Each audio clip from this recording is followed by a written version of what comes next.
YouTube/@TheNatureDC. Subscribe today.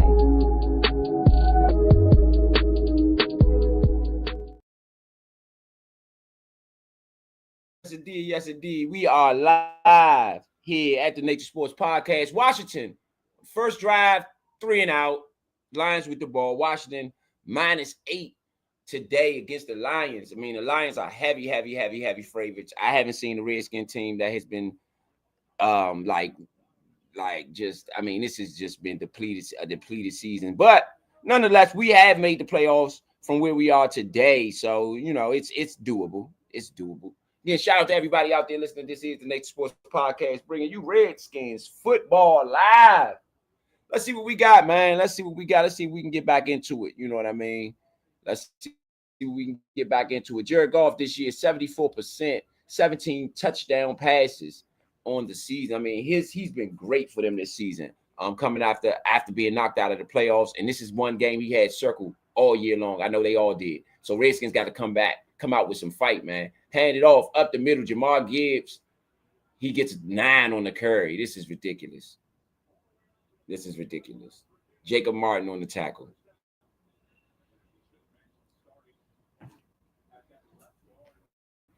I don't like the play calling that we came out with. Like, we should have come out knowing that our season hasn't really been the greatest. We should have came out with something fancy, something to really just throw them off, and we just didn't do anything on offense. That's going to be an F for me. Man in motion, fake, hands it off. Jamar Gibbs up the middle. He gets the first down. He gets 1 yard tackle. Deron Payne, and I don't know who that was on the other side of Payne with the tackle. I would have liked Deron Payne. I want to see Deron Payne and Kinlaw just mixed up a little bit. Like, you just aren't creative with your defense at all. So I just think it's just so much more you could be doing that you don't do. Jared Goff under center, fakes the handoff, throws it wide open. It's Amon St. Brown. It's just whack. The defense is just so bad. First down, they are in Redskin territory already. It's Jacob Martin. Jacob Martin again. I mean, the whole side of the field is wide open. Why nobody trail him? I have no idea. Joe Witt, same old Joe Witt.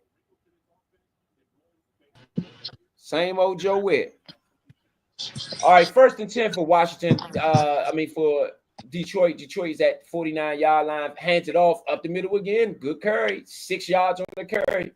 It doesn't. Montgomery on the carry. It doesn't make a difference right now. Whether Joe Witt is on the sideline or Joe Witt is in the booth, it's still the same result. Trash. Bro, it's the first drive. I'm sorry. They had 3 straight first downs. I agree. Back to pass. Hit his back foot, throws it underneath, wide open. Bobby Wagner waiting for him to get there again. I don't know what type of. I get it, he made the tackle, but Bobby Wagner, you got to vamp down on that tackle. You got to attack him and try to stop him from getting a first. Yeah, that's old Bobby would have stopped him from the first. Like, this defense is trash. And we are making, honestly, you have to fire Joe Witt. There's no other way to do it. Either you have to demote him or fire him. That's it. Can we give him a whole game on the sideline? So we can hand it off up the middle. Jamar Gibbs, 7 yards. Right now, it's the same result. Hey, what are we waiting to see?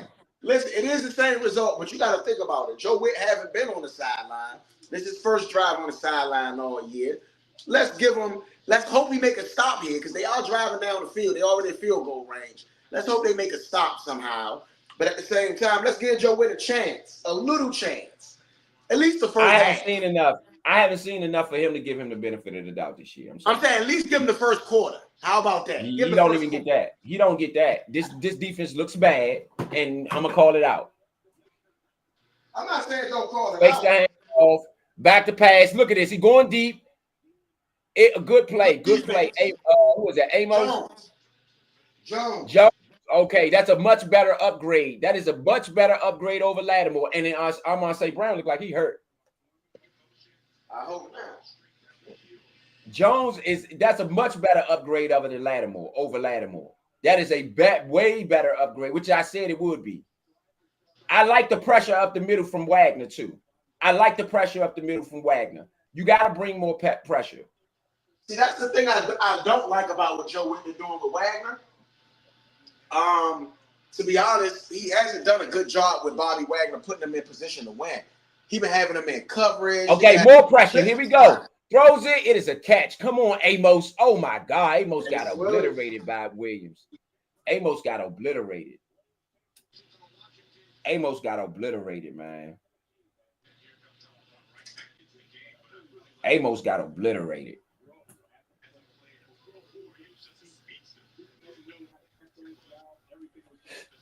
I like Samstrill against Jamison a little bit more.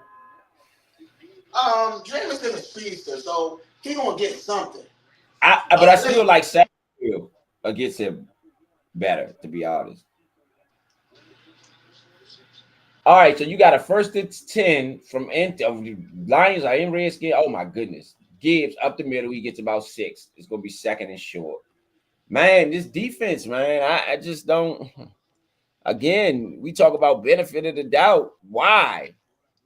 Why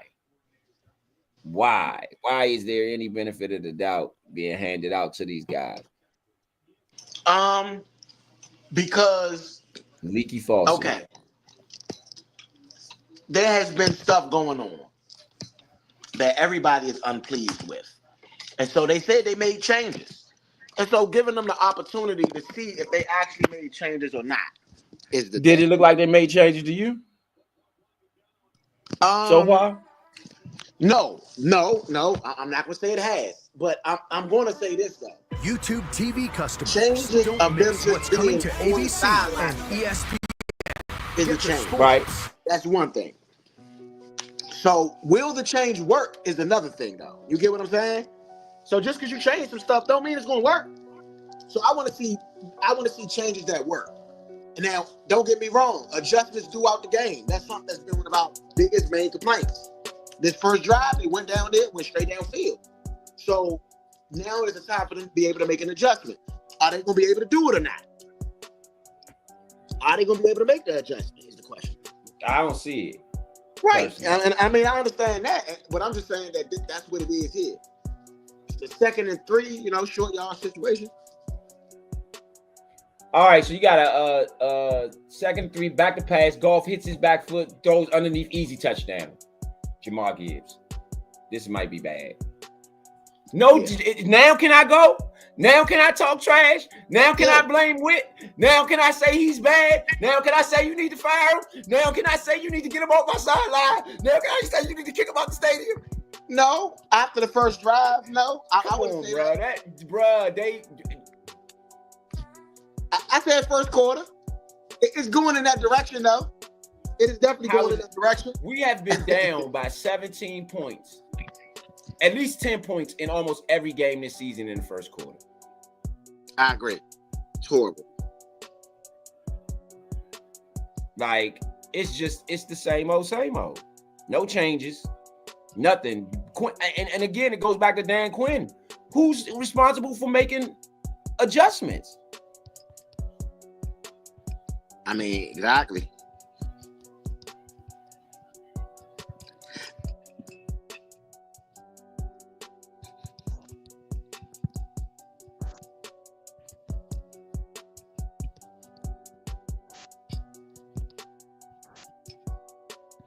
Hopefully, man. But hopefully the offense put up something this game too. Like, I do blame Joe Whitt on allowing them to score all the damn time, like not having any defense. But the offense, when you know that your defense has been struggling, offense, you gotta bring some excitement. You gotta bring some excitement. You gotta pull your weight too. Gotta pull your weight too. I definitely agree. The offense has to pull their weight. However, right now your offense is missing its starting quarterback, and this is how you're responding. Well, I mean, the whole team is and that's injured. the problem. I think we got 14 injuries, something like that. I think the whole team is injured, right? So, in my opinion, it's on the coaches. Oh my God, here we go with the Listen, injuries. nah. Hear me out. It's on the coaches. So it is on Joe Witt, and it is on Cliff Kingsbury more than anybody today, and Dan Quinn. It's on them more than anybody today with all the injuries. So I'm not about to give an excuse for one side of the ball when both sides of the ball got a bunch of injuries. That's all I'm saying. And even if you both sides of the ball got a bunch of injuries or whatever, I just still think that. Again, I just think that this is a terrible job at coaching, man. And I think that this is showing you that Dan Quinn can't coach. I personally, honestly, I would tell Dan Quinn personally, if I was Josh Hurts, if you don't make the playoffs this year, you're going to be fired. I would have been told him that. I wouldn't fire him. I would definitely tell him that. I would definitely tell him that. And I'm gonna tell you why. Because at the end of the season, we coming off an NFC Championship berth, right? And you had the most money in the NFL to work with. If you can't do it under these conditions, you're never going to be able to do it because you're never going to have it this sweet again. So at the end of the day, if you perform this bad with it that sweet, I know we ain't gonna get much out of you in any other conditions. So I can't move forward with you. Period. That's me. I would not move forward with Dan Quinn after this year. I wouldn't get rid of our No coach. way. Listen, I would not get rid of the most successful season that we have had. He's not the most successful in anything. He hasn't been the most successful in anything. No, he has not. He has not. That was not the most. It was one season. I said the most successful season in the last 30 years. Right? Yeah, I would get rid of you. Yes, I would. Yes, I would not. I would not. I would. The only way I would is if we had a complete. Okay, we got a good return. We got a good return out to the 50-yard line. Great return. Who's the better option? Great return. That's the way I would do it. That's the only way I would do it like that. If we got a better option. Iguanagni. Where does he come from? He ain't been playing. Oh, why don't have him at cornerback? Why is he not playing out there at corner? He been injured. He been on an injury. He been injured too a lot this year. He been injured for like 3 or 4 weeks this year. Well, he ain't that injured if you got him at returner. Well, he's healthy now. That's the last place you want him at if he's been injured. So I'll go for that. But he hasn't been healthy all year. He's probably healthy now. It's an excuse. Oh my God, it's an excuse for everything. Bro, that's not an excuse. If he wasn't healthy at the beginning of the year. Great catch. What's the excuse about that? Burks with the catch. Traylon Burks. Who is Burks? Traylon Burks. Oh, Treylon Burks. Okay, Treylon Burks. Okay, Treylon Burks. We just got pulled him up. Great catch. You know, he was with Tennessee. God, man, this is the excuse. We don't make. I don't know. Nature Sports Podcast ain't used to making all these excuses for this team. Bruh, you keep saying making something new going on here. Y'all got something new going on. It's a bunch of everybody hurt. Everybody this. Bro, we all hurt. Well, this coach. Give Win a chance. No. God dang, son. What you ain't? No, nobody got to do their job, son. There's no accountability. Bruh. Where's the accountability? Where is the accountability? Bro, but what I'm saying is they get paid to coach whoever on the field. Name something I said that wasn't a fact. That's not a fact. They don't deserve a chance. What chance? For what? That's an opinion, bro. It's 7-0. It's 7-0. We have not stopped a team from scoring in the first quarter all season. I agree. So what chance are you giving them? I agree, but that's an opinion, and that's your opinion. Your opinion that they should be fired is your opinion. The results tell you they should. That ain't my opinion. It's the results. The results tell you it should happen, not me. I'm having a half a bad season, and they deserve to be fired. They had a good season last year. They didn't have a good season last year. They didn't. Our defense was terrible last year too. Bro, we were 12-5, bro. That don't have nothing to do with the defense or Quinn. Look, oh my goodness. It's we got a 1st and 10. 2nd and 10 for Washington after the incomplete pass. Washington is moving the ball. Again, to me, based on how the defense has looked, if you don't score 40 every game, you're going to lose. And look, hey, bro, I'm not saying that you are wrong. I can agree with the defense looking horrible. But so why do you have a defensive coordinator at all? I can agree with the defense has been looking horrible, bro. I'm not saying that you're wrong.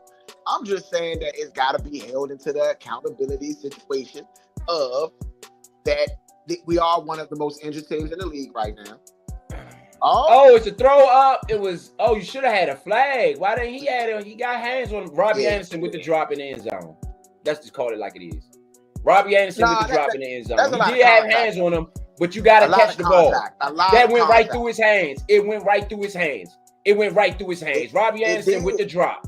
It did. It was a drop. Went right through his hands. It was a drop. Or Osborne. That was KJ Osborne. That was KJ Osborne. Was that KJ Osborne? No, that was Anderson. He's known for dropping balls. There's no difference. That's bro, but you can't ignore the fact that he got pass interference, though. Like that's what I'm saying. You keep blaming us. It doesn't matter. A drop is a drop. A drop is a drop. Go back and look at the play, though. A drop is a drop. But I want them to go back and look at the play and see what. False start on a 3rd and 10. You just made a 3rd and 10 to a 3rd and 15. False start. Bro, like why? Look, bro, we supposed to be supportive of the team, man. No, we not. We supposed to commentate what we see. That's what journalism is. It's commentating what you see. I agree with that. We ain't supposed to be biased towards them. But you're not supposed to. You're not supposed to be biased against them either, though. Ain't nobody biased against them. It's 7-0. You had a 3rd down. You've looked like trash all season long. We've lost 4 straight games.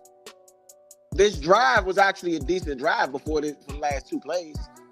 We moved the ball down the field pretty good on the last, what's the name? We get in the field goal range. 15 was too much to make up, so we took the, what's the name? I think we're going to kick a field goal. It looked like this is not good enough. You are going to have to score 30. I say, 40? That's not going to get you 40. Field goals ain't going to get you 40. I agree with that. I agree with them having a you had a penalty on a 3rd and 10. You made a 3rd and 10 into a 3rd and 15 and didn't even give yourself an opportunity to do nothing. That is coaching. 1,000,000%.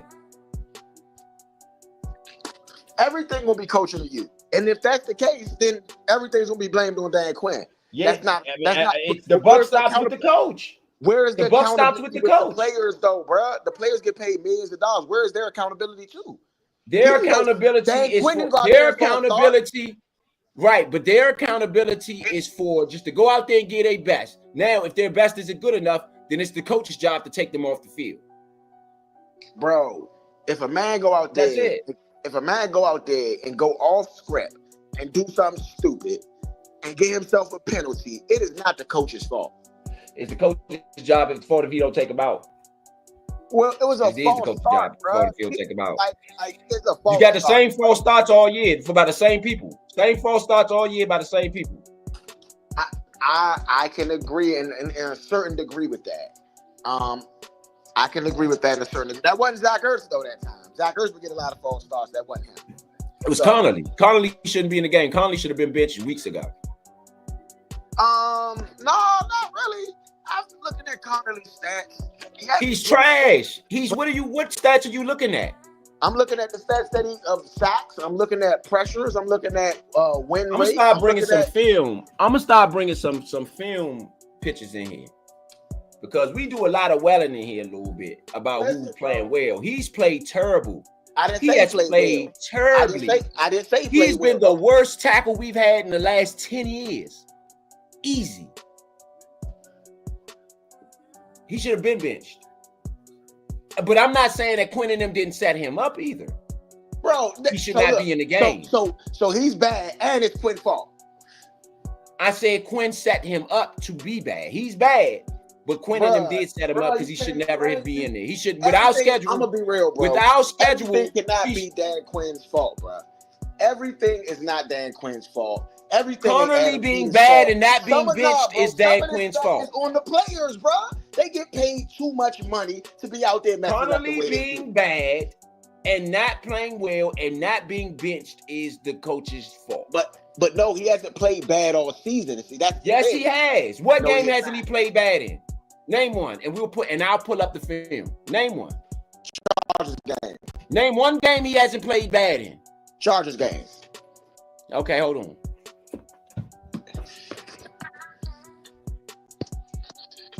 Okay. And that's just off the top of the head. Okay, no, I'm about to pull the film. I'm gonna show you where he was bad in that game. I'm gonna show you where he was bad. I don't have a problem with that. Well, did he have a bad moment? All right, so that don't mean, no. I'm gonna show you all the sacks he gave up. I'm gonna screenshot the sack and put and post them on the screen. So sure. I mean, he's played horrible in every game. I don't even have to. He's played horrible in every game. All right, we got a kickoff after Washington comes up short on the drive. They get a field goal. It is a 7-3 ball game. Again, with Jared Goff, to me, passing at 73% a clip on the year, those field goals simply aren't going to work today. You're going to get blowed out like you have been in the last 3 games. Bro, like we need to score touchdowns. Look, I agree with what you're saying. So I'm not going to say I'm not agreeing with what you're saying. We got to put some positive energy. We can't push the negative on them. We got to push the positive. Ain't nobody pushing nothing. We've lost the last 3 games. This is how a commentator's supposed to sound when you lose the last 3 games. Like, you're not supposed to just. You're not supposed to just. Yeah, you are. Yes, you are. Yes, you are. You're not. Yes, you are. You're not. If they don't score touchdowns today, we're going to get blowed out. I agree with that. Well, what's the argument then? What I'm saying is that the critique here seems a little harsh by me. It doesn't matter. It's my critique. Look at this. First down, 1 play. They're in Redskin territory. We do this every week. I sit here and talk trash. They get blown out, and everybody's looking around looking stupid at the end of the game. No, but at the same time, maybe some positive energy to the what's the name? It would do nothing, Rich. It would do nothing. I know what I'm looking at on the field. I'm a true believer in life and death is in the power of the tongue. If we I know what I'm looking at on the field. Get blown out. I know what I'm looking at on the field. I get what you're saying. David Montgomery, 12 yards. I get what you're saying. The last 2 plays, 25 yards the last 2 plays. What are we talking about and why are you arguing? You need to speak up for yourself because you've done too much arguing not to have to speak up for yourself at this point. Go ahead, speak. Speak. What you seeing out there? Please speak as to what the hell is going on out there. Because obviously I don't know what I'm talking about. I'm going to say that we do not look good right now. At all. We do not look good at all. We look bad. We have not looked good at all. I'm not saying that we look good. Yes. Well, what are you arguing then? Let me do what I do. If they ain't look good, you know they ain't look good. Why are you arguing against what I'm saying? That makes no sense. But listen to what I'm saying. The reason why I'm saying what I'm saying is that every week we get on here, we talk, we say they're gonna be trash. They're gonna be trash. They end up in some weeks, and a lot of weeks they have been bad. Okay, last couple weeks, I agree. They've been bad. They've been really bad.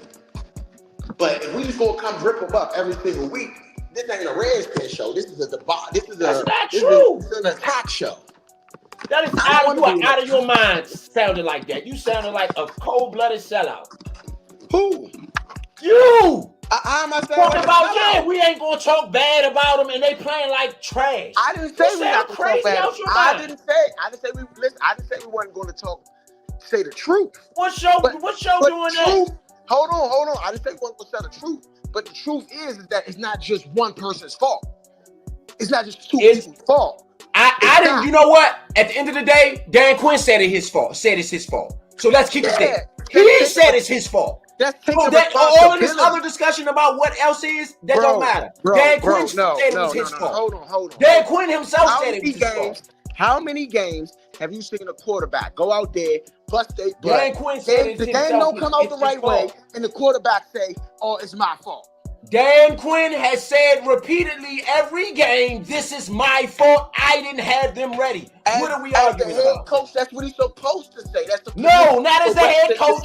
It's not as the head coach. If it wasn't his fault, that head coach ain't gonna go out there and take no responsibility for it. He never did it last year. He knows that this is his fault. Yes, he did. This one is his fault. He did. He didn't. When? What game did he take credit for? When we went on that it wasn't his fault. Losing streak. When we went on that 3-game losing streak last year in the press conference. When wasn't it his fault? When we did lose.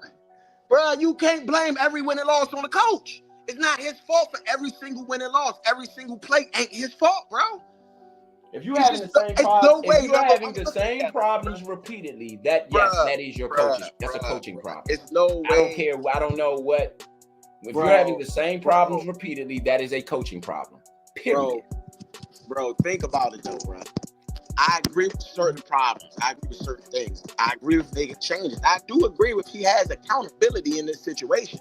It's just not all his fault. First down, 3 straight first downs, another first down against the defense. Another one. 3 straight 15 plays or better. And we're sitting here making excuses for him. So does no.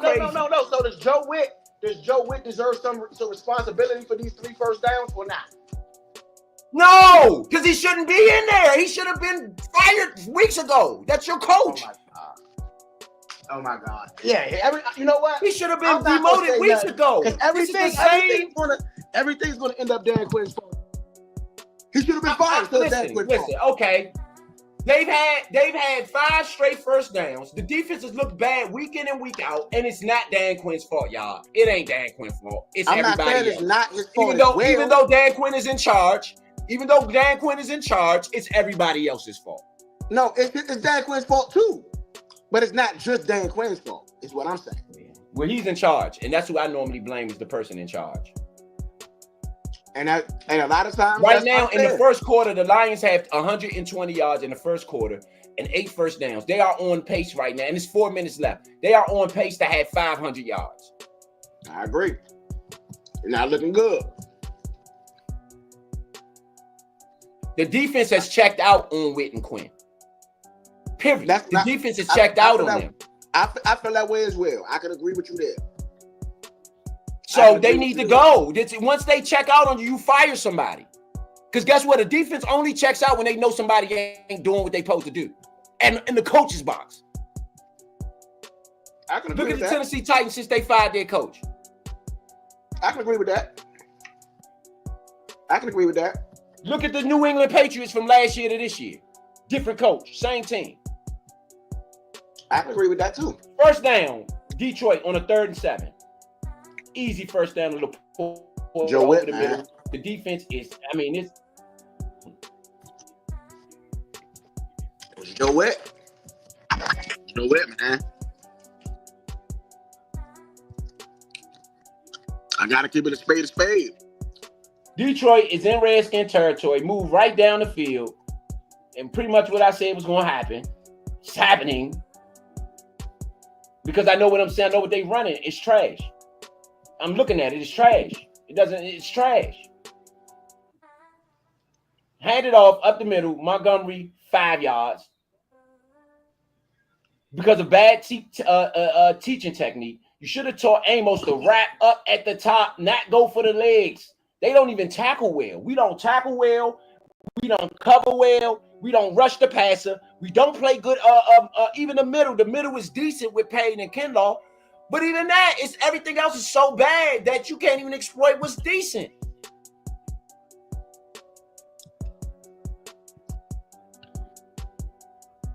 This defense is just as bad as the Tanker defense.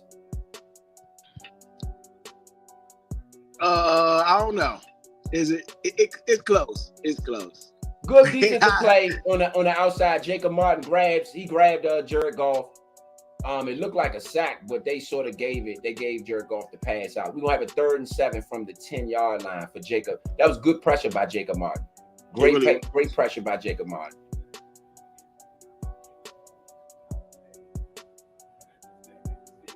Nah, it really was. It really was. I agree with that. Great. I just think they should mix Jacob Martin in a little bit. They don't literally. They don't mix nobody up. Everybody plays the same position every play. It's no creativity. It's just other than. I agree. Look at that. Easy. First down, touchdown, Lions. Too easy.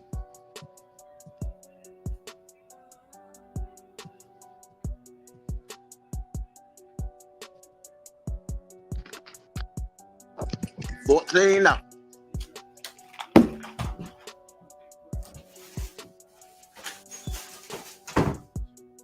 I can't lie and say I didn't expect this a little bit. We haven't been playing good ball. We have not been playing good ball. And just to be honest, this is what it looked like when you don't play good ball. This is exactly what it looked like.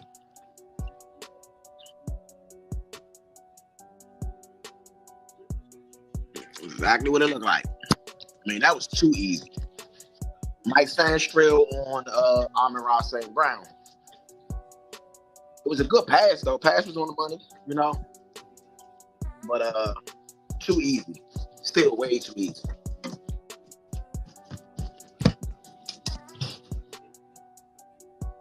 Way too easy. Honestly, it's been all F stuff with maybe that C drive that I would give us for that field goal. But this is where I do say I said give Joe Whitt a quarter on the sideline before we pass judgment. And it looked like the same old Joe. Same old Joe.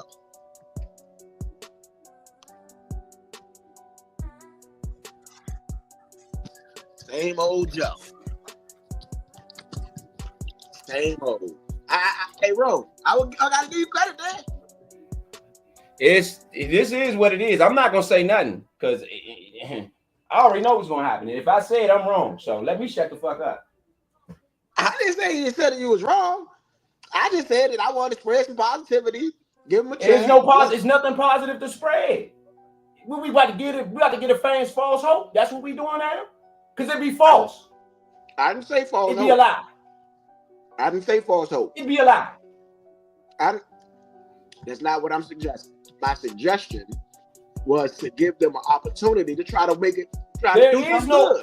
We've given them opportunities the last 8 weeks. You're not even saying, looking at what you're seeing on the field. You just blindly telling people that they are. This is not Dan Quinn's fault. This is not this person's fault. This is not. Who the hell fault is it then?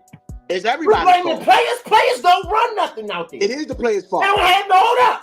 Players don't have no responsibility. Hold up. The players don't have no responsibility to make sure the other guy plays well at all. That is one person's responsibility. Dan Quinn. I disagree with that. Everything that goes on the field is the coach's job. Everything, every position. I disagree with that. So what are you talking about? I disagree with that. With what you said, I disagree with it. Okay. All right. I believe that these are professional players that get paid a lot of money to do what they're supposed to do. I agree with the coaches having an obligation. I mean, but so doctors don't mess up then, right? So when you have a doctor that killed somebody, what the hell? What do? You take them off. You take them out. Whose job is it to take them out when they're not playing well? You investigate.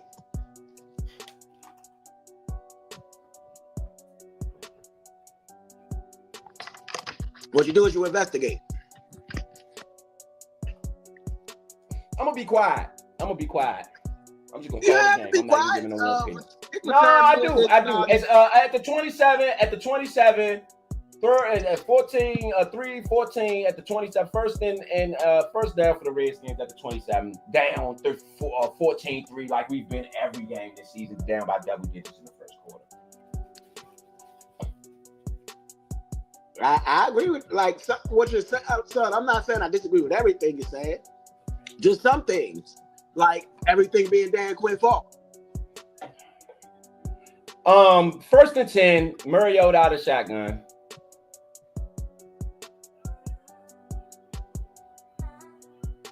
Murray up the middle. He gets 6, tackled.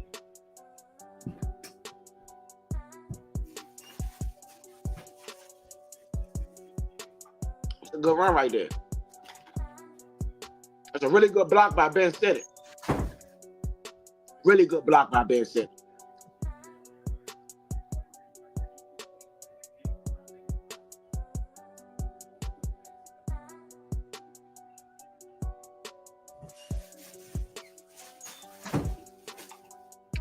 That's a completed pass. Catch from Mariota out to Robbie Anderson. He was wide open. It's a catch out on the sideline. It's a good route right there. Down to the 40 to the 50-yard line. Hey, I'm gonna be real. When we first got Robbie Anderson, Robbie chose him, whatever you want to call him, whatever his name is today. I wasn't too enthused, right? But I'm gonna say this. Seeing him on the field, he still got it a little bit. He still got it. He ain't got to show his hands. I disagree. Like Roman saying, he ain't got no show hands, but he run routes really good. He get open. I disagree. He looks like the same Robbie Anderson to me. He'll make some splash plays, but he hasn't done anything that I've seen that's been different. But I thought he was burnt up. I thought he was cooked. I didn't think he was gonna be able to make those. Well, he's always been fast. He's always can get open. He just don't have no hands. He can't catch nothing in traffic, which is what we saw on the play. Yeah. But I mean, we need somebody that can at least get open. That's what we Back to pass, Mariota going deep. I don't even know what the hell that was. I don't know what that was. It's like they're not even trying. They're not even trying. You're not even trying. Yeah, Mariota. I'm gonna be real. Mariota looked bad this game so far.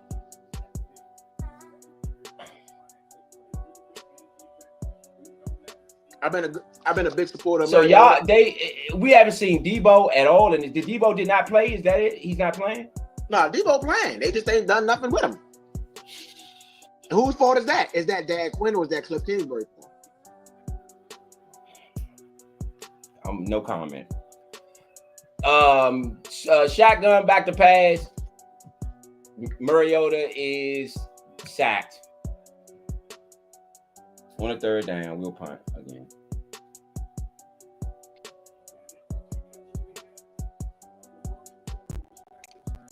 So I got a question. Oh, Paul Tagliabue died. Oh, okay, that was the old commissioner. Paul Tagliabue, in the memory of Paul Tagliabue. He was the commissioner for the NFL. He did a lot for the NFL. So I'm gonna shout out Paul Tagliabue.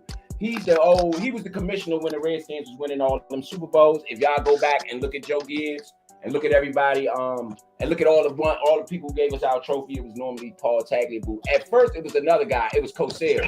Not Cosell. The guy that Jack King Cook didn't like. Rozelle, Pete Rozelle. Pete Rozelle, yeah. Not was it Rozelle? Yeah. So that was the original guy that Paul Tagliabue took over for him. I think the 91 Super Bowl, Paul Tagliabue was the commissioner for. So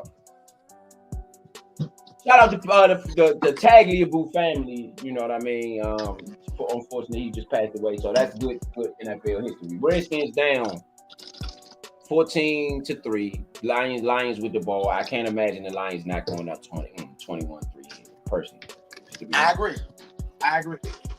Look, I said I was going to give him one quarter, and I gave him a quarter.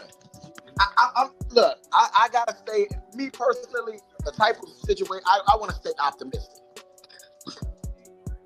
and so in my optimism, I said I'm gonna give him a quarter. I'm not there with them. I'm not there with them. You said you're gonna come on the sideline like that was gonna mean that was gonna be a difference. Otherwise, you wouldn't be on the sideline, right? It looks like they're tanking purposely. I'm sorry to say it, but it looks like they're tanking purposely. And you're tanking with 9 games to go. Is massively I have a major problem with that. And that would a decision like that would come from the top. I agree. Period. I agree. So if I start blaming Josh Hurst, everybody gonna get mad. Nope. But it looks like they tanking. It looks like they purposely tanking. And this is why I never wanted him as owner. One thing we can say about Daniel Snyder, say what you want. Daniel Snyder never lost on purpose. Never. He tried to win. And if he caught you losing on purpose, he was going to fire you. It don't matter how much money he had to pay out to get you out of his building. If he caught you losing on purpose, you was going to get fired. I feel like that's the one thing about Snyder. He fired many of people for losing on purpose, and one of them being Mike Shanahan. And he paid out a lot of money to Mike Shanahan. On purpose. He didn't fire who? Ron Rivera for losing on purpose. Yes, he did. No, he didn't. Yes, Ron he Rivera. did. Ron Rivera was still a coach with. When did Ron Rivera lose on purpose? Plenty of times, like when he went for 2 points, when we should have just taken the field goal. When did we do that? I don't remember exactly what year it was, but I remember you was the one complaining about it. You was the one saying it was stupid at the time we did it. That was Mike Shanahan. That wasn't Ron Rivera. No. That was definitely Ron Rivera. I remember this vividly. It's definitely Only time I've ever accused Ron Rivera of losing on purpose was when Josh Hurst was the owner.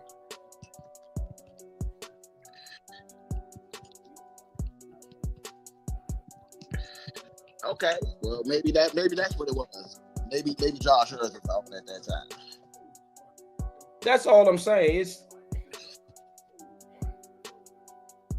all right, y'all. We got Detroit with the ball. I don't know.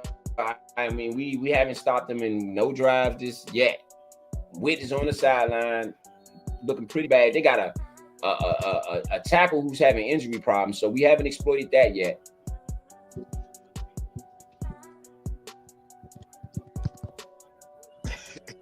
All right, they did. It looks like they moved Kinlaw. Did they move that Kinlaw? Yeah, they did finally move him on the outside. Okay, that's a throw and a catch. It is a 8-yard. I mean, out tackling is terrible, man. They've been moving him. They've been moving Kinlaw on the outside time to time. I've seen the team as a whole. I think either they tanking or the team as a whole has checked out on Dan Quinn. Either way, I mean, I'm gonna be real. That's Amos again with another bad angle. That was Amos. It's a bad play call. It's a bad defensive play call. It's a bad defensive play call. Amos ramped down. That could have been stopped sooner than that. Hand it off up the middle. Jamar Gibbs. He gets 7 on the carry. He's out to the 31. First down lines.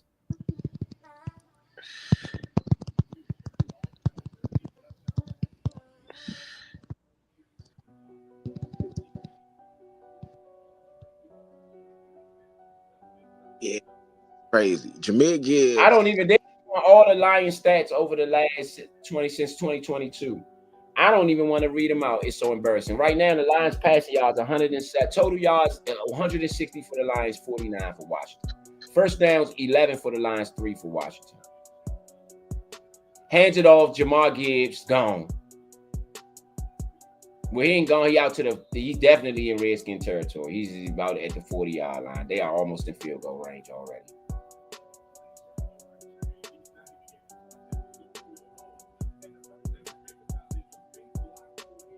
I'm not sure what anybody expected. I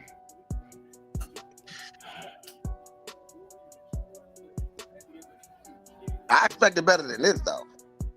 I expect us to tank.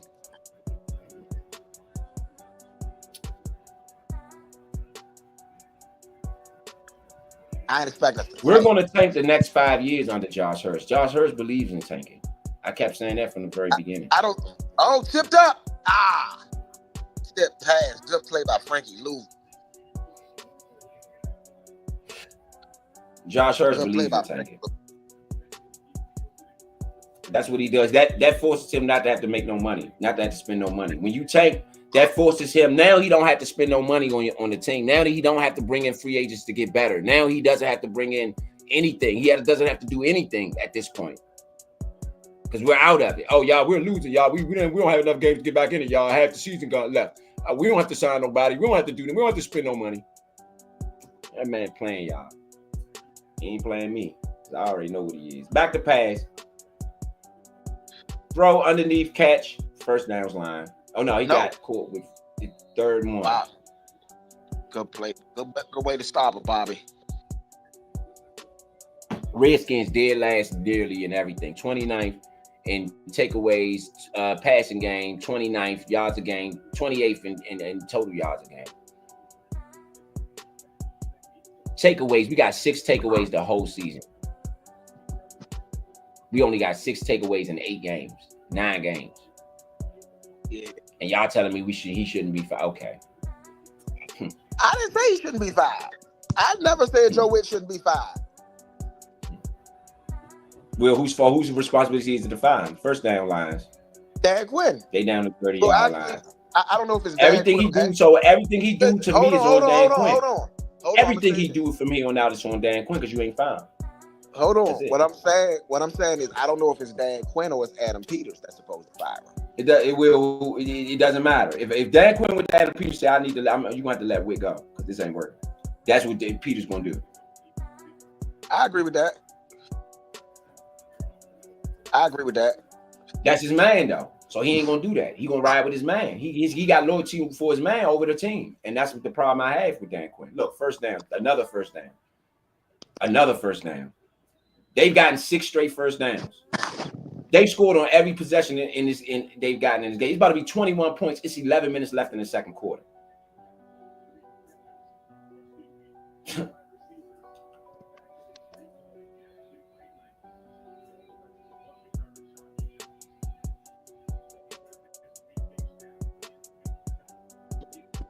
Like literally, they're not even getting these people. They've gotten 1/3 down on this whole drive.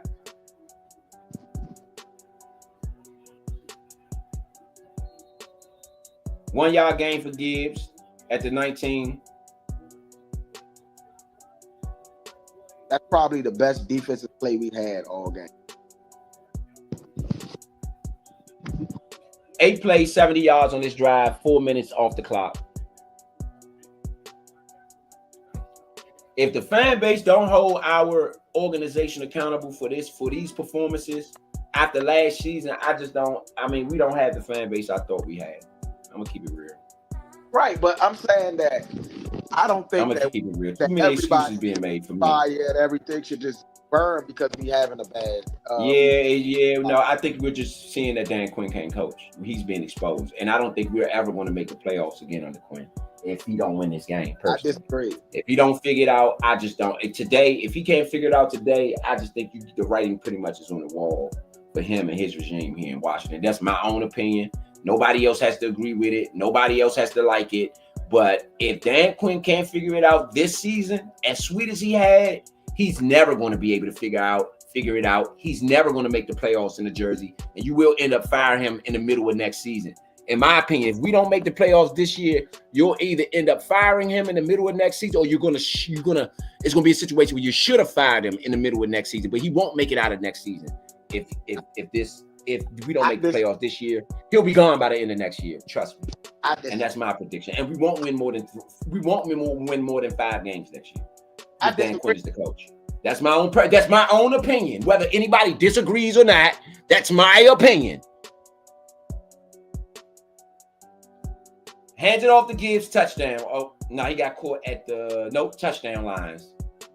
Yeah. Whether anybody agrees or not, that's my personal opinion.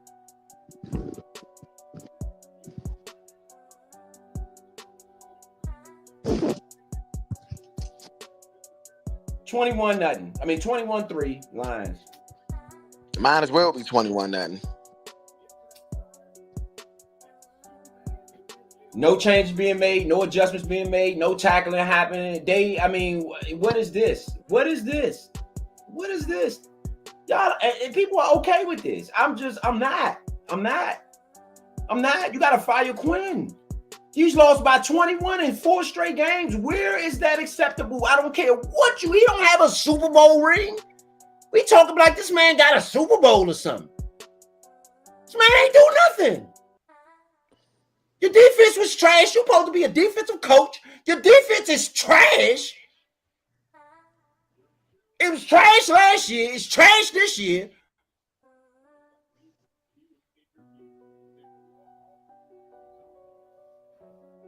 You got to injure Frankie Louvu in the end zone.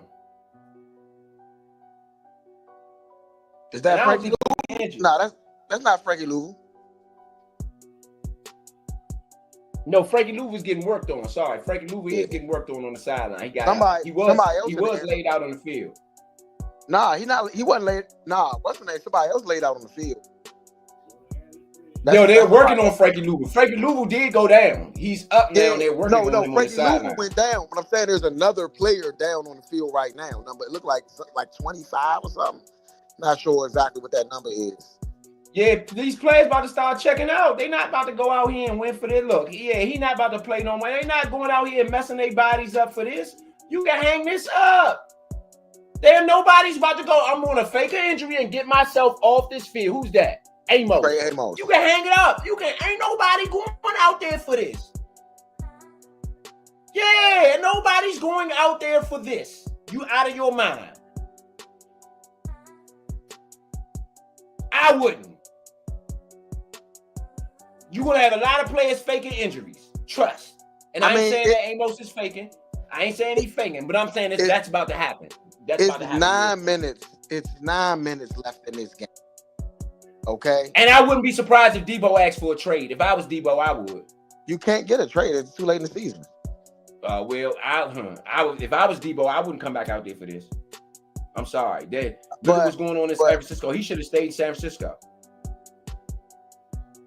He trusted the wrong people. I mean, he wanted out of San Francisco for years. I have no idea why. I have no idea why you want to come here with this. I have no idea why. And Quinn don't care. He just know he don't no huddling up from the team. He not huddling the team up. He not talking to nobody. He just sitting there with this blank, stupid look on his face. No action, no nothing. It's like it's a regular game.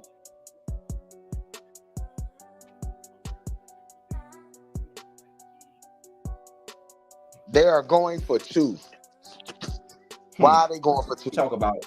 Yeah, they're gonna drag y'all. They're gonna drag y'all. That's why what y'all did to them last year in the playoffs is get back time. They about to run it up. They about to beat us. Got ejected. It looked like they about to beat us. I don't. Yeah, Oh yeah, you know why he got ejected? They about to people about to start checking out. You can hang it up to easy 2 point. Easy 2 point. You know why the Lions went for 2? Because we have checked out and they know we checked out. They gonna run it up. They might score 100 points on us today. The flag on the play. I don't know what's going on out on the field, but it's getting chippy.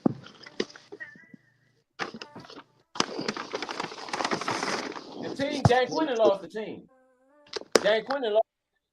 I don't know what y'all see out there. Any other team I would be looking at, any other coach, in any other scenario, I would look at and say that coach that lost the team. So I'm not going to not say that here with Quinn.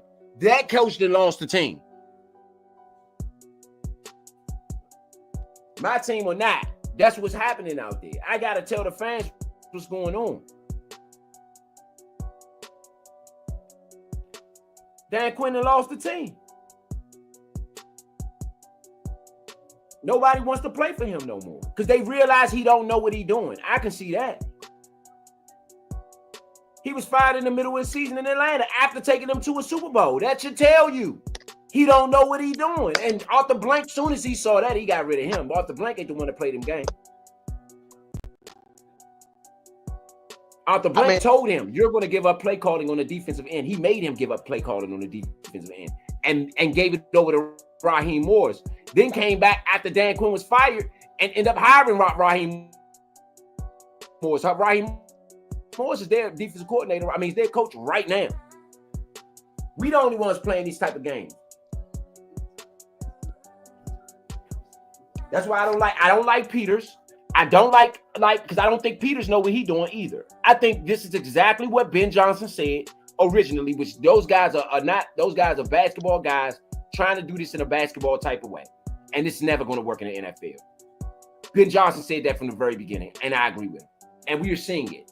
That was JD5 to me, who gets all the credit for last year. Because now that 5 ain't on the field, you look at what we got. We got to be all Quinn. One thing, hold on, let me finish. One thing you can say about the Patriots is they made the playoffs without Tom Brady. In the height of their Tom Brady-ness, he got hurt. He tore ACL. And when he went out, they went 10-7. I agree. That's not what we're saying with Matt Castle. That's not what we're saying. I agree with that. 9 plays, 87 yards, 5-11 off the clock on that drive. That's 10 yards of play. That's 10 yards of play.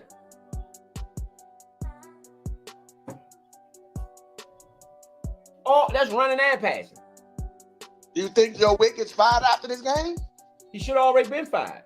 What if they do fire him? No, I think no. I don't think it's nothing Wick can do to get fired because Quinn is the one who brought him down here, and Quinn is not going to fire him after letting him leave Dallas, knowing he had a job waiting for him in Dallas. That's what I personally believe. That was my problem with Quinn bringing his own guy here from Dallas. Anybody here from Dallas, because the thing is, now I don't mind you bringing some guys, the players, because you can let a player go. But a coach, you literally uprooted him and his family, where he might have had a job there. He might have been stable. You see what I'm saying? So I don't think anything Witt is going to do is going to get him fired. I don't think Witt would have had a job.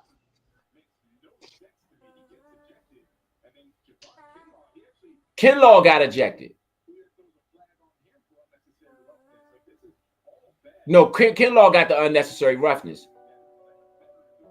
And because the veterans know what this is, it's a 2-yard curry up the middle for Rodriguez. No, for McNichols. Every time we get blowed out, now we get McNichols curries. That's the only time we get them in the game is when we getting blowed out. The man only averages 7 yards a carry this year. Goodness gracious. I ain't seen McNichols all game. You down by 20, 19? Yeah, they don't put him in the game. He got some record early in the game. No hurry. Throw it for Mariota going deep. It is a catch. Good catch. Jalen Lane, who actually was benched this week off of, and they had the nerve to blame a lot of this on him. That's why he made that play, because he was benched off of kick returns because they said he fumbled every time in the last 3 games. So they benched him. He did. He was born here to be a return man. That's the thing. Well, he's a better receiver, so I think you need to adapt and adjust to him. We got Big Son in the building. I don't know if you've been listening to Big Son, but you can go ahead and give your opinion. Hold on, after this play, let me get this play in. You got Mariota in shotgun, 1st and 10. Washington down 22-3. Krosky Murray up the middle. He gets about 10 on the carry. That's a great play. Oh no, Rodriguez. Sorry, Rodriguez. That was Rodriguez on the play. 14-0, 21-0 right now. The Rams all over San Francisco, man.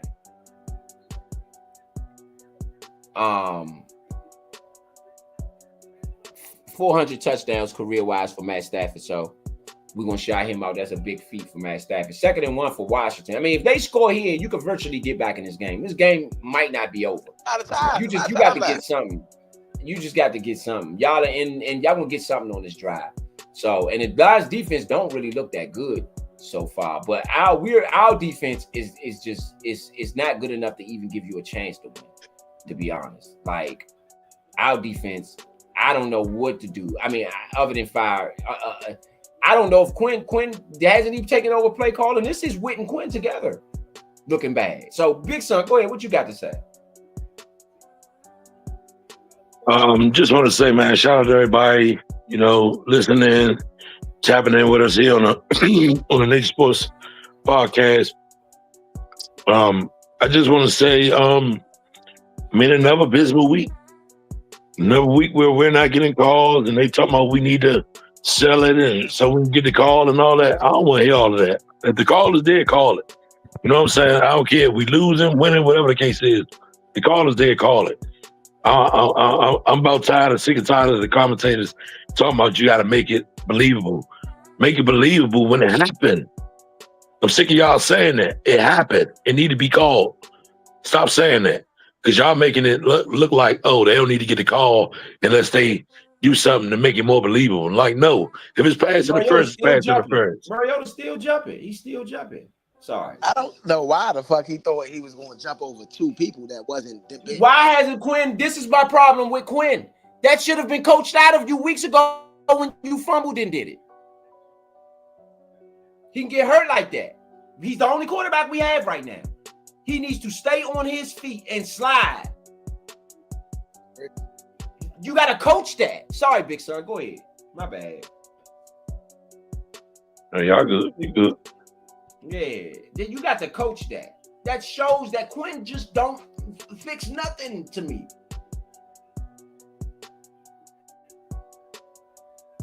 Mariota on the keeper, he don't even get it. Why you ain't hand the ball off to me? And the way he hurdled, like, bro, you hurdled way too early. Set yourself up for another possible fumble. Like, what are you doing, bro? That's why he shouldn't be doing it at all. Quinn and them should have told him, you don't you ever do that again. And they didn't, because he's still doing it. How do you not go over that play, bro? What are they going through in practice? And why is he He's in the done that pistol? three straight. He's done that three times after that, after the fumble. Why is he on the 4th pistol? and 1, we ain't about to get this. Good catch. Oh, we got it. Zach Ertz with a great catch. It should have been a hit to the head. It should have been a hit to the head. It should have been a hit to the head. It should have been a hit to the head. But see what I mean? See what I mean, fellas? Once again, the call is not made when it's obvious. These are obvious calls. Why are we throwing on 4th and 1? Why are we throwing on 4th and 1? That should have been a hit on the defensive receiver, though. It should have been a hit on the defensive receiver. Shoulder to the helmet. Clear shoulder to the helmet. It should have been a hit on the defensive receiver. Crazy. Debo, why we do this all season, bro? That's easy work in the red zone for Debo. I mean, these are simple things, and that's my problem. You don't just go to the basics. Get a ball to Debo inside. Get a ball to Debo inside the you know he's a touchdown getter. Get him in the backfield in the red zone, and you get a ball to Debo. What are we doing? I'm gonna tell y'all right now, if they score here, I'm giving them a C. I don't care what it is, because y'all could have did this the whole game. This is ridiculous. It's ridiculous. Rodriguez, easy touchdown. They get a C. I'm sorry. C. I'm giving them an A platinum. C. A for me. I'm with you, Big Son. No. C. A platinum. Because the way they did this so easy shows me that y'all can do this on a regular, and y'all are not doing it. Bro. Y'all do it when it don't matter. That's my argument with Quinn. That's my argument with Quinn is what you saying. Because I'm looking at what's being run on the field. Ain't nobody doing nothing special against us. A platinum, bro. That drive deserves a platinum. We made it on 4th and 1. We drove the ball downfield. We took time off the clock.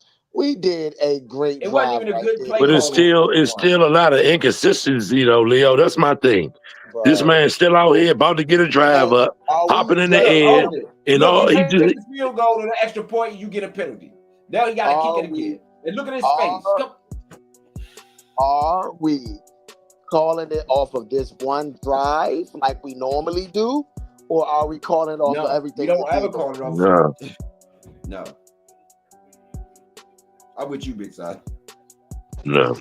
I'm giving them an A plan. That's cool, bro. That's your prerogative, like Bobby Brown. That's cool.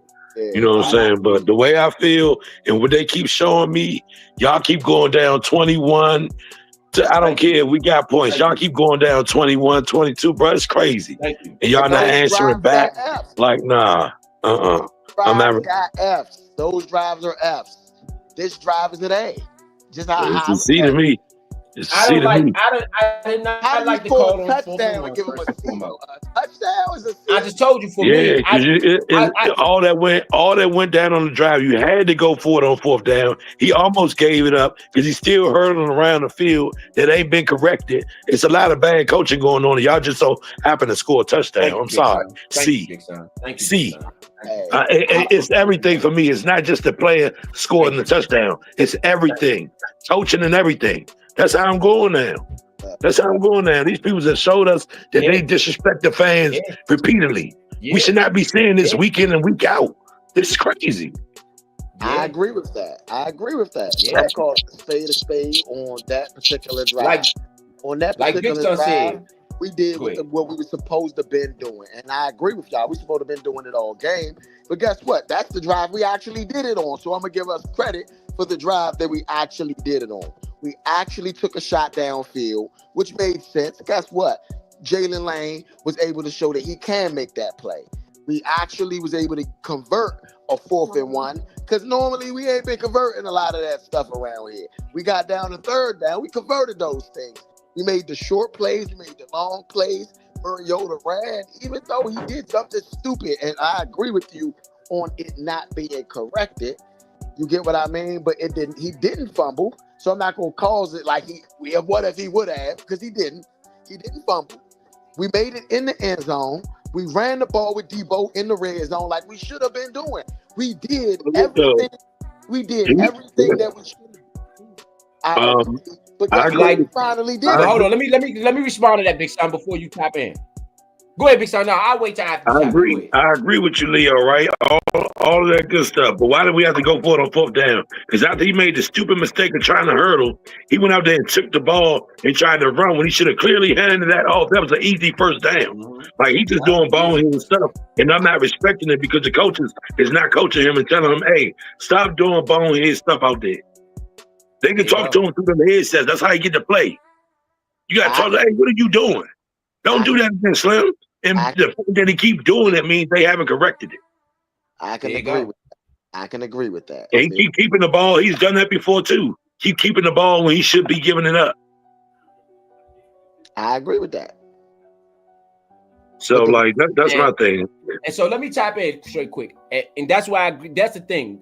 I'm not just judging because they've coached so bad in the last couple games.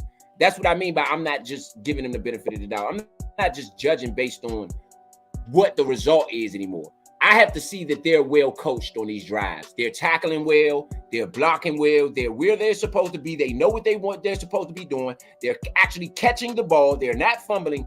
I want to see good fundamental football. Because I know that if you don't give us that, then you're not going to be able to execute anything later on. So we're wasting our time later on. So the fundamentals, especially because we're on a losing streak, the fundamentals matter at this point. And if we ain't seeing that, I'm going to dig in Quinn's behind. And I don't care if you score or not, like Big Son said, I'm still going to hold you accountable for them fundamentals. I can agree with that. And I can understand what you guys are saying. I truly do.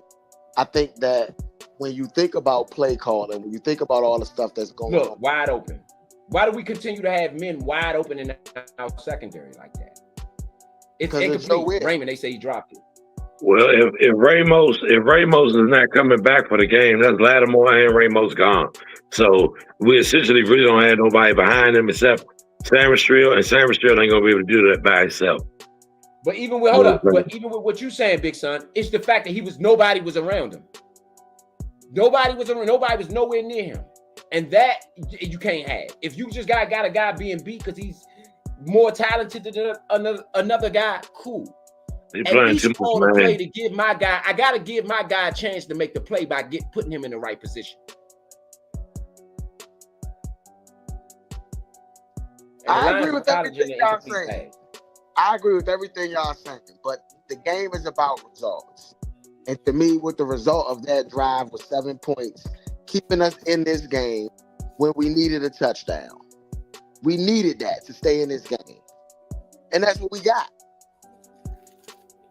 But I'm gonna tell you, for me, it's another element to this, right? Why y'all on this one angle? I'm gonna keep it real with y'all. The challenge on that pass. I'm gonna keep it real with y'all. For me, what I'm seeing with Quinn that I don't like is where's the competitive edge at? I need a coach who is competitive, who don't like to lose, who don't like the fact that I'm not gonna let you guys come in my building, knowing what I did to y'all last year, knowing that you coming up in here this year. Oh, you best believe I'm gonna be the sharpest you done seen me. We're gonna be on top of our game. You're gonna see it, you're gonna feel it, you're gonna know that we come in because we know what y'all coming here to do. We don't get that out of Quinn. We don't get the intensity. The most intensity I've seen out of them this year was against the Chiefs, and that's sad to say because we lost that game tremendously. But the first half of that game, we played like we was an actual team. And after that first half, it was no more. Y'all not intense. Y'all not competing. You got to compete. You got to, man. Again, if you don't understand that, and if that's not coming from the top, if Quinn is not in these press conferences fuming, what do you have in your coach? We're going to correct that. We're supposed to be in better positions. We're not playing to our potential. That type of stuff is elementary talk to me. Yeah, we talk big business here. That's elementary talk to me. You know what I'm saying? I need a better response. Super Bowl this year. Yeah, I need a better response to that, bro. I need a way better response than that, bro. Thank you. I agree. I need a response. Hey, look, I'm gonna keep it 100. Keep it a bean. If you keep it a bean and say, look, we are depleted, injuries have really plagued us, and I do not have an answer, I would rather you say that than to keep on sitting up here trying to defraud the people. Like, nah, bro, stop frauding people. Stop doing the people like that, because we can see straight through that. Give us an honest answer. I respect your honest answer than a comfortable lie. I'm sorry. I'm sorry. Give me the hard truth, bro. I don't want no comfortable lie. Give me the hard truth. If you feel like y'all can't make it because y'all depleted by injuries, say that. Don't keep on sitting up here wishing and hoping and wishing. That ain't gonna work with me. That ain't gonna cut it. Handoff up the middle, Montgomery gets 5. It's starting to make me think that the Redskins got more control over this Vegas board than, because this is what I'm seeing. We knew that going into this game, 92% of the money was on Detroit Lions today, period, even with the 8. And it was massive upsets all day today. Like, they took games that I've never seen them take at a clip I've never seen them take before. And I know a lot about this. I think the Redskins might control the board a little bit when it comes to, like, in baseball, for instance, the Yankees and the Dodgers control the board, control the rest of the board. I believe the Redskins might control the board. Redskins and Cowboys might control the rest of the board. I'm starting to believe that, because they took games to, I mean, it looks like the Lions, they out on this right now. The Lions just lost their center. We got opportunities here.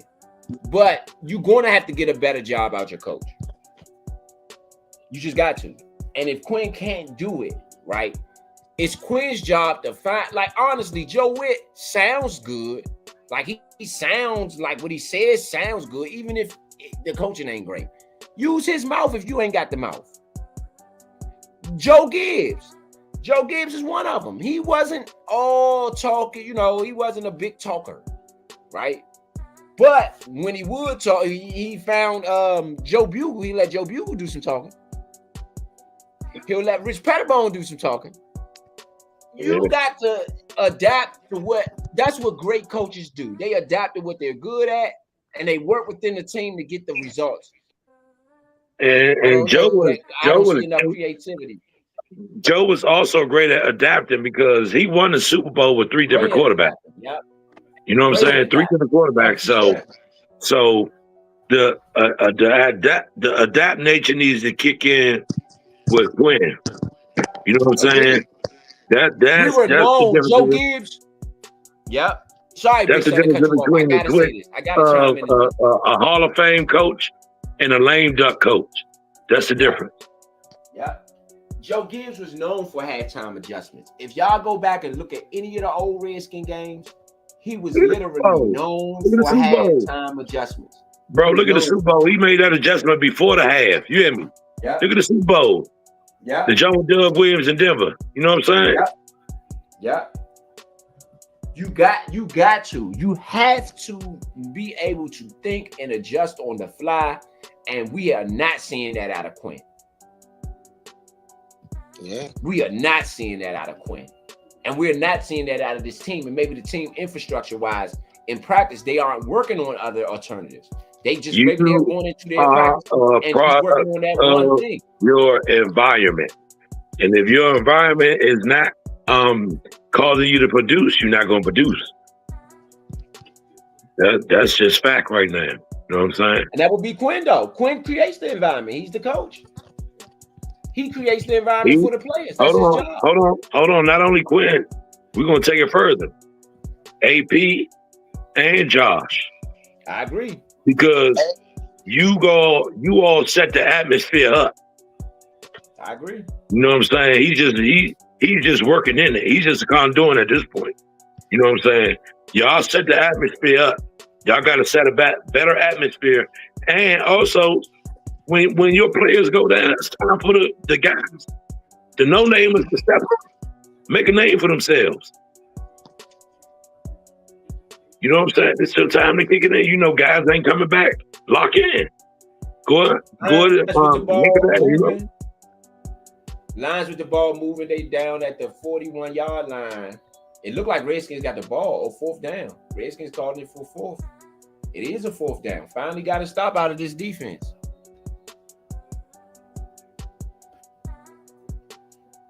4th and short. If they're in their territory, they're gonna punt it. But if not, they probably go for it an hour.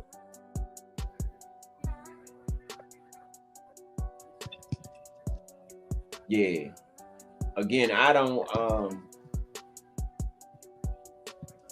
Again, for me, I just think that we got more. We got more on the plate, man. And I would. There's 9 games left. For my thing, is teams that are playing us aren't doing they're not doing anything extra. We got a running game that we can exploit. We got receivers that obviously can get open enough, at least for them to make some plays. You know, you just got to get that defense together. 22 points is too much for one half. Period. And also, the offense has to execute at a higher level.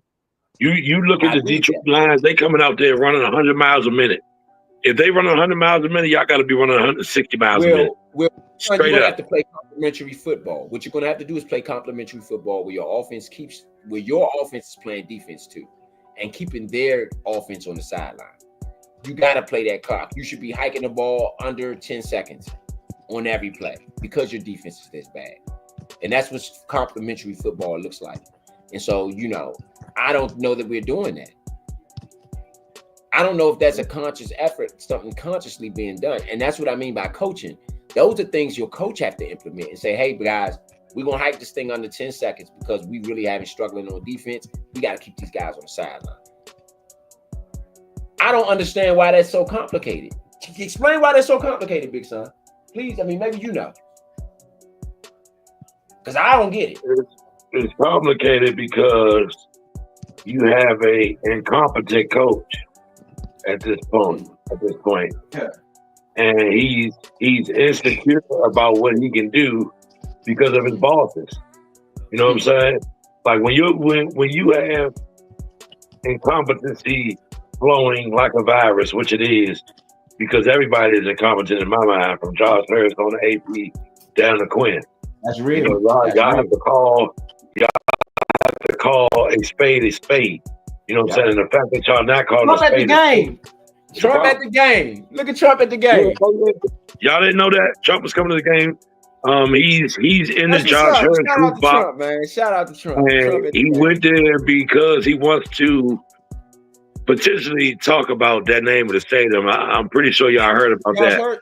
Yeah, but Josh Hurst don't control that, so I don't know why. Yeah, I don't know why he's talking to Hurst either, because Hurst, you know what I'm saying? I don't know what he think Hurst gonna be able to do. And they get it add something. First down. I thought they was gonna do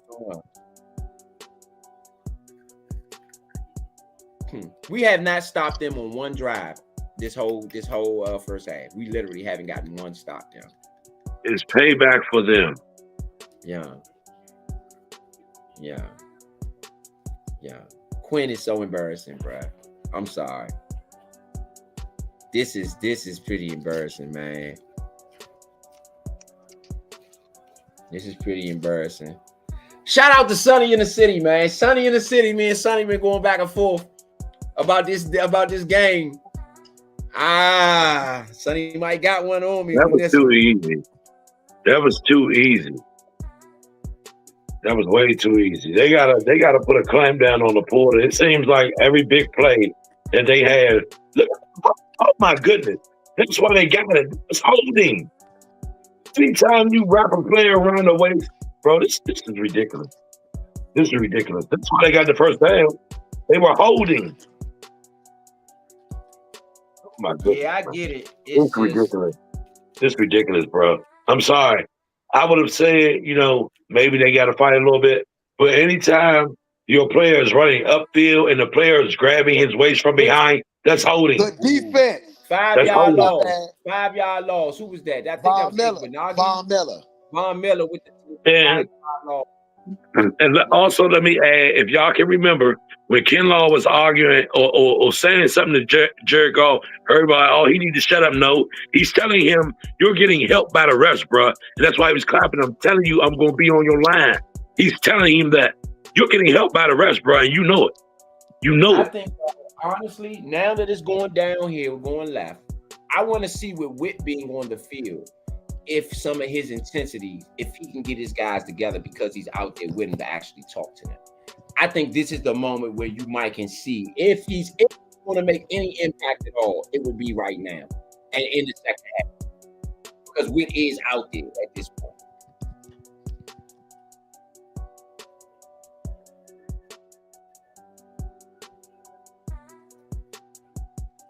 It's a 3rd and 10. We should be able to get them off the field at this point. Sure. But they've scored on every single drive, whether it's a field goal or a touchdown. No, they scored a touchdown on every single drive, every single time they've gotten the ball. They back to pass, Goff, back foot, throws it underneath. He does not get the first. Bobby Wagner with the tackle on Laporta. I don't like Wagner on Laporta. Why is Wagner at 5'11" on Laporta at 6'5"? What are we doing here? That's simply not a good matchup.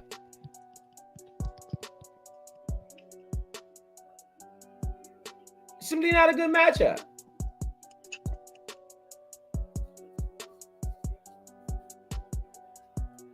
All right, 4th and 1. Here we go. 22-10. 4th and 1. If we can stop them here, we could do something. Oh, they're not going to even try. They're not going to. Oh, yeah, they is. They hiked it. Back to pass. Goff, first down. Oh, my God. Too easy. Why wouldn't we on man-on-man coverage? Why are we in zone in that situation? Man. That's a man-on-man coverage play, man. Why do you have 2 guys over there to guard 3, though? That's why do you? That's my we're thing. In zone. We're in zone, and they knew we was in zone when he went into motion. Man, that's Joe Witt. Lord, that is Joe Witt. So terrible, man. Hand it off up the middle. At least stop them from getting the first 23 seconds. I mean, getting a touchdown. Hold them forth to a field goal at least, man. Goodness gracious.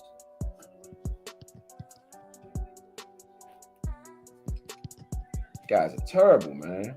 Their line is holding on every big 4th down, bro. I'm tired. I don't even think I'm gonna watch the line no more. I'm starting to get a little teed off. I'm starting to get it teed off. They're literally holding. That's holding. That's holding. That's holding. Of course they're gonna get a first down when you hold. Of course you are. But the coverage was bad though. The whole don't matter, bro. I don't care. I don't care about the coverage being terrible. If you're holding, you're holding. Just like he bad coaching is bad coaching. I don't care. But even if, I don't care. You're right. But even if he's holding, what I'm saying to you is that they would have gotten it regardless because of the call. Even if he didn't hold, they still would have got it because the call was that bad. Goff back to pass, throws it underneath. It's a catch for St. Brown. He's out of bounds at the 6-yard line. 5, the 5-yard line.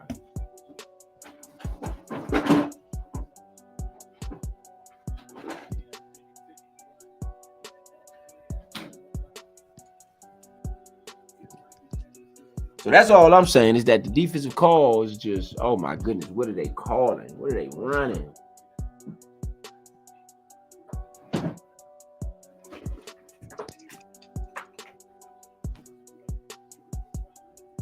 All right, so you got 3rd and goal. Let's see if we can get a stop here. Back to pass, Goff underneath. Okay, we got to stop. Play. Good defense. Sam Street. Good defense. Amos going out might help the defense a little bit because he is a rookie starting that corner, which I get it. Amos was good. And he has played good. Yeah, no. But you start a young guy like that and let him go through the throwing pains. But with him being out the field, it ain't gonna make you no worse. Is what I'm saying. It ain't gonna make it no worse. No, I think it'll be good. Not like bad for us. Pretty all right for us. All right, Lions gonna try a field goal. Let's see how this works.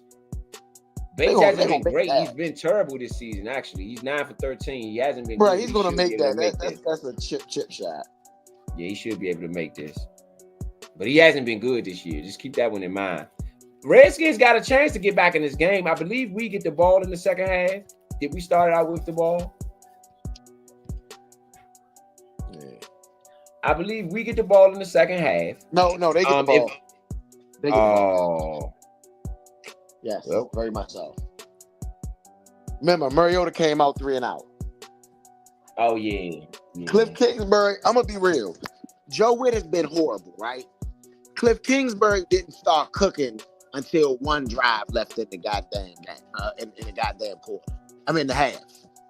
Okay, so I don't know what that is about. Cliff, you gotta cook early.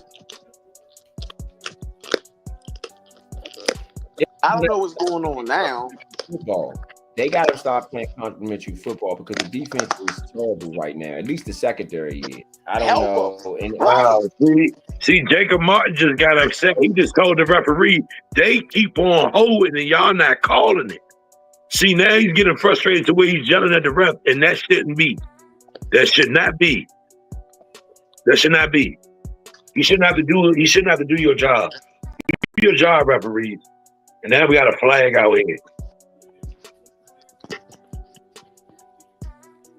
That's crazy. That's crazy. They throwing flags in the wrong direction.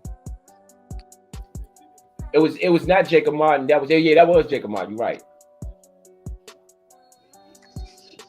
I don't know what Quan Martin was talking about, but he's pointing at one of the Lions players. Yeah, they keep holding.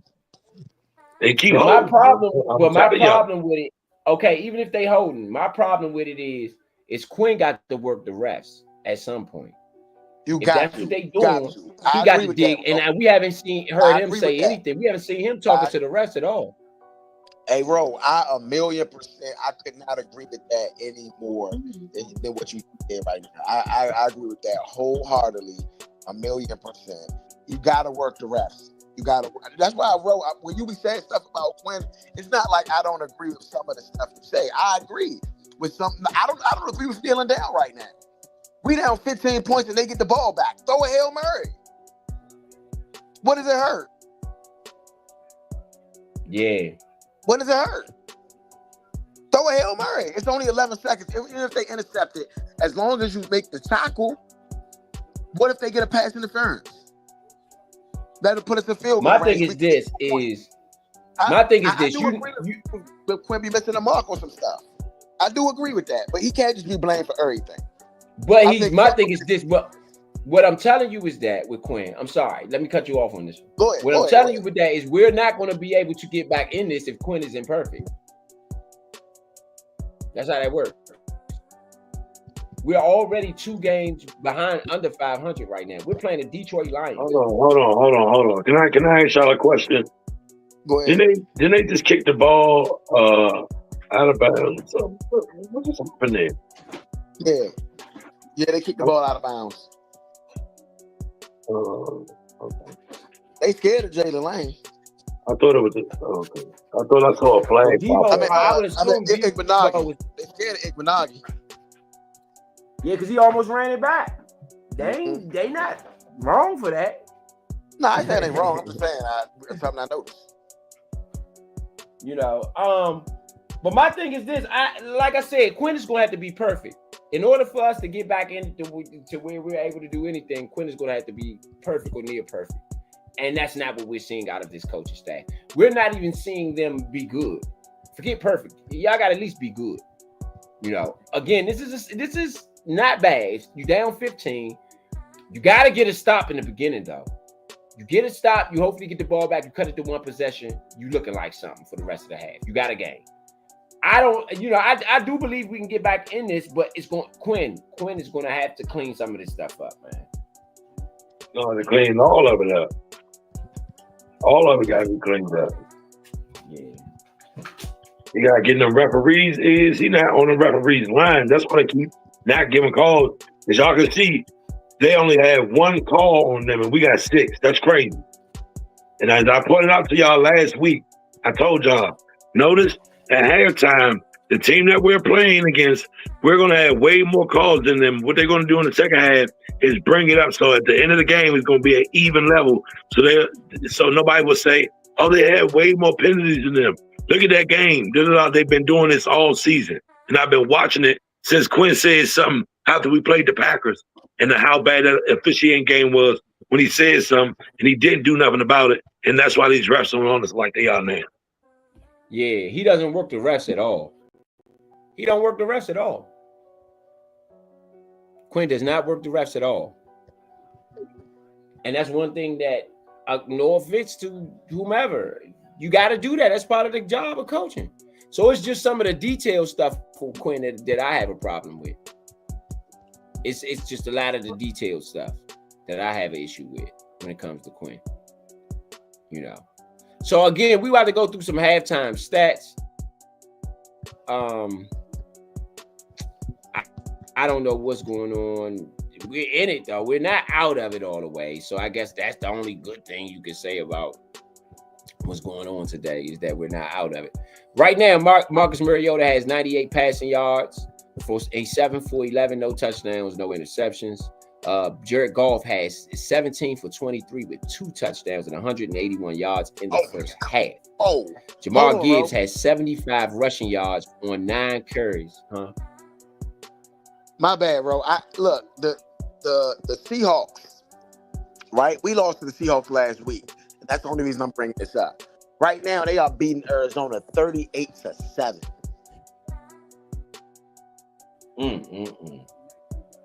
But now you continue on. My bad. I'm gonna get back. I brought that up right there for a reason. But you can finish up. I'm gonna say something after this. Go ahead. All right. So you have 98 yards. You have 75 yards to Jamar Gibbs on 9 carries and 1 touchdown. Raymond is actually the leading receiver for Detroit. He has 4 receptions for 49 yards. Jalen Lane is the leading receiver for Washington, surprisingly, with 1 catch. That's the 41, the bomb that he had. Why we haven't gone back to more stuff? Why we haven't been throwing the ball deep downfield? We did it all last year. So why we haven't done no stuff down the field this year is beyond me. Like, we really don't try too many deep balls, and that's one of our strengths. At least it was last year. Branch has 1 sack right now. We don't have any sacks in the first half, which is crazy. Branch leads the team in tackles, 3 solo tackles for Branch. Wagner has 7 solo tackles in the first half. 8 solo tackles in the first half. 8 tackles in the first half, 7 solo. So Wagner is really trying to at least put in work. When you go to the total team stats, when you move down, the Lions right now have 289 total yards to our 123. That's just simply ain't going to work. Neither team has any turnovers. The Lions have 18 first downs to Washington 7. The Lions only have 2 penalties for no yards. We have 6 penalties for 46 yards. Lions 3 of 7 for third down. We have not gotten a third down conversion at all in this game. 0 for 4. Lions are 2 for 2 on 4th down conversion. So that means they're 6 for 7 between 3rd and 4th down conversions. They are 6 for 7 total. So every time they get a 3rd down in this first half, 6 out of 7 times they've gotten the first. You're not just going to win like that. Washington is 1 for 1 on 4th down. So we're basically, every time we got into a 3rd down, 1 out of 4 we've gotten the first. 25%. That's not going to work. Red zone, we are 1 for 1. The Lions are 3 for 4. Time of possession largely dominated by the Lions. 17 minutes and 32 seconds. Washington with 12 minutes and 28 seconds. So now you can go ahead and point on what you got going on right now. Trey Amos, sorry, just to go over the injuries, halftime injuries, just to give y'all a quick report. Trey Amos is questionable for return after being hurt in this game. Right now, the Lions, they don't have any injuries that occurred during the game. Okay. Yeah.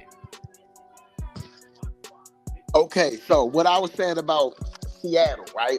And what they're doing right now, 38-7 at the half, right?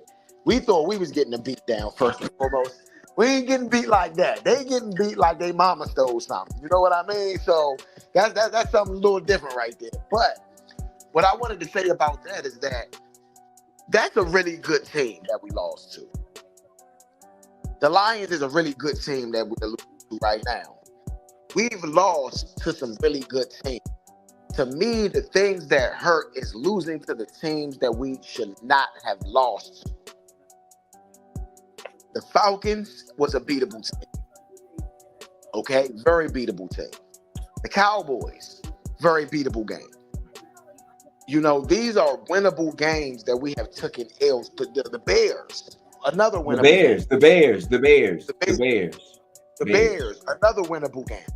You know, these were winnable games, and this is where I'm gonna agree with Roe as saying Dan Quinn got to do better, because if we win those games, if we win those winnable games, a game like this when we are injured and we are super banged up, and we was injured in those games as well, but where we are now is far more in the season injured, and we're going to incur more injuries like we had, like Marshawn Lattimore, like Trey Amos, you know, with like players that went down over these last 2 weeks. You get what I'm saying? So, you know, Jaden Daniels, you know what I mean? So we want to get healthy around this time of year, not get injured around this time of year. And I understand that that's hard, but that's why you got to win those games. That's why you got to make sure that those games don't slip out your hands. Because if you can do well in those games, a game like this where you are banged up, you are injured, you get a pass on. The fans ain't giving you no pass right now. The fans like Roe, the fans like Big Son will be at your neck. Because guess what? They like, man, this is our opportunity. This is our window. And I feel the same way. I do look at it just a tad bit differently. I don't think that blame should be distributed just in one direction. I think that it's a full circle of blame. I think Josh Hurst deserves some blame, like Robin saying. I think that Dan Quinn deserves some blame, like Robin saying. I think that Joe Witt probably should have been fired, like Ro and the rest of us have said. I think Cliff Kingsbury is the one that's getting the lightest hit from all of us. And I think that he needs to be held as much responsibility in this situation as anybody. Before this season started, we knew we didn't have a number 2 wide receiver, but we had 2 weapons within Terry McLaurin and Deebo Samuel. Whatever Cliff was supposed to do, he was supposed to say, hey, Terry, I need you. You supposed to get this deal done. If y'all was going to get Terry the money, all of y'all, the offense, should have came to the court and say, hey, this needs to get done now. We can't wait for this to get done in the offseason. You know? Also, can I throw in one tidbit, Leo? Go We ahead. talk about the wide receiver core. Alameda Zaccheaus was a big part of our offense last year. And he was a big part of our offense when we played against the Eagles. You know what I'm saying? Because that's who we formerly played for. So they dropped the ball with that. Did you know how much they had to pay to keep him? I mean, he went somewhere only, I think literally for like $1.5 million or something like that. Like we had that and more. We should have paid him. We should have paid him. I'm serious.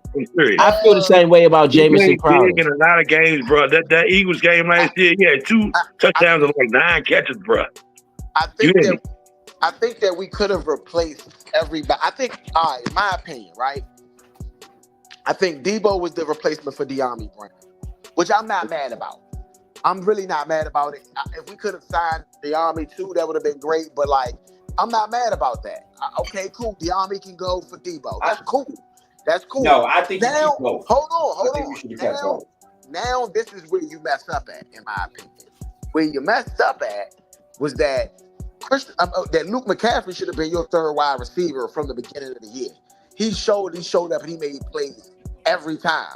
And I was saying this in the offseason that he was showing off in camp. So y'all knew that he showed off in camp, but he didn't come in as your 3rd wide receiver where you have some plays for this guy. You know, that's why I'm blaming Cliff too. Like, this is Cliff, man. Like, Cliff, you had everything, even though you didn't have everything. You know what I mean? A refurbished line. And listen, John Connolly might not have been great, but guess what? You knew he was a rookie coming on. You know, he's a rookie. And that's one of the best positions on the field, edge rushers now. Where was your look, man? We're gonna help you the first couple of weeks. We're gonna chip these guys. We're gonna let you catch up to the speed of the game with some help. Like, I just think that Cliff Kingsbury dropped the ball, man. I think that he deserved just as much blame as everybody else, that everybody's been pointing fingers in. And Joe Witt, same way that Joe Witt should have been fired and all that. Guess what, Cliff Kingsbury? You ain't put up more than 10 points in the first, quarter ever this season. Like what? You got all these weapons?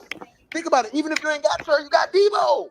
You're supposed to put up at least 21 points in the first half. At least 3 out of 5 drives. But yeah, game on, so y'all can get back to it. Yeah, man. The problem that I have is, like I said, they're incompetent from the top because, for one, you got players that think they can just do anything they want to. You got players get ejected from games. They're not playing to the intensity that they're supposed to. It's a lot of swaying being allowed, and that shouldn't be allowed. Not in the team, and that's why the team is in disarray like it is. Too much swaying. Shouldn't be swaying to nobody. You the head coach. You're supposed to be running that ship the way you're supposed to run it. Regardless of what you got out there, work with it and make something happen. That's why you're a coach. I agree.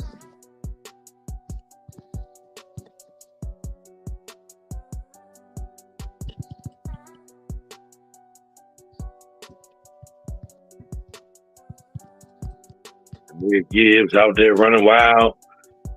Like somebody lost their mind when he get the ball. Like Montgomery doing the same thing. Like we got to vamp down on that.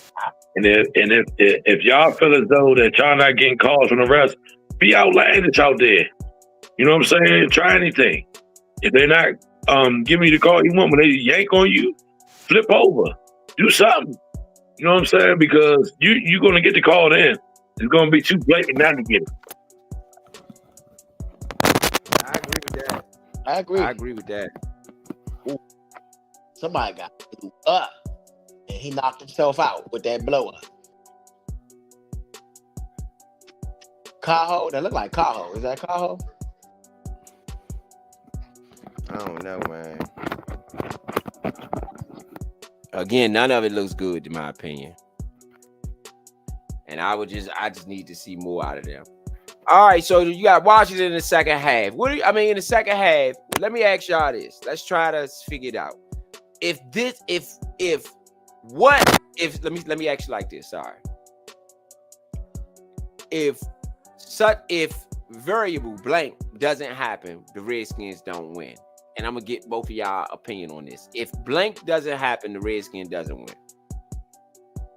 Y'all feel blank. If Dan Quinn doesn't step up to the plate, you don't get a win. Yeah, I'm not making it about Dan Quinn. I'm just saying, because he the one got to get the team in order. He got to talk to Cliff and he got to talk to Whit. Hey, this is what I need from y'all. Yeah, but I knew one of y'all was going to say Dan Quinn. So when he said this thing, I immediately tried to think of something else because I knew for a fact. There's only one way to go, and that's up. There's multiple ways to go. And I'm going to tell you this. You know what? I need one of the coordinators or one of the team leaders to go out and make a statement. Whether it's a play from Cliff where you bring a flea flicker or something that look some back motion where play action and a good thing to get the people hype. You get what I'm saying?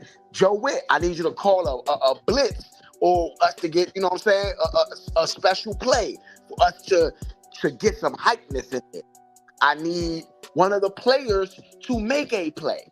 Any player on any side of the ball, don't just get tackled. If you got the ball, break a tackle, break 3 tackles, run a touchdown. Give somebody a head top, no homo. You know what I'm saying? Catching balls. You get what I mean? Give us something to cheer for. So if that doesn't happen, then I don't see us being able to win. If nobody steps up, that's what it's going to take. Somebody's going to have to step up right now. All right, the Lions with the ball. This is a very important drive right here. We need a 3 and out. I don't want to hit back pass, throws it, going deep. It is an easy catch for Jameson Williams. He gets up and then runs some more. Who was on him? Jones was on him. He's too fast for Jones. He's way too fast for Jones. That man has Well, the speed Jones of is 98. 5'9", so he better have some speed enough to keep up Nah, with. bro. Big. Jameson Williams' speed is different. He is 98 speed, 97 acceleration on man. He's different. He's different. Right. So at 5'9", if you are 5'9", do you know what's the name speed? Jones' speed is only like a 90 or something like that. He ain't even touching that man. He ain't touching that man. Hear me out. If you are 5'9", then you better be able to keep up with the speedy receivers at cornerback. Or I'm probably not going to need you. It's a throw in Laporta, easy catch. First down. No, that's the rookie. That wasn't Laporta. First down for the Lions already in field goal range, it look like. Again, defensive adjustments, man. Like, whenever I play against a receiver like him, somebody's going to be over top. Somebody's going to be over top. Yeah, they're at the 40-yard line. Man in motion. Goff hands it off. Up to, oh, my goodness. Gibbs wide open. First down. They are at the 25. He's a 15-yard run. I mean, the middle of the defense is just getting mauled, bruh. Like, I mean, mauled. It's nobody in the middle of the field. Nobody. Like, straight up. 97. Who's 97? He got mauled. Oh, my goodness. I mean, our defensive line is just getting...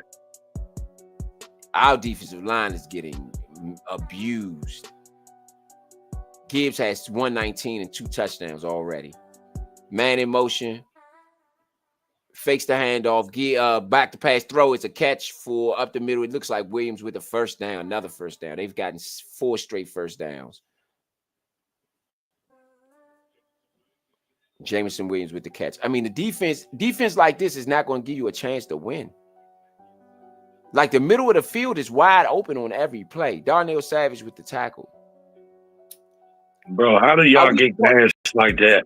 The lanes, they're lane, they're very lane sensitive. They do not stay in their lanes at all. They get pushed out their lanes very easily. Like, stay in your lane.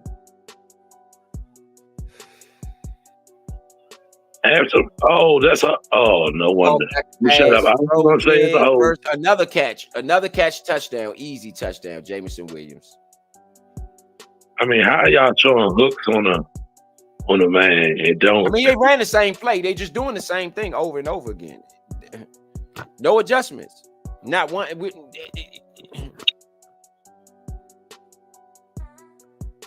The same. They running the same thing, and they even pointed it out. The broadcast pointed it out too. They running the same play until we cannot stop a simple post route, bruh. They're not running anything special, and that's my problem with Whit and Quinn. If you cannot stop the basic small things, oh Lord knows what you're going to do when the real big moments happen. Yeah, this defense. Quan Martin, you got to see that slant. You got to see that from up top. You see him cutting over. 5 times. He ran it 5 times.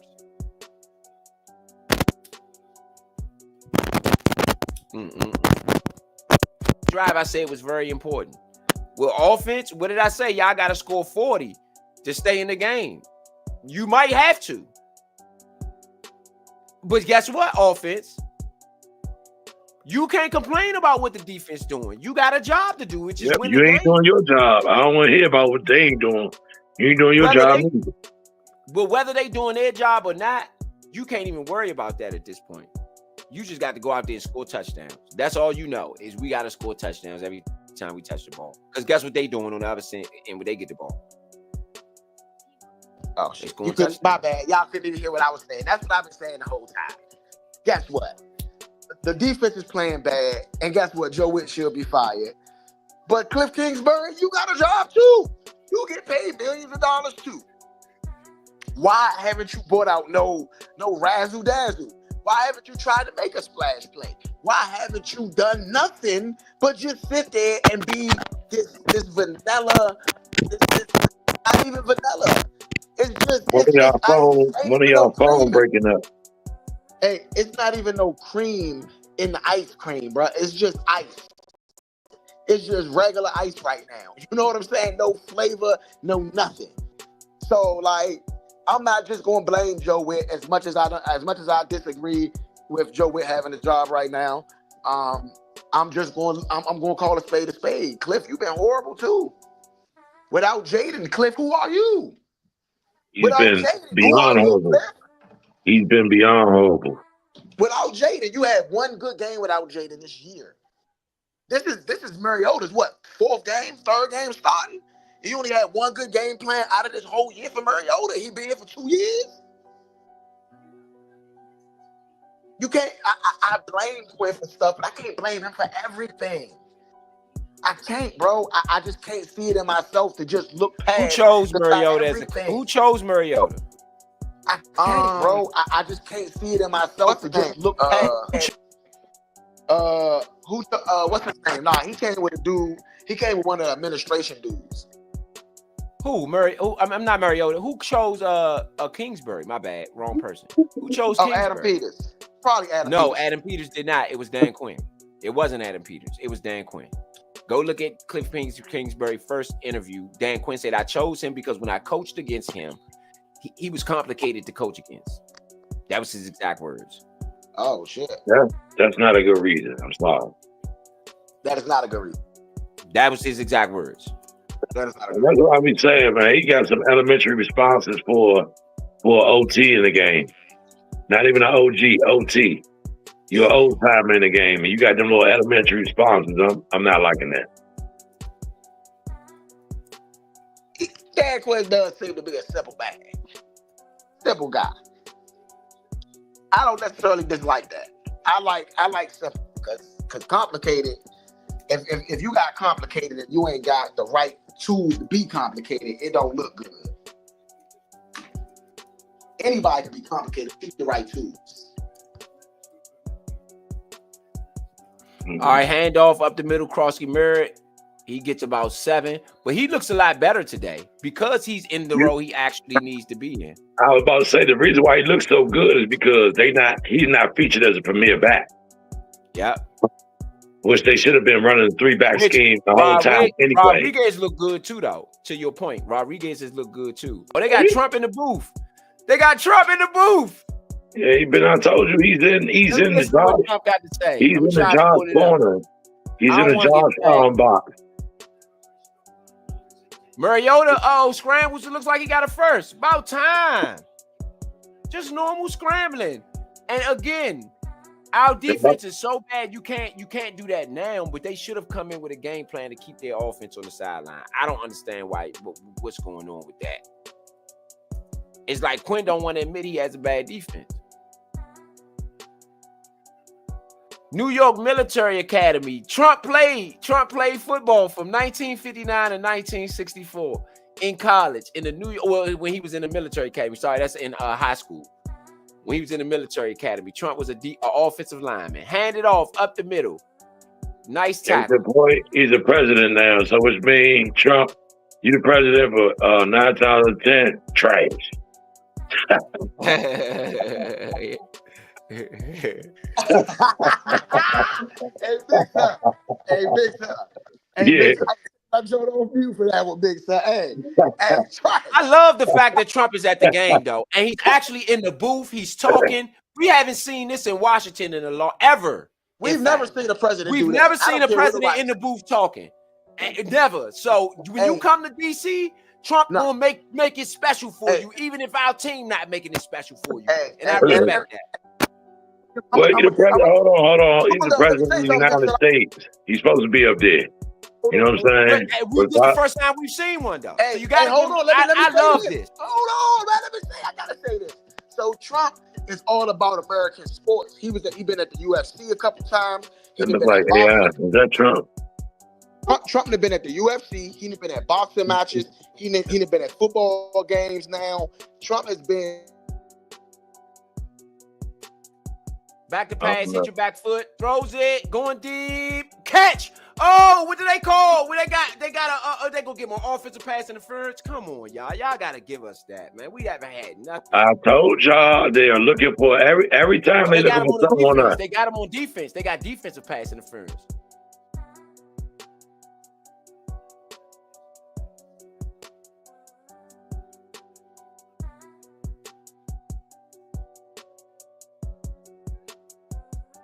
Trump was a tight end, in fact. He wasn't an offensive lineman. I thought he was offensive because he was sitting with the lineman. He was a tight end.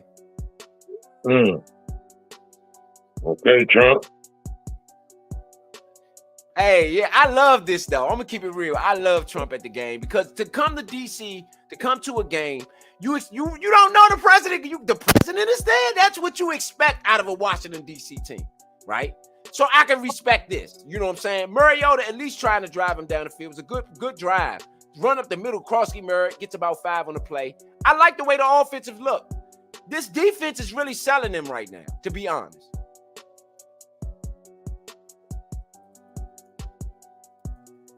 Hey, but bro, what I tell you about Treylon Burks, I told you he was a former first rounder 2 years ago, 3 years ago. So I'm not surprised at that catch.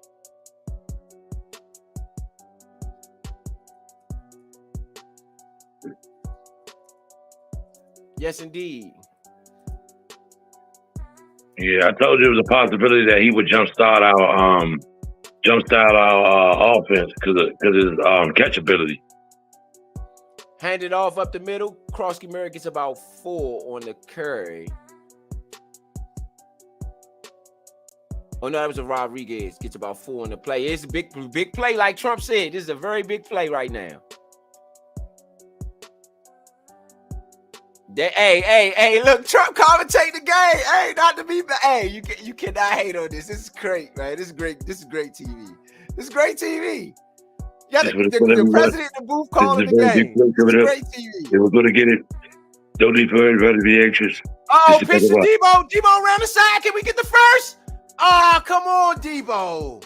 They tried that same old play, though. The Lions was waiting for it. 4th down. Go for it. Go for it. Y'all, man. Y'all embarrassing me right now. Man. You got the president in the building. Yeah. Coming up short. Come on, man. Y'all embarrassing DC right now, man. Goodness gracious, man. This is what you get, though, when you go to NFC championships in DC. This is what you're going to get the next season. Quinn is from Salisbury. How did Quinn didn't know this? This is 3rd and a long 3. That is a long 3 right here. Debo didn't get almost nothing. Timeout, Washington. I don't agree with the timeout. We're down by 15. Why are you using timeouts there? He wanted to see, and that's my thing. You using timeouts to try to help your coaches so that you can see what they running first before you call your play and all of that. Come on, bruh. No, that's not how you're supposed to use your timeouts.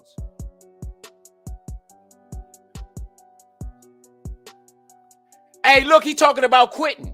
Trump right now, and they in the booth talking about quitting on the team. And look, he looked at Vilma and said, "You never quit, did you, Vilma?" No, I never quit.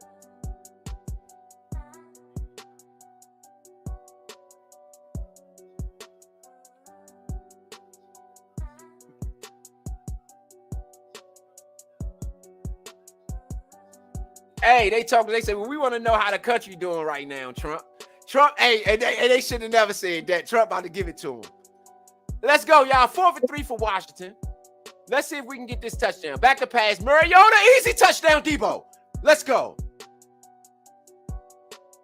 Let's go. Hey, look, he put the commander-in-chief joint up. Hey! Trump out here trying to save the season, y'all. Hey, Trump out here trying to save our season, man. Because they hate on it. Well, hey, the last possession, did we score the last possession? We had the ball. Yeah. Did we? Yes, we did. All right. First possession, second half. All right, B plus. First half scored. B plus. Yeah, I'm gonna give my A. B plus. All right, we're going for it on 2. I don't agree with this. But they try to make it 14. I don't agree with this. I think this is bad coaching, man. Fakes the handoff. Mariota doesn't get it. That's why I didn't agree with it. I knew y'all wasn't gonna get it. You only start to do those things in the 4th quarter, in my opinion. Early in the game, I want all the points I can get. If you force me to do it, though, I'm gonna have to do it. I'm gonna do it. But I'm not doing it early like this. All you doing is giving away points. That play right there to Debo is all day. I just want to throw that out there. That play is all day. Hey, look at Trump. Trump giving him the pound. Look, hey, not to be funny, those guys that are in the booth commentating this game will remember that for the rest of their lives. Period. And that's what you want when you come to DC is an experience. You think maybe the president might be here, but not really.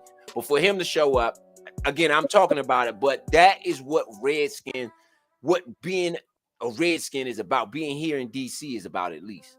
You know what I'm saying? So I really appreciate that. For real. You know what I'm saying? As a Redskin fan, because we've never seen that. We've never been privileged enough to see that. You know, as long as we've been Redskin fans, I never remember Reagan in the booth. I do remember Reagan, though, to give him some credit. Where's Ricky Sanders at the parade? That's iconic. All Redskin fans probably remember that who understand Redskin football. But to have them, give him legendary pass or whatever, you know. Right.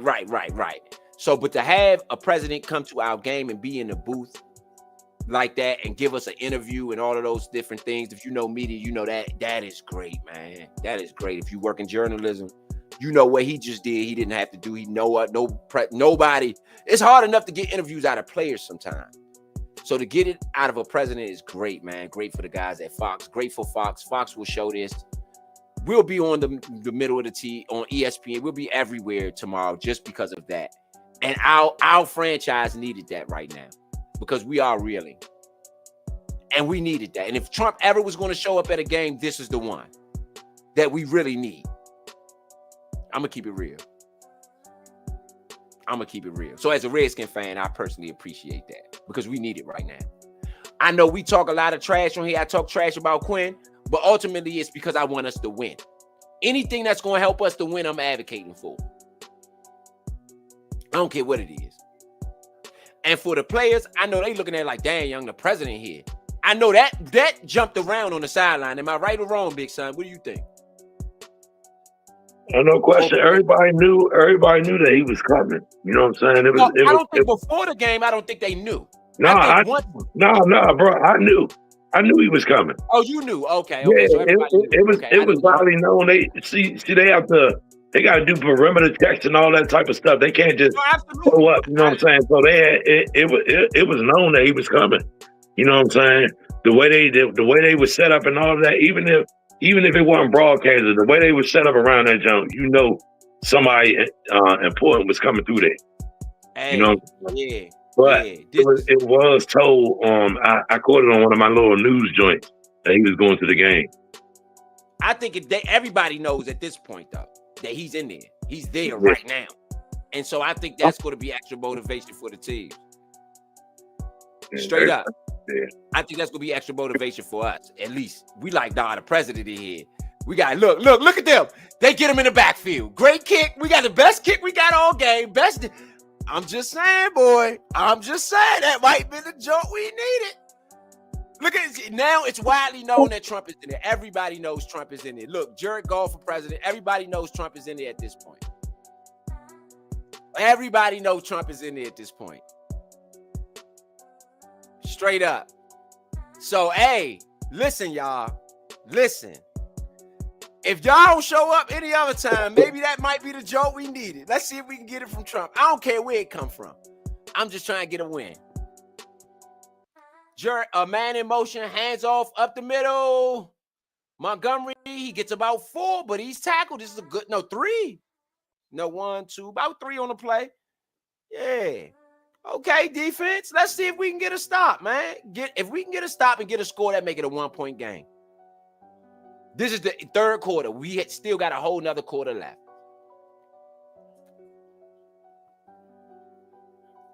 You know, everybody's talking about it. Everybody is talking about it at the end of the day, and we can get back in the season. It ain't over. We shocked the world about beating Detroit last year. Let's see if we can do it again.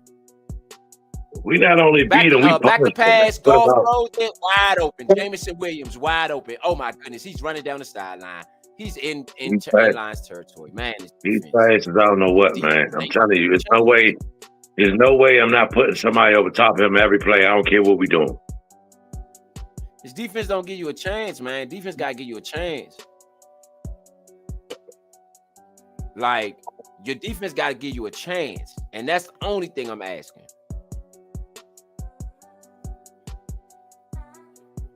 That's all I'm saying. Is Jameson Williams is crushing you in the second half. You ain't put another guy on him yet? And look how far they is off of him. You giving them, look at this. They 10 yards. Look at the play. Man, that they boy is too far off him. Hand it off up the middle. Look at that. He gets about 10 on the carry. Montgomery. This defense, man. This defense is just not. It's just not doing it, man. It's just not doing it. It's not getting it. At least try to hold them to a field goal. I mean, they've scored on 6 of 7 drives.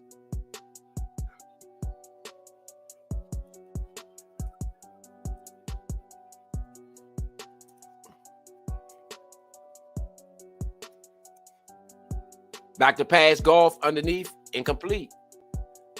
Let's see if we can hold them for a field goal at least. Yeah, they're going underneath a lot because they use their speed to get upfield.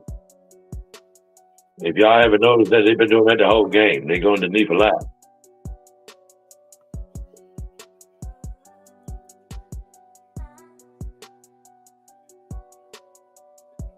This is just, I mean, you get no pressure on golf. I mean, it's just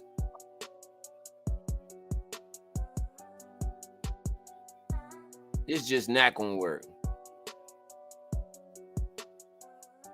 Back to pass, 3rd down and 1, easy catch. Jameson Williams again. Jameson Williams again. Yeah, underneath. Yeah, underneath. I mean, Jameson Williams is killing us in the second half. I mean, it's the adjustments. They're not doing anything special. I mean, they've run that inside. They've thrown it in the middle of the field. That's our problem on defense. Is our middle of the field is just terrible. Everything over the middle is easy pickings. 1st and 10 from the 11-yard line. The Lions can get a touchdown. They're approaching the red zone. Man in motion. Hand it off up the middle. Gibbs gets about 2 and he's tackled. The middle of the field in the passing game is just wide open, man.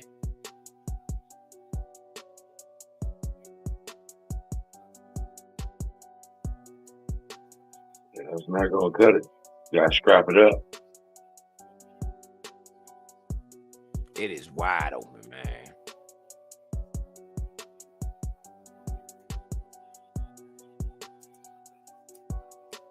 All right, you got 2nd and 8 for the Lions. Hands it off. Looking for Gibbs. He bounces it. He gets nowhere. He gets tackled for a loss. Jacob Martin.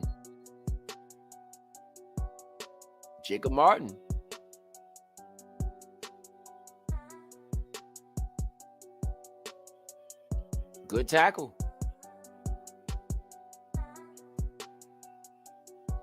Good tackle.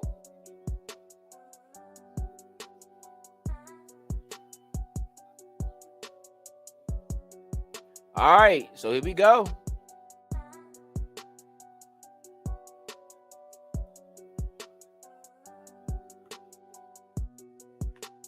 Lions on 3rd and 8. Back to pass. Hits his back foot. Looks, scrambles. He throws it. No, we got to stop. Hey, we got him held him to a field goal. Hey, I ain't talking trash about that. I can live with it. D. I can live with it. D. They ain't make no adjustment. They got torched up all the way down. They bent but didn't fold. Still a D for me, though. It's a D for me.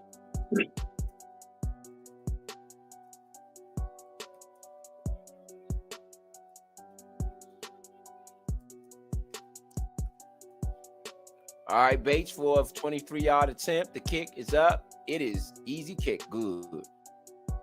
35-16. Okay, Washington still. That's a win. Try to get another touchdown. Y'all going to have to score to stay in this because your defense is terrible. So you got to score to stay in this. But, hey, YouTube TV customers, don't miss what's coming up on ESPN. So Get the sports you love back. Get ESPN back. Act now. Go to keepmynetworks.com. all right, so that's a field goal. Lions score. That drive was 9 plays, 75 yards, 4 minutes and 35 seconds off the clock. Right now, Jared Goff has 297 yards on the day. Gibbs has 91 yards. Jameson has 119 receiving yards, and he leads the team. Man, the Lions on offense are rolling, all passing and rushing. Our leading receiver right now is Treylon Burks with 59 yards. Our leading rusher is Crosby Merritt with 24 yards, and Mariota has 141 yards. It's hard to compete with numbers like that when your numbers look like that, just to be honest. You know.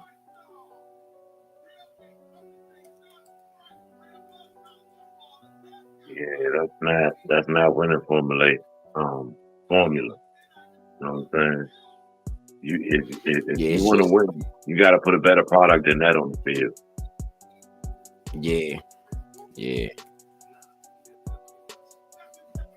Yeah. I mean, 75 again. 9 plays, 75 yards is just insane.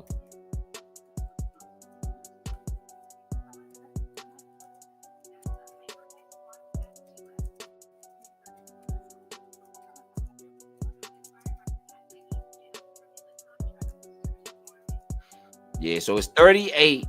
Is that, let me make sure I get the score right. Hold on. 35. Sorry, 35-16 right now. If Washington get the score, you would think it'd be 35. It'd be a 12-point ball game. Even if they get the score, it's a 12-point ball game. So they have to get the score here. Well, in a 2-point conversion at this point. Yeah. I wouldn't advocate for the 2-point. I'm not advocating for that yet. I think that you're gonna lose points doing that, and you need all the points you can get. So I'm taking the 1s. I'm taking the 7.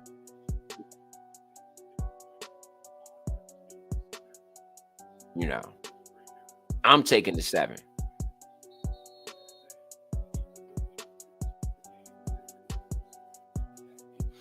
You know, so all right, 2:30 left on the clock. Redskins got 1 quarter left. The defense just got to get him a better chance. Oh, he brings it out of the end zone. He catches it 1 yard in. Iguanagati, I don't know. He got tackled at the 20.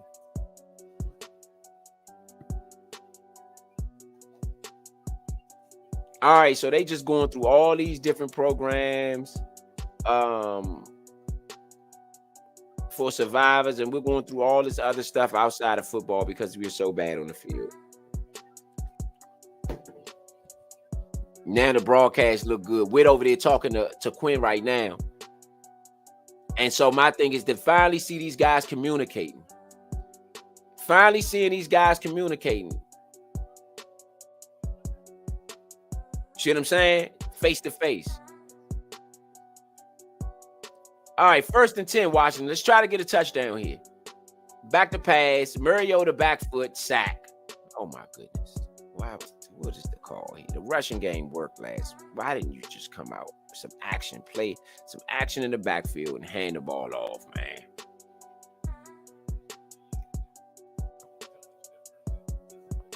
Brian Branch with his 2nd sack of the game. He couldn't even block Brian Branch. I mean, our tight end literally. I mean, I think it was a tight or tackle. Couldn't even. I think Carterly. Who's that? Carterly. He couldn't even block Brian Branch. It's terrible. 2nd and 16. Man in motion. Another pass. Hits his back foot. Throws it. It is a catch. Good catch for Ertz. So we'll make it 3rd and short. Hey, let's score here. If we score here, you stay in it. Only thing I'm advocating for this at this point is just points on every drive for the offense. That's all you could ask for because the defense is so bad. So I'm just looking for 7 on every drive. Every drive is, to me, is 4-down territory right now with that defense you got. Unless you're in your own territory. It's a 3rd down and 3. Y'all gotta go. Y'all gotta get this one. 3rd 3 for Mariota, man in motion. Zach Ertz. Out to pass Mariota, did not catch it. Looking for Debo. It was a bad throw for Mariota. It was behind Debo. He didn't even give him a chance to get it. I don't like the play call. Y'all just literally 3 throws and out. You didn't even try to run the ball. It looks tankish. Yeah, I don't like the call. Why didn't you run the ball? You just didn't even try to run. If you were going to run at any point in that drive, it was on that 3rd down. Redskins to punt, 3 and out. Now you about to get the lines. Well, no, Tressway's pretty good. I'm not going to say you might give him a short field, depending on what the wind feel like out there. Win a great kick from Tressway. Okay, he did flip the field. That's them on the 15-yard line. Man, you get defense go back on the field after a 3 and out. You can't have, with the defense we got, you can't have no 3 and outs. You can't have no 3 and outs. Even if you got a good defense, you shouldn't do that to your defense. This is terrible, man. This is terrible. It's just not working at all.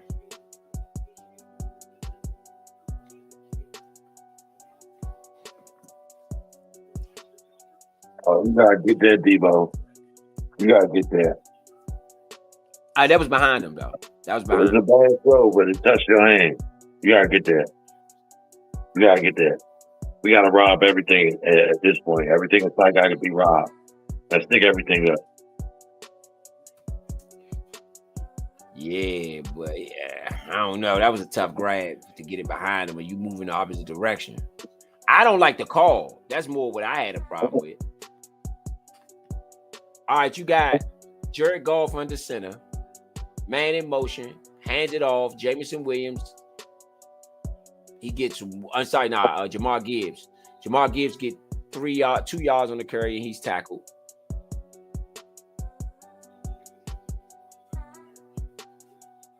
It's just, I don't know.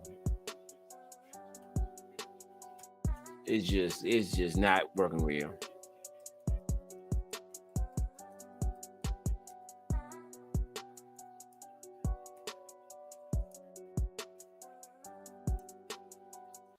All right, so we got a 2nd and 8. Man in motion, fakes the handoff, back to pass, hits his back foot. Jared Goff has wide open is St. Brown. He makes a man. Oh, no, he doesn't. Frankie Louvu gets the tackle after a 19-yard gain for the Lions. Just the defense is terrible, It's man. raining out there. It's raining.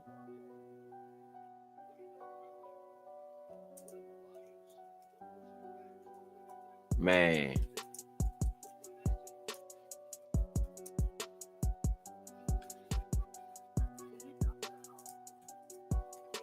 No, why did you stop? I mean, not down the middle. YouTube TV customers, don't miss what's coming to ABC and ESPN. Get the sports and shows you love back. Get ABC and ESPN back. Act now at KeepMyNetworks.com. Terrible. If Miller runs through that right there, that handoff, he gets them way back further than what he got him, than what they got him.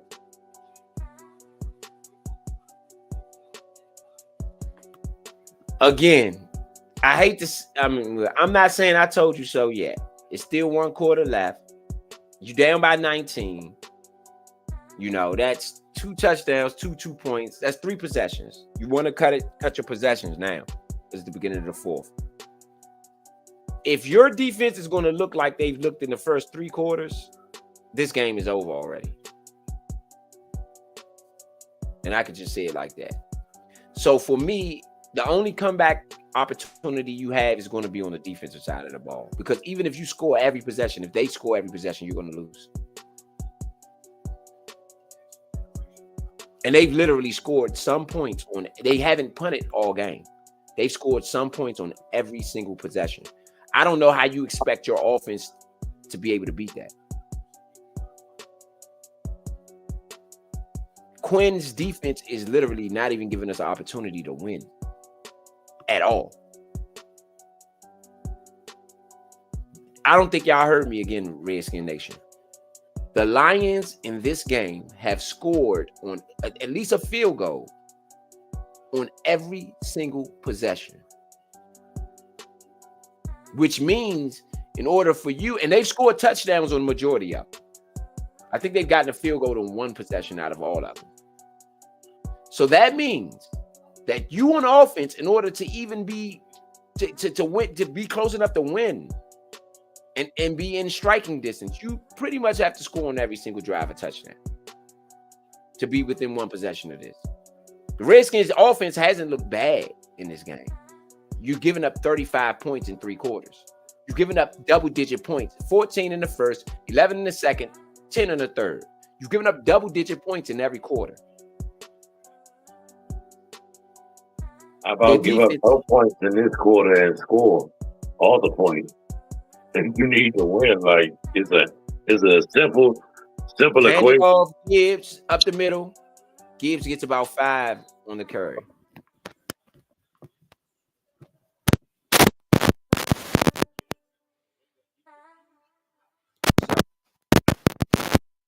It's hard to get some feedback.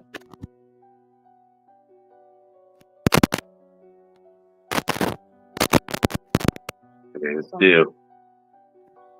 What about now? What is the feedback of the game? No, it was like feedback, like something like in the mic or something. Oh. Static. It was like static. Hand it off. It is he makes a man miss and he gets first down. Easy.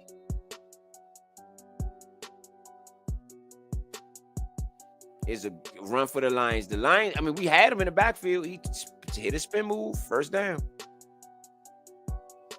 Last week against Minnesota, Jahmyr Gibbs had 28 yards total on scrimmage yards. This week he has 129 and 2 touchdowns. Raymond is hurt. It looked like he got a hamstring. Man in motion. Lions ball at the 49-yard line. Laporta's wide open on a naked bootleg, which we don't do any of. I don't know why. Laporta's that was an 8-yard gain. He's at the 44. It looks like. We don't do any bootlegs at all. And they got Quan Martin on Laporta, which I guess you don't have to because you don't want Bobby Wagner on him anymore. But I mean, I just don't get it, man. Quinn is being just massively outcoached. Lions ball now at the 44-yard line, 2nd and 2. Pitch out to Gibbs. Gibbs gets another first down. Oh, he's gone. Touchdown, Gibbs. Touchdown, Lions, 42. We've given up 40 points in 4 straight games. Yeah, they're going to defy Witt. 41-16. Witt knows it's coming out. That's why he was sitting on the sideline like that. He knows it's coming. We're officially getting blowed out now. This is an official blowout. I mean, it was already a blowout to me. Now, when they put up 40, you're getting blown out. With the president in the building. It just don't matter. Y'all just going to be bad. It doesn't matter. Y'all just decided you're just going to be terrible. And I'm not blaming injuries. It was a block. It was a block. Good block.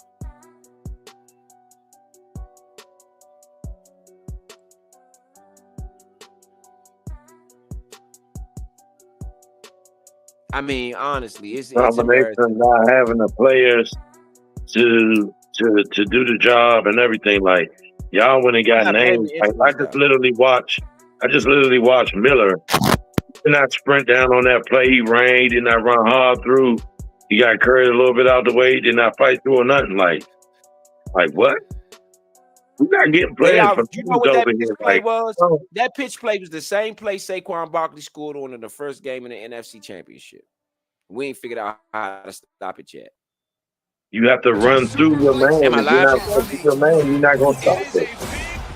Nah, we don't set the edge. That's what it boiled down to. We don't set the edge. Our edge don't set the edge. look, getting big money, playboy, your time's up. Yeah, mute that, bro. Huh? Yeah, mute that. Oh, it's something playing? Oh, yeah, Yeah, something is that's playing. that thing. Yeah, Oh, nah, it's music. Yeah, my bad. Yeah. My bad. I ain't hear it. I didn't hear it. Yeah, this is, I mean, again, I could be wrong. People could be mad at me. But this is the same thing we've seen out of this team all year long.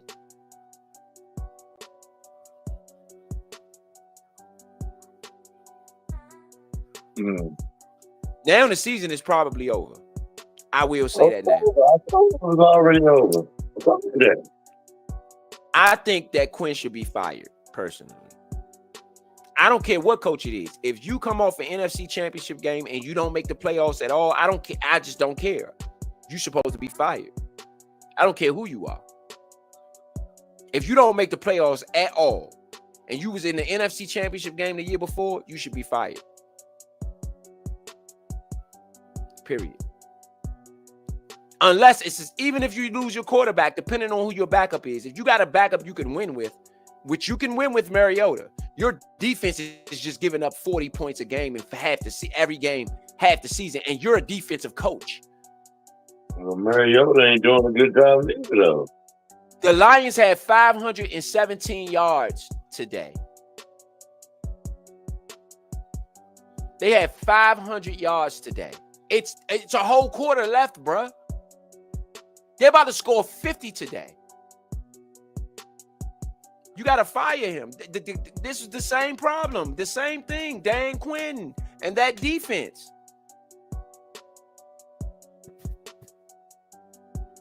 I don't want to hear about injuries because the problems and the things I'm seeing on defense ain't injuries. You're not tackling well. The same plays, people doing the same things. You don't set the edge. Holding, another penalty against the Redskins. That's what I'm saying. How many penalties do they got? And I've seen multiple. How many penalties do they have?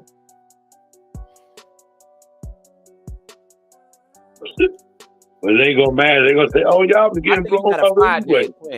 I would fire Dan Quinn now and let Cliff Kingsbury coach, because I would know in my mind Dan Quinn is not going to be my coach moving forward. I would know this. Mariota's having a good game. He's actually 11 for 16, a touchdown for 152 yards. Those are good numbers. Right. They're, they ain't bad numbers. Those you're passing the ball at 65% a clip. He held the ball. Mariota runs and he slides. He gets about 5 on the play. We have 16 points. We might end up with 30. You end up with 30, you should win. What did I say in the beginning of this game? You got to win 40 to even compete. Remember I said that? I don't know if you heard that. In the beginning of the game, I started this game out by saying we're going to have to score at 40 to even compete. That's how bad this defense is. And it's not injuries. The scheme is terrible. They need to just and he hasn't blown it up yet. The Quinn is just you got to fire Quinn, man. Quinn cannot have a team. On a Quinn team, the defense is going to be bad. This is exactly what happened in Atlanta his last season. Mariota throws it deep. It is a catch for Zach Ertz. It was a great catch for Zach Ertz. He's down at the 49-yard line. Ertz putting that work in. That was a great catch for Ertz. I mean, he mossed him. Yeah, he mossed Hopper. The offense hasn't looked bad. It's the defense. They scored a touchdown on the 5 of the 6 possessions. Or 6 of the 7 possessions they've had. They've scored touchdowns on it. We got another false start, Connolly. Connolly's 4th false start penalty, I think, in this game. Connolly's been hit with false start at least 3 times before this. Why he's still on the field is just, it's stupid.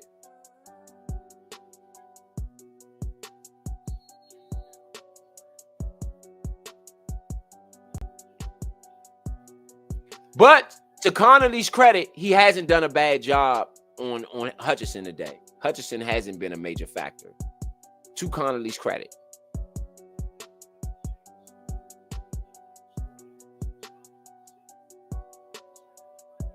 Yeah, he was the reason why Mariota had some extra time on that pass downfield to Earth. Yeah, he hasn't done a bad job on Hutchinson, but this game hasn't been competitive either. So I don't know what Hutchinson would have done if the game was competitive. All right, we are in hurry-up offense. McNichols with the carry. He gets about 5 on the carry. Washington is in Lions territory. They are in hurry-up offense, which I do agree with.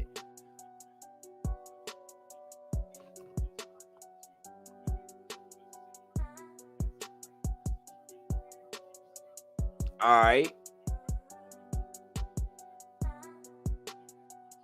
41-16. Fakes the handoff. Mariota throws it underneath. It's a catch for Ertz. He catches. He gets about 5 on the carry. Yeah, I got to throw the ball down the field. You need chunk yards. Chunk. You cannot throw this dink and dunk. Brian Branch is down for the Lions. That's a huge loss if they lose him. Oh, yeah, he's calling for him to come get him, so he has to come out. Okay, you have to take a shot here. No Branch on the field. You should have a play drawn up ready for this. Yeah. You got to take a shot here. You got a new guy out there. No safety, right? Yeah, that's their safety. Yeah. So he's taking a play off. You need a shot here. You need a shot here. 3rd and 5. Take the shot. You'll go for it on 4th either way. But take the shot here. Take the shot. Now I'm taking the shot. I don't know. Brian Branch might be back on the field next play. I'm taking the shot here. I'm taking a shot, or at least to get us in the red zone, deep in the red zone. I'm taking a shot, some form of a shot here, though. That's me personally. They ain't man. It looked like man-on-man bump and run coverage. Look like they're going to bring some pressure. Back to pass. They only brought 4. Mariota throws it. It is a back shoulder. It dropped. Robbie Anderson dropped. The same thing he always does. Drops. That's I tried to tell Point that earlier. He's the drop king. He doesn't catch anything contested. Hit him right in his chest. He dropped it. Hit him right in his chest. He dropped it. Right in his chest. He dropped it. He's right in his chest. And Mariota looking at him like, come on, bruh. You got to catch the ball. He dropped the ball. 4th and 5 for Washington. Robbie Bum. Why would they sign him? Out of all the receivers you couldn't got, that's who you get, Robbie Anderson? These guys are terrible, man. Catch Deebo Samuel. Deebo got it. Though. 1st down. Thank you, Deebo. Show him how to make a contested catch, bruh. Thank you, Deebo. Great one-handed catch by Deebo. Stop playing with him. Deebo know how to work when the president is out there. That's how you work when the president is there. Golly.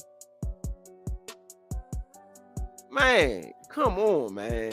Y'all got to get rooted. You choose. You got these bums out there. Robbie Anderson's a bum, in my opinion. And there's no disrespect to that man. He just don't catch a lot of contested footballs. He don't. They talk about he bobbled it. Now they want to. Oh yeah. Well, they challenged it. Talking about a bobble. Oh no, that was pass interference on Chosen. You know what I don't like, bro? If that was Lattimore and it was the other way, that would have been a pass interference. He pulled Chosen arm and slammed him down and all of that. Not saying nothing about Chosen not being able to catch. I respect that because I know he can't catch. But he was also interfered on that pass. Because if it was the other way around, bro, they had been dogging us on that joint. All season with Lattimore. All season. And the way he was just all over Chosen, that should have been a call. He doesn't catch anything contested, though. I get what you're saying, but he don't catch anything contested, and that's my problem with it. He still hit him in the chest, and he dropped it.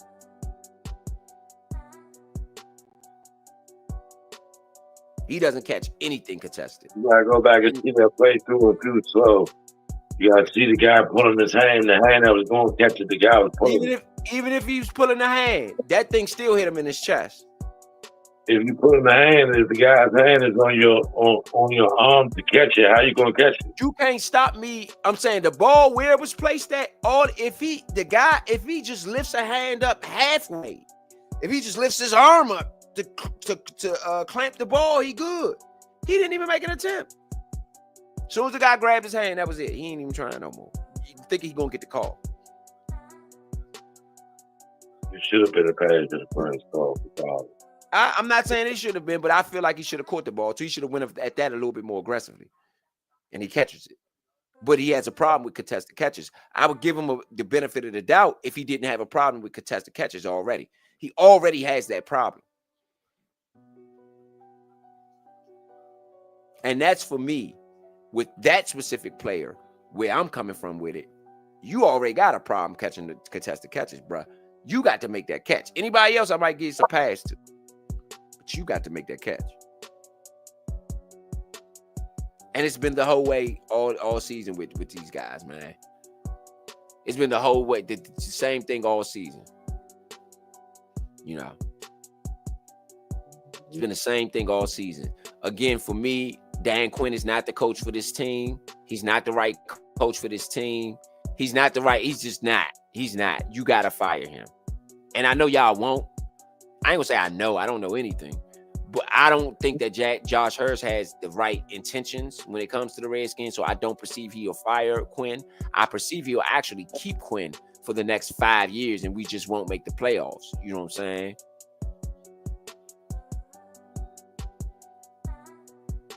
I don't think this fan base will allow that. We ain't Philly. Hey. We not Philly. You'll have an empty house. We not Philly. It should have already been empty. Handoff, Krosky Merritt. He gets 4 in the play. It should have already been empty. The offense is not playing bad, though. I'm going to be honest. The defense is just unbearable at this point. And for this to be a defensive coach, meaning...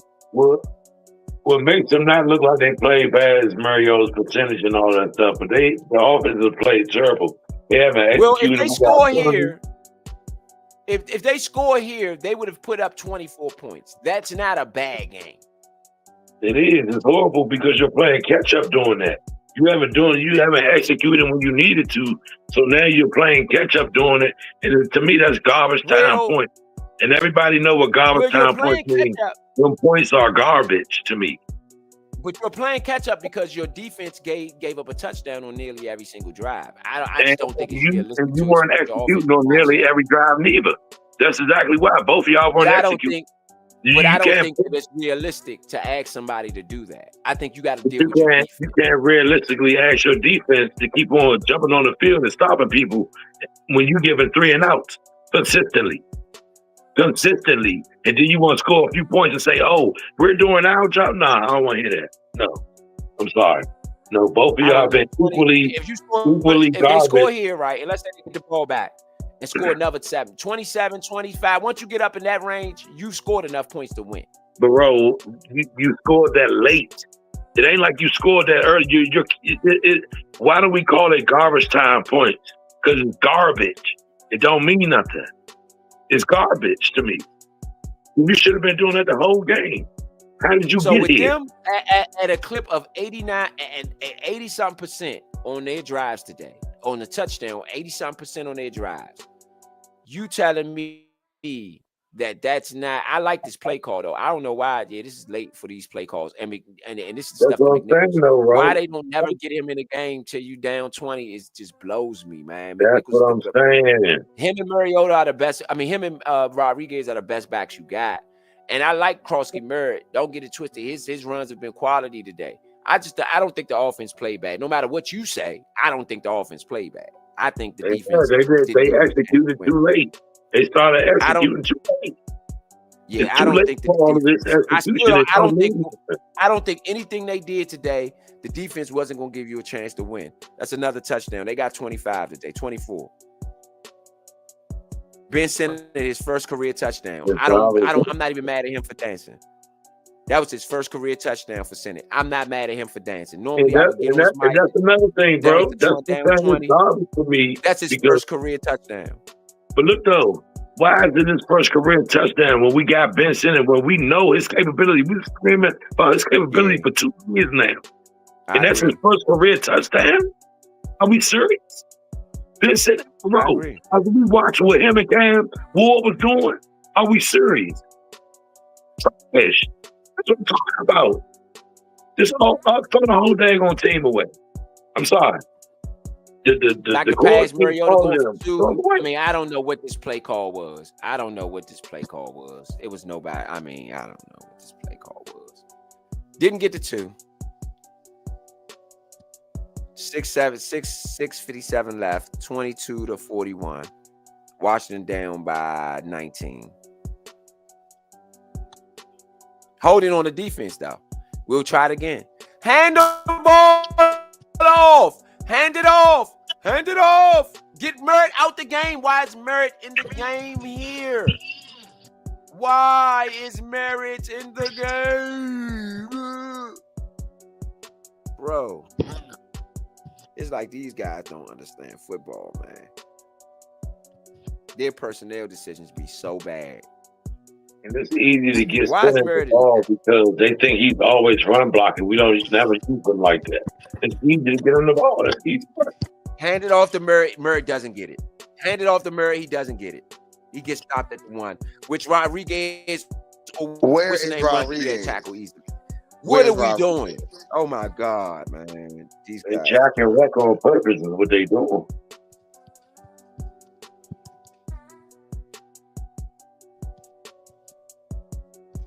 And what I tell y'all about the calls, they're gonna start calling calls now to bring it up even. I told y'all that.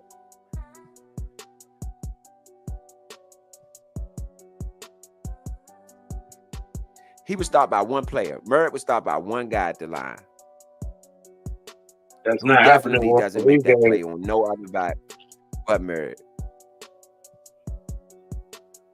That would not happen with Rodriguez for sure. There's no question about that.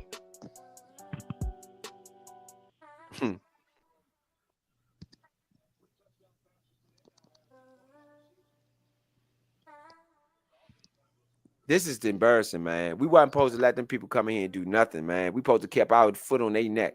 That's the one thing I respect about Joe Gibbs. If he get his foot on your neck, you're not coming in and doing nothing to him because you might play him in the playoffs and he don't want you to have no confidence against him. It's all about strategy. It's so much bigger than Quinn has no qualifications to be the coach, in my opinion. After seeing him in action. I can't judge you if I don't see you in action. But I had my reservations about Quinn from the beginning. And again, this season shows all my reservations have come into fruition because last season your schedule was weak. Y'all keep giving them credit for this 12-5 schedule. It was a weak schedule. And so this year you have a playoff schedule. You get to see what you about. You ain't about nothing, Jack.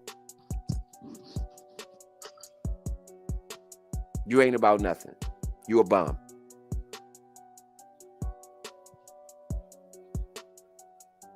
You a bum.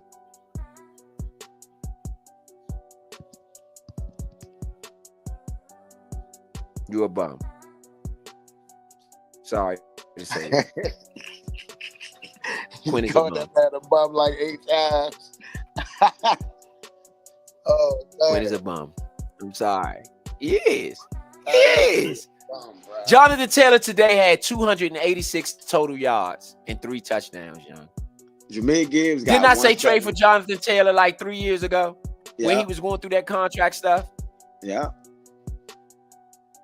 They are Didn't I say that? All over our defense now. Montgomery, now y'all Curry.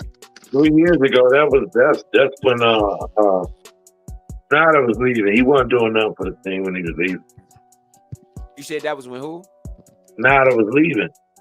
It didn't matter who was in there. I just knew that he did that. What we're seeing out of Jonathan Taylor is what I said we would see out of him like 3 years ago. I was like, this guy's the best back in the league. I said that about him 3 years ago. And he's been, I'm talking about, man in motion, hands it off, Montgomery, first down, 6 yards on the curry. Yes, no, 7 on the curry. I mean, I'm gonna let y'all take it over. I've called. I'm gonna let y'all take it over. I need some funnel because I'm gonna need something after this. I'm not gonna lie. So y'all get me for a quick second, man. I got you. But get it. You good, bro? Go ahead, man. I got you, man. So this is 7th straight game with 500 plus total yards. They broke a record, and Miami since 2022, and Miami was the last one to have somewhat close to that. basically standard. So, I mean, it's a play action pass. It is incomplete. It is 5:25 left in the fourth quarter. 2nd and 10. It's disrespectful when they bench their starters. You know you got what when they bench their starters. You know you got what. Y'all better look yourselves in the mirror, man. The Lions going to advance to 6-4. We are going to go down to 3-7. Can I keep it gangster one time, bro? Go ahead. I just want to keep it gangster one time. Go ahead. I want to know, out of all of them players, defense and offense, how many of y'all hook up with each other at each other's houses after games, after practice, after all of that? And now I'm not talking about like 3, 4 y'all. I'm talking about like 12 y'all. The people that consist of the starters. How many of y'all actually go and be with each other and watch film together and figure this thing out? Y'all have to have camaraderie like that. It's not going to happen going your separate ways. 39, pass is incomplete. Jameson Williams dropped it. You do know, divided, you fall. You do know that, right? And I'm looking at it. I can tell y'all divided. I can tell y'all not over each other's house, studying film, getting it together. I can tell y'all not doing that. I'm not going to disagree with you, Big Sam. That's straight up. If you want to be great, that's what it takes to be great. Y'all got to study film together and know how to click. Oh, they doing this, they doing that, and be doing it at 160 miles an hour. You got to take it to the Autobahn. You got to go crazy right now. It's time to go crazy. And Detroit attempts a field goal. It is good. That's going to push the score up to 44-22. Ridiculous. Well, they're up by 22 points, man. I mean, unless Santana Moss going to come out of retirement and they going to turn it to the Cowboys, you know what that means. Detroit is actually, they are tied for number 2 spot in the AFC North. That AFC North pretty tough over there. The AFC North. You said they tied for second in the North. Yep. Green Bay is number 1 because of that tie game.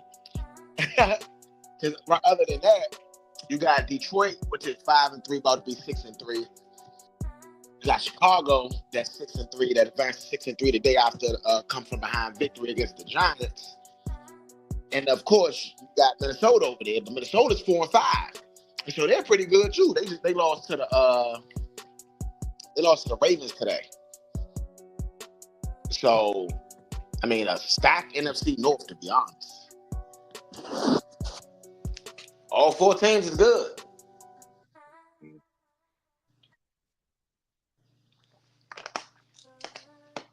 Even if the record don't reflect. 40-yard TD from scrimmages, Jahmyr Gibbs. Before turning 24, Jahmyr Gibbs is number 4 or 5 all time, behind Barry Sanders, Randy Moss, Jim Brown. I didn't see what the last person was. Can I catch that last person for me? I think I might be a little behind you. Yeah, you're going to be behind me. That's what I'm saying. So it's another person. I named Jim Brown, Barry Sanders, Randy Moss. Jahmyr Gibbs is number 5. I don't know who number 4 is.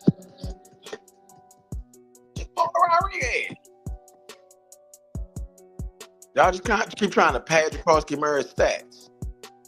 I wish I had took him on the Currys. Now that I know y'all too stupid to not keep giving them the ball. Josh Johnson is right. Marcus Mariota is on the bench. Something they should have did last week. But I guess Dan Quinn did learn from one mistake, I guess. Even when it's a little too late. Yeah, like Roby sitting there getting on about how I do defend that.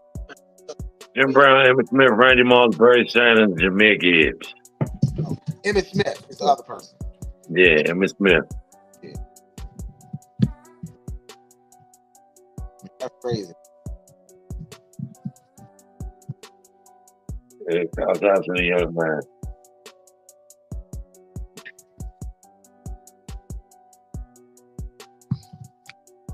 Get the props for the props I do.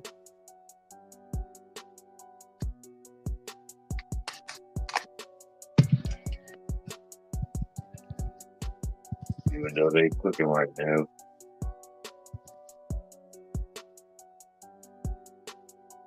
Oh man, Josh Johnson falls down and still pitches the ball back to Jakrowski Merritt. That's gonna be a 4th down. We're gonna have to punt 2:53 left in the game.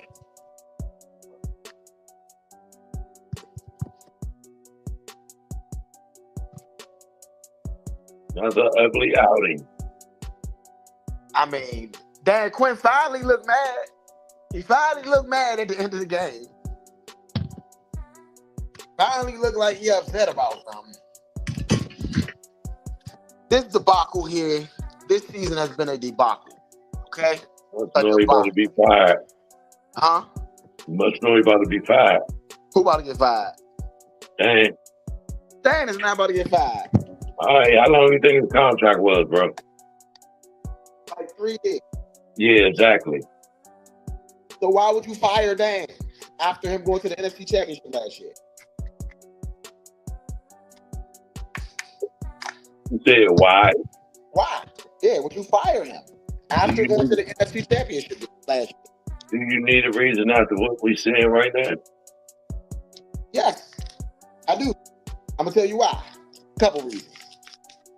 Every year, we all want to do the best we can, get to the Super Bowl. The reality of it is that every year that won't be that. We thought that we was the new Chiefs. We thought that we had stepped up for real.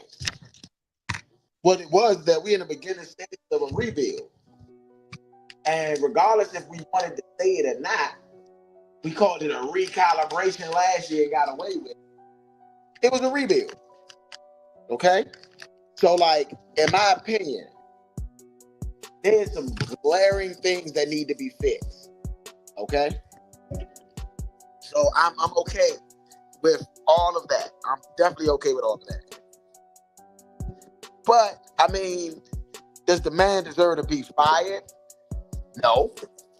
The man does need to be corrected and reprimanded. Maybe I might fire him mid-season next year if this debacle continued on to this. I'm not going to allow it to go that far. Big time. Not going to allow it to go that far. But everybody's saying fire Dan Quinn. Who do we hire? You check the market out when you get there, but you know he is not the person for the job. Don't do that. That's not a strategy for winning. You have what's the name? Do your in-house. We already know who's gonna be the in-house. It's gonna be Cliff. You know what I'm saying? What? Cliff is gonna be the in-house man. You shot no. Hey, bro, Cliff not doing a good job of doing what he's doing now. But Cliff going too. Cliff going too. What I'm saying, we're going to bring somebody in here to protect our investment. And I don't think Cliff is the guy. I agree with that. I don't think Cliff is the guy. So I do think we'll get a new offensive coordinator, and maybe a new defensive coordinator too. Maybe if Joe Witt. They're going to demote Joe Witt. I don't think they're going to fire him. You know, huh? Joe Witt's out of here. No, I think he's going to get demoted. Actually, I don't think he's going to get fired. Kind of how they do with certain people when they like, all right, look, we do got a good relationship with this person, so let's find a spot for them. We're just going to take away the play call, and we'll take away this, we'll take away that. You get what I'm saying? So I can see that happening to Joe Witt. I can see that happening to Joe Witt before. To be real, I can see that happening to Joe Witt next week.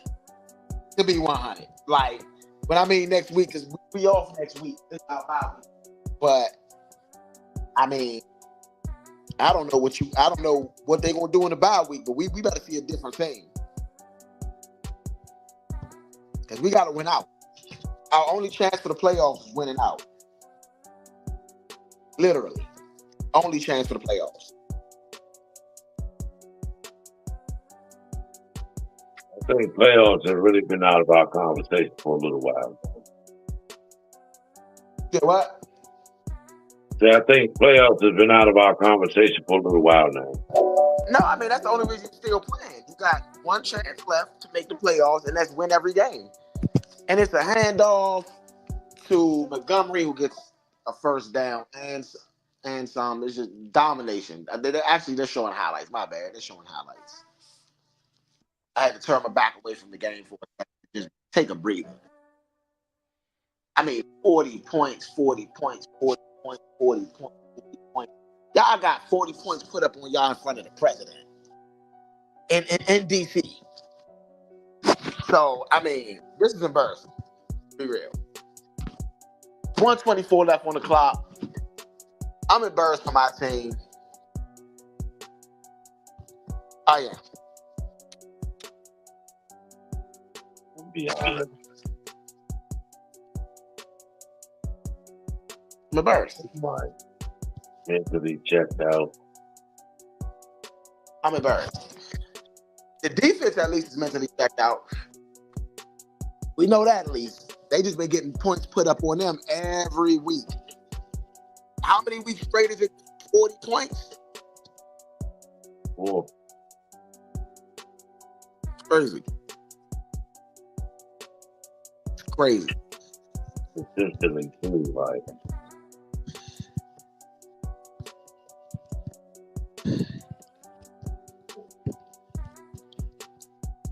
They want to use the vessels for the team that they should have been using all along. They want to start using them late in the game. You know what I'm saying? Going touchdowns with them and all this. All of that stuff should have been put in during the game earlier, man. I'm tired of seeing garbage time points. Yeah, man, that's crazy. This sucked. I'm gonna be real. Watching this sucked. 44-22 is the final score. We dropped to 3-7. They advanced to 6-3. I mean, this is a debacle. A horrible debacle. I mean, what's even worse about it, they knew they was going to come in and get a win. Yeah, I mean, at this point, the way that we've been playing, bro, like, why would we think that we was going to win the game? I didn't have a lot of faith. Like, look at this. So far this year, right? This is our third 40 burger of the year. And Seattle put up 38. Hold on. No. My bad. Let me go back. Yeah, so the Falcons put up 34. Okay, the Cowboys put up 44. Chiefs put up 28. Now this is our second. We have given up though over the last 4 games, right? Because the last game that we was competitive in was the Bears game a month ago. We have lost by 21 points or more in the last 4 games.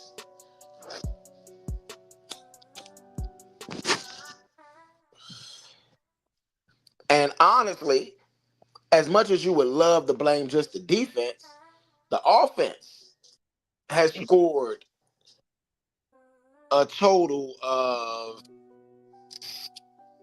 we scored 22 against the Cowboys, and that's 7, that's 29. And then we scored 14, that's 36. Yeah, about 70 points in that time. And they have scored almost 150. You hear what that's going on? We are getting blown out every game.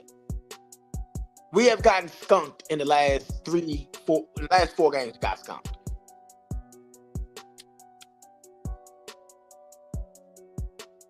The Bears have done to us what we did to the Bears last year. That last second field goal broke the team. And we haven't been able to be fixed since. The Bears got their revenge on us this year. The Lions got their revenge on us this year. The Falcons got their revenge on us this year. I mean, what else is there to say? What else is there to say?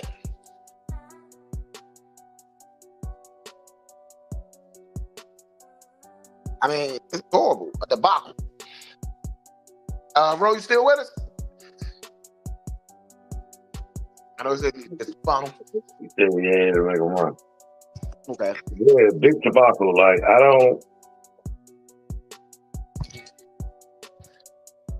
don't think that Josh understands, but we'll make him understand. Like I told him before, we'll make you understand around here. Ain't too much to that. We're gonna make you understand.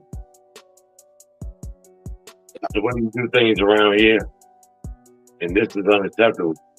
Especially for the team, regardless of if we were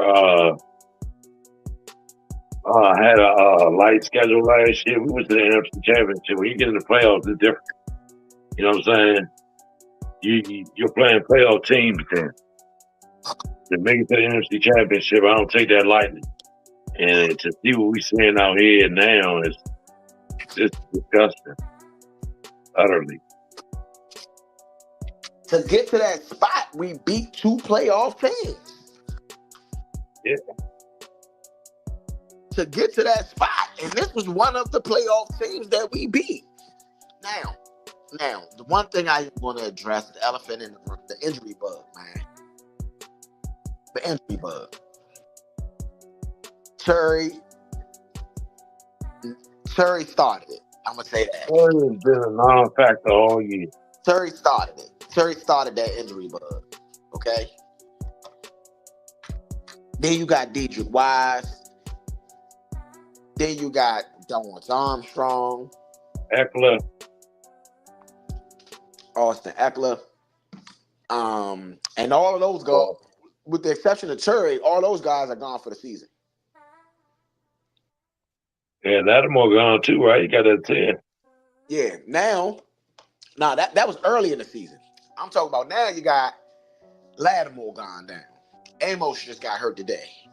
Jaden Daniels got hurt last week. And the list of injuries, the long list, I think they said 14. I don't know how we could win with 14 starters hurt. I don't know how you win that. The only unit that we have our full capacity at is a unit that isn't even looking exactly good, and that is the offensive line. We full strength at the offensive line technically. Our offensive line still looks bad. Defensive line, we've lost some people. The linebacker core, technically, we have not lost anybody. So we still got all our linebackers, and we still got all of our offensive line. But just to say that, only 2 basically spots on the team that we have full capacity strength on, that's an uphill climb. Only great coaches, I think, can do that. I don't know if Dan Quinn is a great head coach yet. I feel like he's a great defensive coordinator. You know what I mean? Defensive coordinator, great. Head coach, he's good, I think. I don't think that he's bad. I'm not hard on him like the other guys, but I do think that he needs to make some adjustments, and he has been struggling himself at making those adjustments. He hasn't done what he's supposed to do to get out there and make them. So, I mean, I don't know. But this was upset day, and on upset day, we didn't get an upset. We just upset ourselves, basically.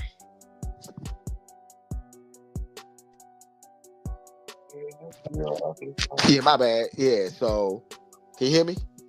Yeah, that's real ugly, man. Yeah, hideous. Real ugly. Yeah, so Big Tom, got a question for you, man.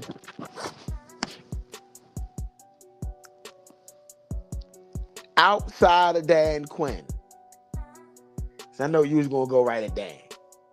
Outside of Dan Quinn, who else deserves some of the responsibility for how bad we have been doing?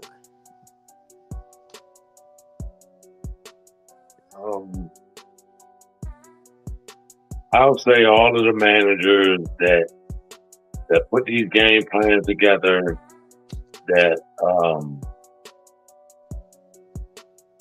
spend their time not utilizing the extra pieces that we have, that we've seen today. There's no reason why this is Ben Simmons' second year and this is his first career touchdown. Nah, this is second career touchdown. Yeah, I thought that was his first. Nah, this is his second. He had the Taylor Swift play from last year.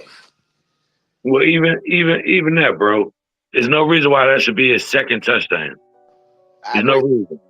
You know what I'm saying? With a player of his caliber, he used to play with Cam Ward at Kansas State. If people don't know who he is, you know what I'm saying? The guy's an animal. He's not just a great blocker. He's an animal in the pass catching game. He can be. He's more getting field. Huh? Yeah, he could be a game changer because what people don't know about him, you're not getting him down off the first hit. Nope. He's taking that jump and he's giving you an extra 5, 6, or 7 yards. You know what I'm saying? So a guy like that, I'm looking for all the time on the field. You know. Hey, Big Son, I thought we was gonna get a baby Gronk. Somebody that could catch the ball, you know, decent enough, but he could break the tackle and get the extra yards. Mm-hmm. That's what I felt like we was getting, and that's what I feel like his skill set still is, but we don't use it. How did we didn't make a play for Breece Hall? How we didn't make a play for Breece Hall is crazy to me. On this, to trade for him is just, I just don't understand, man. Where did he get traded to? No, he didn't get traded anywhere. We didn't even make a play for him. Meaning the Skins, that's somebody I would have. He's a franchise changing black. That's how I feel about Taylor. A couple years ago, Breece Hall is that to level back. I agree with that. Breece Hall like that. And so they was clearly sellers. They sold Sauce Gardner. Everybody was for sale. Yeah. I don't know. But they was looking for draft picks, and I don't know if we had the capital to give them what they would probably been looking for. Man, what capital? They would have. We should have traded a first rounder for Breece Hall. Period. Period. He's a first round worthy back for sure.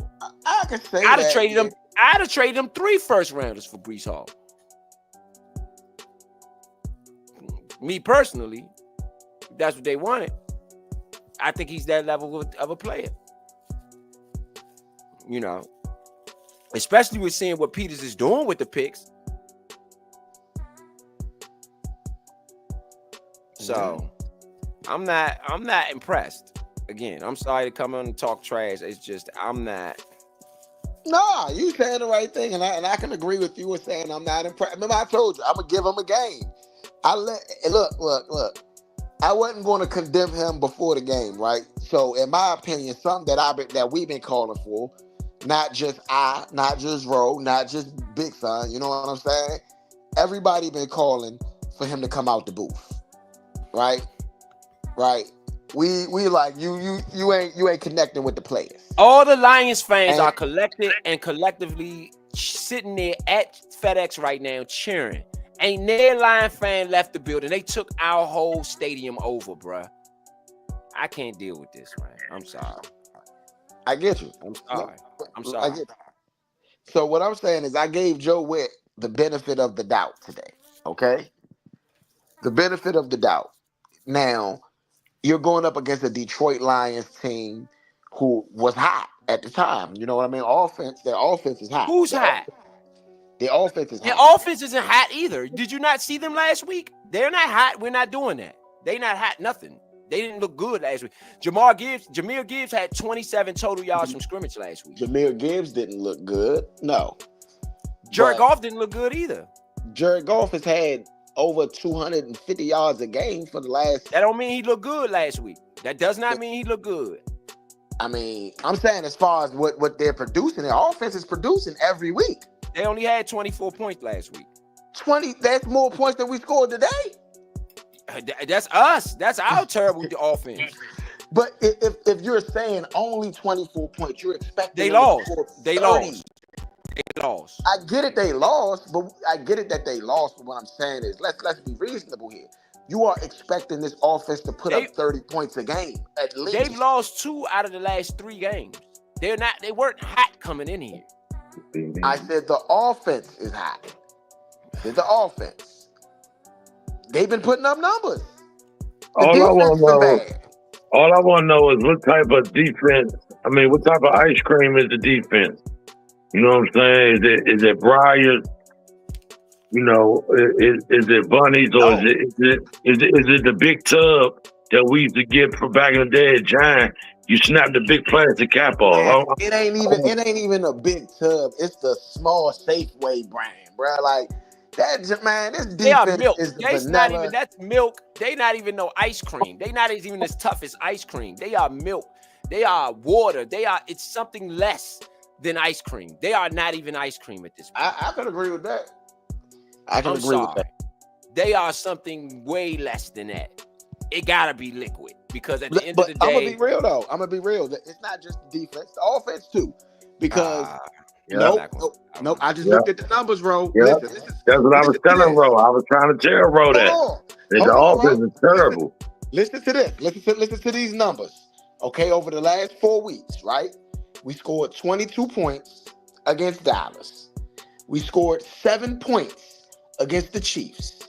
We scored 14 points against the Seahawks. And we just scored 22 points against the Lions. Is that good offensive put out to you? That's not good offensive put out, but however, you got to judge it fairly. When they are taking every drive and scoring on every drive, you're not going to get the ball much anyway. No, that means that you do get the ball back when they score. You had just as many opportunities. The degree of difficulty to keep up with someone that's scoring on you every time they touch the ball, the degree of difficulty is way too much. That's your job, though. That's your job. I agree, but like Big Son is saying, that is your job. What I'm saying is that, yes, with the offense has been, the defense has been bad. Because in that span, the defense has given up 44 points, 28 points, 38 points. It's no comparison to me. So it is equally as bad, bro. No, it's not equally as bad. That's not equal. That's not equal. The offense is not even keeping up. Today, 44 points and 22 points is not equal.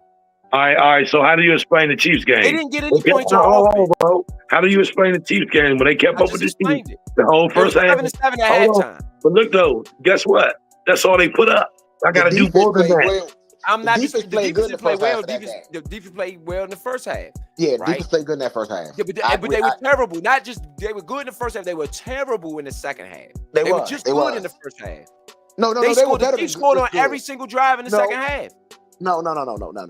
They were better than just good in the first half. They were excellent in the first half. They weren't excellent.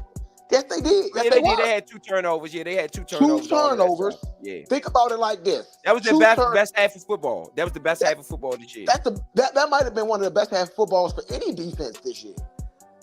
No, not for any defense. Turning Patrick Mahomes over 2 times. No. You only gave up 7 points. That was not the best defense of any defense this year. I didn't say the best. No. I said one of the best. I would put that performance. I don't even think it's that. You're giving them way too much. I'm not. I'm saying that performance in that first half was that good. That's the only time we have seen that all year. We haven't seen that at all year. That's the only half of football that I could say that the defense, I couldn't blame the defense at all. They turned the ball over. They got it in their red zone. They did what they were supposed to do. I don't know. Remember, they went for it on 4th down. They went for it on 4th down. We didn't get it. Yeah, but again. Yeah, but y'all are just giving this team. I'm not giving them no credit for nothing. They bums, and I want everybody out the building. I get how you looking at it, bro. I'm not saying You just gave the offense credit. What you talking about, bro? I didn't think they play. I didn't give them any credit. I said I don't think they play. I think they played good enough to where you could win. Yeah, absolutely. No, terrible. They played terrible. They played terrible. They had played. I think 22 points is enough to win in the NFL. No, that's me personally. Not when the team is scoring on you every drive. There's only one game after scoring 22. Hold on, no, listen. All season, right? If we'd have scored 22, the Raiders scored 7. They would have beat the Raiders this week with 22. No. I'm talking about the teams that we already beat the Raiders. Hold on. They would have beat Buffalo today with 22. Hold on, bro. The teams they would have beat Minnesota today with 22. They would have beat Carolina today with 22. That's the thing. They would have beat New Orleans today with 22. Bro, we didn't play them though. We played the team in front of us, and your job at hand is to beat the team in front of us. Y'all said that wasn't good enough to win. Arizona scored 22. They would have tied with Arizona today. Bro, it's not about the teams they would have beat today. They put up 22. Bro, that's what I was telling you earlier. You're going to try to argue. That's what I was trying to tell you earlier. That you're going to try to argue a point of their points. All of them points was garbage time. I don't want to hear that. They had 15 points. There's only one team that we would have beat this year out of the 3 teams that we did beat with 22 points. 22 points ain't even going to beat teams. It's because your defense is giving up. Y'all are sitting here arguing, and your defense is the last ranked defense in the league. And what is your offense? And what is your offense? And what is your offense? We had 28. I will. Yeah, right. Okay, we had 28. I'll look it up. Hold on. Come on, man. Offense even worse. Y'all, I don't know, man. It's a whole whistle on the moose, though. What I'm saying is the defense is horrible and the offense is just as bad. The offense is not just as bad. We're going to see by rankings. I'm going to pull it up now. I'm about to pull it on the screen. Don't do that because all the teams been scoring points this year, so we're going to look bad. I'm going to pull it up. The rankings is rankings. You got yards and you got points rankings. Right now, the offense is 20th, the defense is 23rd. Again, the offense is better than the defense, like I said. They're better than the defense. Bro, stop, please. That's stop. Trash, bro. They're better than the defense. They're better than the defense. They're better than the defense. It's clear right here. Rankings. Point 4. Offense 20th, defense 23rd. It is bad. It is worse. You're beating a dead horse. What did Leo just say? You're not even listening to what he said. You're just arguing the point. Leo just said the defense is horrible, but the offense is just as bad. Offensive yards ranked 16th on the offense, 28th on the defense. What are y'all talking about? Turnovers, 22nd for the offense, 29th for the defense. 22nd. What are you talking about? What are you talking about? Is 22nd good? I never said it was good. It's better than the defense. In every category. You're just proving Leo's point. You're just proving Leo's point. We are fourth. You're just proving Leo's point. You're screaming, bro. That's not going to do anything. We are fourth in the league in rushing. We are 4th in the league in rushing right now on offense. We are 22nd in rushing on defense. Okay, you found a spot. One spot. And that's every category. There's no category where the defense is better than offense. Bro, because you're yelling, it's not going to say there is no category where the defense is better than the offense. Because you're yelling, so it's not going to change the numbers. There is no category you're trying to prove better than the offense. There is no because category. You're screaming, bro, does not change Leo's point. You're screaming on a point that Leo. You're screaming on a point that Leo didn't even make. So you're screaming for no reason. Leo is not making a point on that. Stop screaming about that, bro, because he's not even talking about that. I'm not. So you're talking about a point he's not even talking about. He said they were equal. So what are y'all talking about? He didn't say that. I never he did not say that. I told you, you're not listening. He said did they not were equally bad several times. That's not. But I did not say they were equal. First and foremost, Never said You that. said they were equally bad. You didn't No, say they I were said they equally were. bad. No. That's not what I said. Hold on. If Now, you would That's not stop what I talking said. for a minute, you can hear him. I said that they were Okay, just hold on. as bad. Hold on. I pull it up. Stop talking What for a I second. said is they Right, were hold up. just as bad. Hold on. Go ahead. I'm gonna go ahead. Just Y'all as talk for a bad second, is but I'm not gonna pull this equally up. as I'm bad. gonna pull this up. You Go can ahead. pull it Cut up. You gotta scrap it up. I said just as bad. Just add. It is wide open, man. Just as bad. This is what I said. Just as bad. I did not say they were Y'all. equally as bad And we at any point in time. just scored 22 points against the Lions. Is that good offensive put out to you? That's not good offensive put out, but however, you got to judge it fairly. When they are taking every drive and scoring on every drive, you're not going to get the ball much anyway. No, that means that you do get the ball back when they score. You had just as many opportunities. The degree of difficulty to keep up with someone that's scoring on you every time they touch the ball.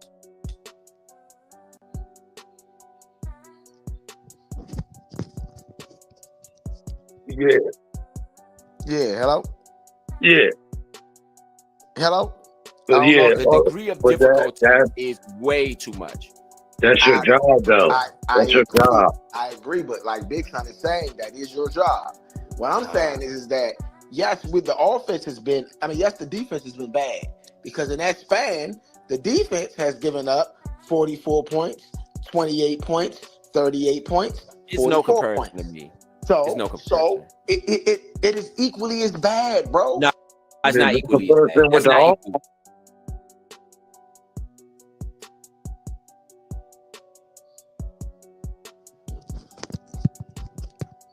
So I did say the word equally in that space, but that's not what I was trying to say. It was, and to me, that is equally as bad, but it's not what I'm saying, like, by definition, equally. Let me. I'm gonna tell you why it's equally bad to me. I'm gonna tell you why. I'm gonna tell you exactly why. Let me get a clarity of what Let me get a clarity of what I said, so it can. So because it's like I got forced to say it's equally as bad in the first place. What I'm saying is that the offense hasn't been good at all. They're bottom of the barrel too.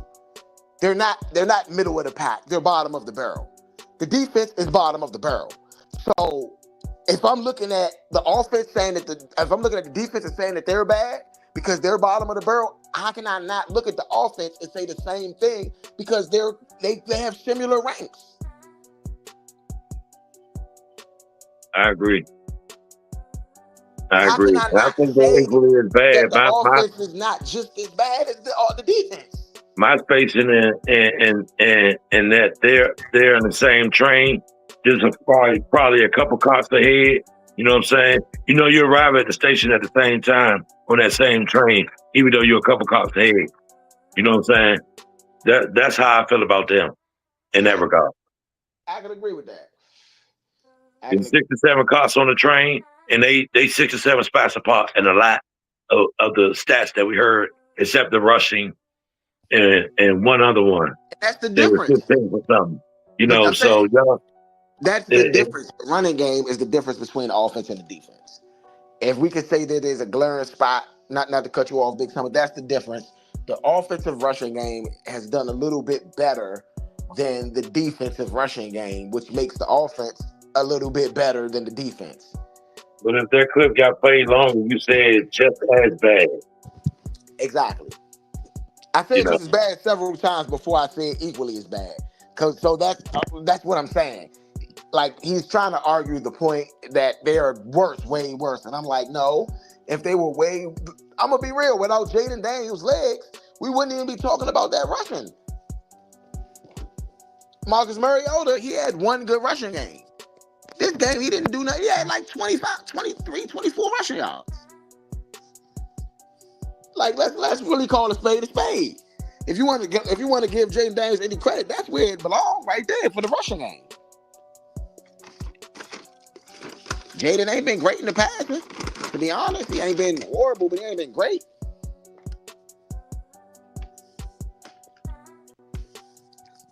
But that's just my take on that. I feel like, look, I think that what I was trying to say was pretty clear, that I don't feel like I don't feel like, all right, and I'm going to say this, I don't feel like they are exactly 28-28. That would be equally as bad, okay? By definition, that's equally as bad. They would have to have the same exact numbers at the same exact space. But what I'm referring to is that when we look at what is a good offense, we're talking top 5, top 3 type of things. We're looking at top defense, we're talking top 5, top 3, right? If we're saying that they're an okay defense, we're talking middle of the pack. We're talking top 5 to, let's say, not even top 5. We're going to say top 7 down to maybe 15-ish, 12-ish, 13-ish. You know, anybody under that 15 threshold is not considered a good defense. Anybody way below that threshold is considered a bad defense. When you're talking 20 of anything, when you're talking bottom of the barrel, bottom third of the league, we are talking bottom tier. We are talking bottom tier. There's not a lot of room for the top tier teams. The top tier teams in certain things happens. Guess what? The Bears this year, they're doing what we did last year. They are 4-1 in one-score games. That's why the Bears are able to have the record that we had last year. Okay? This is the first franchise win for the Saints with a rookie head coach and a rookie quarterback. They can get it together. Teams can get it together. The Saints was not good all year. Guess what? They got to win today against the Panthers division opponent that was supposed to beat them. The Ravens, they started the year bad. They started the year shaky. It's their third straight win. We got to get on a winning streak. We've been on a losing streak, and we got to get on the winning streak. Since that Bears game, like I said, the Bears did to us what we did to the Bears. Yeah, they put us off the wheelhouse. It's called karma, man. It's called life karma, man. This is what it is. It's karma, man. We can't fight the karma. That's what it is. But in reality, it is what it is. Rams, 4th straight win. You know? These teams ain't perfect, but these teams are starting to mold at the right time. Starting to build at the right time. Starting to groom together at the right time. So, I don't know, man. I mean, I guess that's going to bring us towards the final thoughts. I'm going to give my final thought here. It's a dark day in Washington. It's a super dark day in Washington. As a matter of fact, I'm going to turn my camera on for this. It's a dark day in Washington, man. Right? I done took my shirt off, man, and everything, man. You know, I ain't going too hard flexing here, though. But I'm going to say it, man. Dark day in Washington. We're going to be all right, though, man. JD5 going to return. They talking about 3 to 6 weeks. But it's going to be on Marcus Mariota. It's going to be on Dan Quinn. It's going to be on the guys that is in the locker room right now to fix it. And I'm okay with that because you got to fix it before the young kid come back. It's not fair for the young kid to come back off of an injury trying to fix something. Whether it's the end of this year or whether it's next year. It's not fair. Y'all got to fix it. Y'all veterans, y'all Bobby Wagners, y'all people that came back to talk about y'all coming back to win a championship. Or y'all probably going to retire next year. So y'all got some fixing to do in the locker room for what y'all potentially messed up this year. Zach Ertz with all of the false starts and all of the drop passes. You know, Bobby Wagner, you know, you ain't the same speed as Bobby was back in the day as you used to be. But your brain still work, obviously. You've been getting outran and outflanked and outthought by these offenses and these quarterbacks. You're supposed to be one of the best middle linebackers in the game. You're still getting hundreds plus tackles every year. It's not on Jaden Daniels to come back and say today, this time. It's on you guys. that's in that locker room right now. It's on Jaquaski Merritt to step his game up. It's on that offensive line to create some space and pressure. That offensive line is supposed to be able to create space to avoid the pressure, excuse me. I don't know what we've been doing, but it's not been playing good football. It's not been playing sound football. It's not been playing the type of football that you can win with. It's been trash football. Y'all see this on my head? Look, I'm wearing this today because guess what? I wanted to try to come support the heritage of the team when the team is in need. And right now, we're in need for a win. We're in need for a play. We're in need for somebody to step up. We're in need for a team meeting, a player meeting, a coaches meeting. We're in need for all that right now. Because we have played good competition and have not played up to par. But we win, and we win, and we win, and we win. And that puts us at 500. And if we could take those last 3 games after going on a good 4-game winning streak, we could squeeze in the playoffs. And we don't have to be the number 1 seed to show that we can get back to the promised land. But if we don't even make the playoffs this year, people are going to doubt us. Honestly, I'm not. I think that's going to give us an easier schedule and a higher draft pick. This year hasn't been good, so I don't see us getting the number 1 seed. And I'm not saying tank, because that's not, to what, in my degree, what I think that we should do anyway. I think we should fight till we can't fight no more. So with that being said, I think that the playoffs is still an opportunity, still there. But it's not going to be easy. RG3, they talked a lot of trash about RG3, but RG3 was in this same space. 3-6, not 3-7, but RG3 was in this same space where he had to win out to get to the playoffs, where the team had to pull together.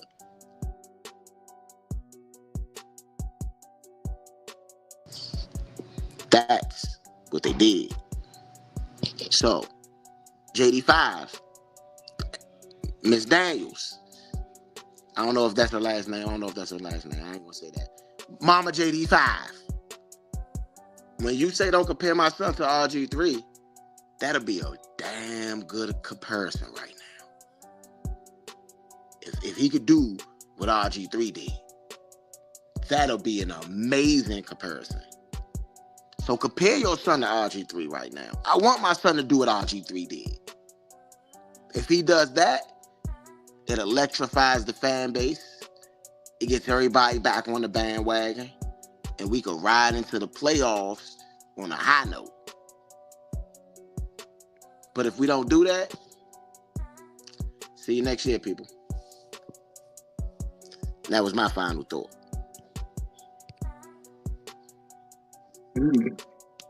Okay. My final thought is, I think we then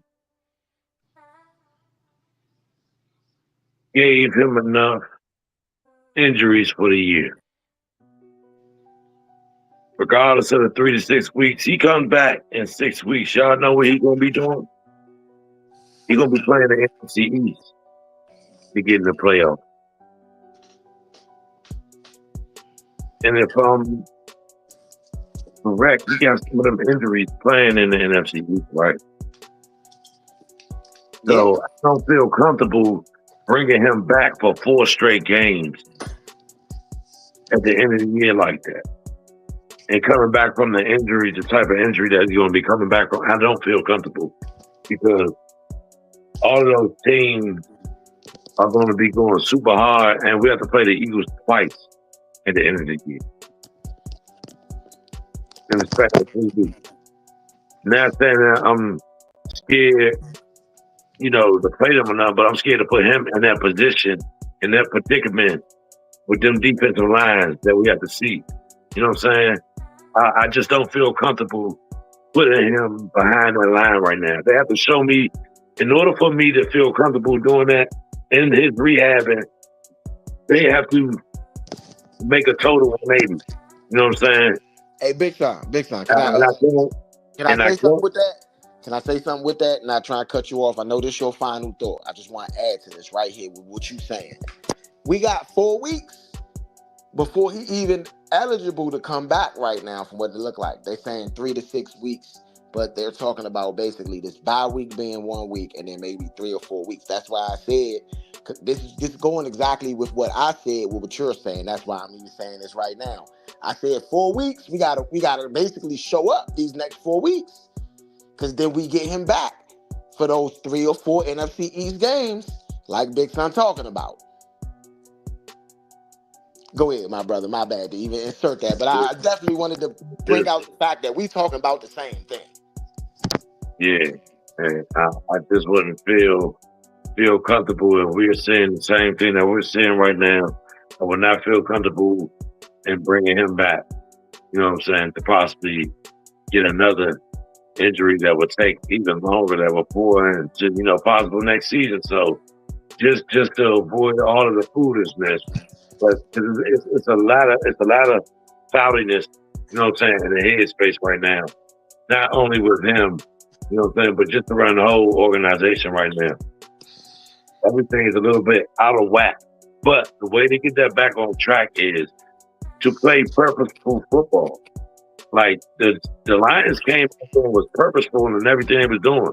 Even though, yes, they were a little bit over the top to me, kept running the same plays, they going underneath, you know what I'm saying? When they know they can run other plays, it was just like they gonna do what they do and do it at 100 miles an hour, you know what I'm saying? They did that. They came out there and did that, so gotta respect them for that. But at the same time, we as a team have to take the time, like I was saying earlier, man. Like, it need to be guys over guys' houses. You know what I'm saying? Hey, look, let's figure this out. Let's really figure this out. And that's the only way you can figure that out. Y'all can't figure that out just being at practice and all that, relying on your coaches. They got a job, but y'all got a job to do too. Don't y'all want to be better? Don't y'all want to stop losing? Don't y'all want to stop getting blown out by 20-some-odd points? Like, it's ridiculous to me at this point. Y'all got to see higher ground. You know what I'm saying? And the only way to do that is to become one with each other on the field and off the field. That's my final thought. Bro, you got a final thought? I think Ro mic dropped after I said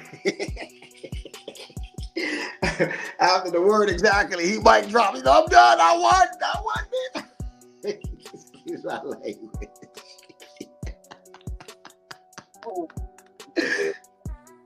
Oh man, hey, nah, no, man. I would be real, man. Hey, look, and let me say this. No, I do. My bad. Y'all couldn't hear me. I was on mute. Can y'all hear me? Yeah, I can. No, hold on. Listen. No, I want to give my final thought because I will give you a final thought. Let me get this in first, and you can close it out. That's what I'm saying. Look. Oh, you were saying something. Yeah, I was about to say something. Oh, my bad. All right, go ahead. So look, Ro's passion for the team is evident, right? Ro just want us to be the best, well-ran organization that we should be at this point. We are a historic franchise, and what he wants to see is our glory days while he can still see them. And I agree with a lot of what Ro says. I don't necessarily always agree with the method of what he wants to do, but I do agree with what he says in a lot of spaces where people got to do better. And if they're not doing better, then they need to be replaced, removed and replaced. So I do want to say this, though. I think that he has the right mindset when it comes to removing and replacing things that's not working. And I do agree with him on that, okay? Like I said, it's not always the method of it I don't always agree with. But we are on the same page when we say that we expect better. That's it. Okay, so my final thought is that Peters don't know what he's doing. I'm sorry. I'm out. I told you. I'm out on Peters. I'm out. I've been out on Quinn. I said I'm out on Quinn a long time ago, like week 3. I was like, this isn't good coaching. This isn't good football. I even if we have a decent record, I would like for us, but I don't see us making the playoffs. I said that after the Atlanta game. I said, I don't really see us making the playoffs because that is a win. The way that we lost. I said, and again, I can pull it up. I said, I don't see us making the playoffs back then against Atlanta. Based on what I'm seeing out here with Quinn and this defense, the fact he's a defensive coach. That's all he does, right? This is what he was. He was a defensive coordinator. He's never coached offense. I don't think you're going to get enough out of your coach if he can't fix his side of the ball. I don't think he's going to be able to hold the other side accountable for anything. That's the first thing. That's the first problem you have, is if he goes up and tries to tell Mariota, yeah, man, you're throwing too many. You're not getting enough. There's too many 3-and-outs. Mariota going to look at him and say, yeah, how about that defense? Everybody, I mean, you have, at this point, because of the way the defense has performed and because of the fact you haven't fired Witt. Because you haven't fired Witt, everybody is around looking at you like, oh, he's just going to look out for his man. That's his man. Easy way to lose the team. Easy way to lose the team. Because they're going to say that you're showing favoritism to your friend. You see what I'm saying? So now you virtually can't really reprimand anybody. Period. You give up all of your reprimand power at this point. The only person who has reprimand power right now, to be honest, Josh Hurst. And he don't even have that much reprimand power because they know that he don't know what he's doing. If you go and look at the first press conference between Josh Hurst, Adam Peters, and Dan Quinn, if you go look at the first press conference that they had, Dan Quinn was doing most of the talking about the direction the team was going in. It wasn't Adam Peters. Adam Peters is really taking the tune. Everybody ran on the tune of Dan Quinn because he was supposed to be the guy with the experience. So the whole organization ran under what Quinn wanted to do. Well, guess what? When you ran into some snags, like now you got a hurt quarterback, an injured quarterback, you got a defense ain't performing well, you got offensive line who's look like whatever they look like, you had a back for 3 weeks in a row who was getting less than 3 yards a carry. Now this is all on Quinn.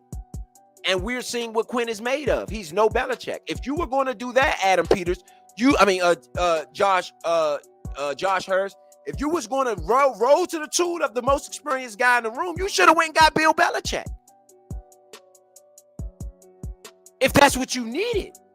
Dan Quinn should not be your coach if this is how you was going to run your organization, through the eyes of the person with the most experience.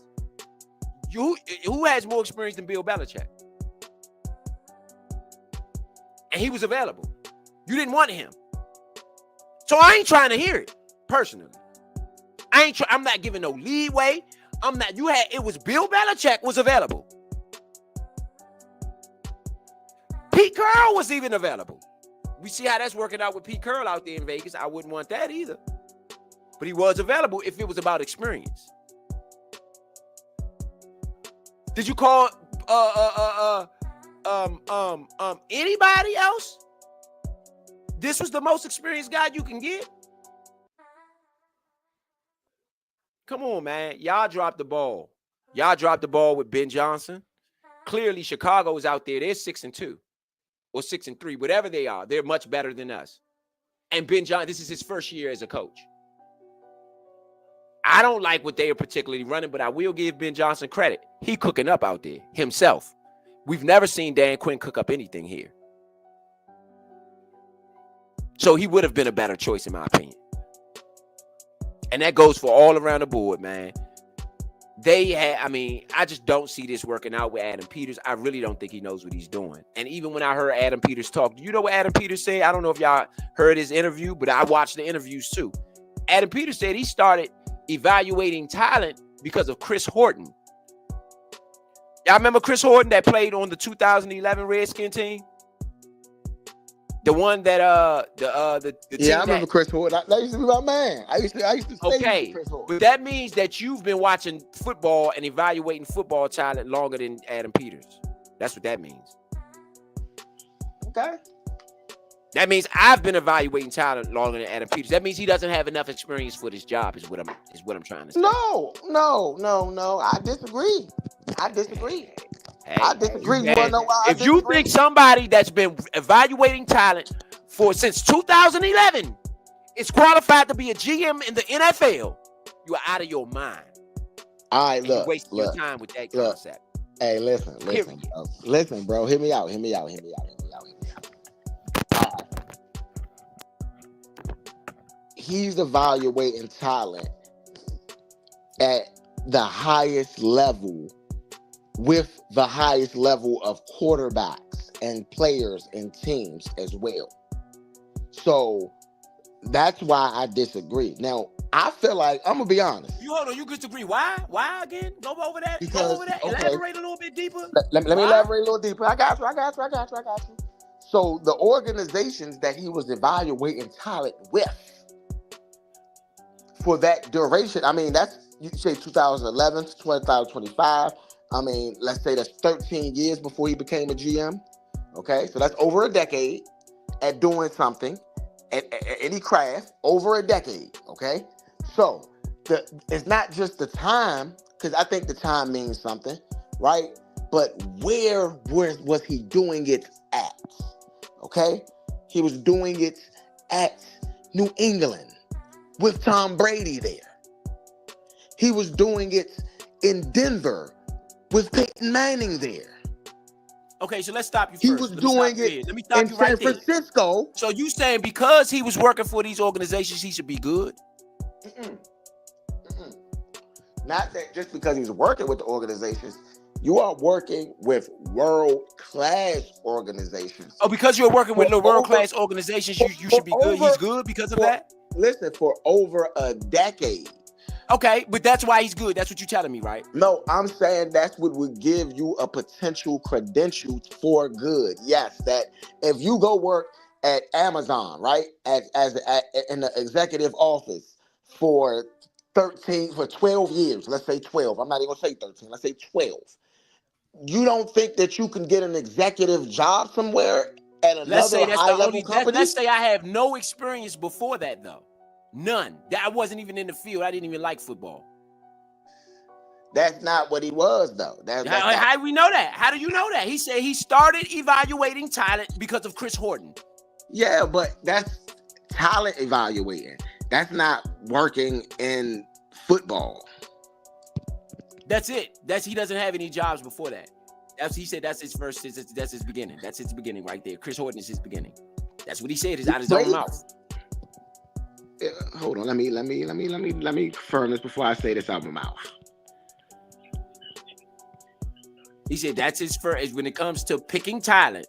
No, he's been no. My bad. Excuse me. I think we're getting the dates wrong. Okay, so he was with the Bruins as a football operations assistant in 2002. Okay. He was with the New England Patriots. Operations assistants don't do anything football related. Listen, bro. Here we go. So let's continue. That means he was mopping floors. Let's continue. Listen, bro. So let's understand what the jobs are, though. Let's understand what the roles do. Listen, I had to say that because that was 2002. The next year, in 2003, he was with the New England Patriots as a scout. From 2003 to 2008, to where he switched over to the Denver Broncos from 2009 to 2016. He was a scout from 2009 to 2013. When he said out his own mouth was Chris Horton is the first time he started evaluating talent. Let me finish right here. He became the assistant director of college scouting in 2014. He became the director of college scouting in 2016. He became the vice president of player personnel in 2017. What does that have to do with him being good? at what he's done. So out of all of those times, out of all of that, what did he accomplish? I get what you're saying. There were Super Bowls won. That wasn't him though. He didn't do anything for that. He didn't do anything related to those Super Bowls. He was one of the scouts. That has nothing to do. You're giving him a scout credit for Super Bowls? I am giving a scout credit. I am giving a scout a credit for scouting and being a part of the organization. Who did he scout on that Super Bowl team? Who was his pick? I don't know. I don't know. I didn't go do the deepest dive ever. All right. What are you talking about? You're giving him credit. What did he do?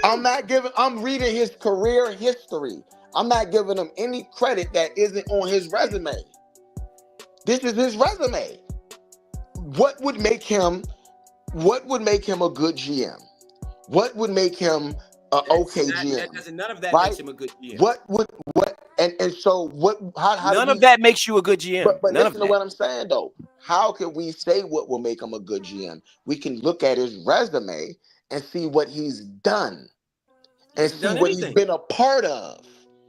What he's been a part of is the Patriots went to the Super Bowl while he was there. The Broncos went to the Super Bowl while he was there. The San Francisco 49ers went to the Super Bowl while he was there. Right. But ultimately, you're giving hold up. You're giving a lot of people credit. You're giving him credit for the work of other people. He was never a GM. He was never the full head scout. He was the assistant GM. Doesn't do anything. Bro, what are you talking about? They go to get coffee. No, he don't go get coffee, bro. They got people to get coffee. They got secretaries for that. Stop it. He said the man go get coffee, bro. Doesn't do anything. He doesn't make any picks. He doesn't. Anything. No final say. No final say comes from an assistant GM. None. I agree with that.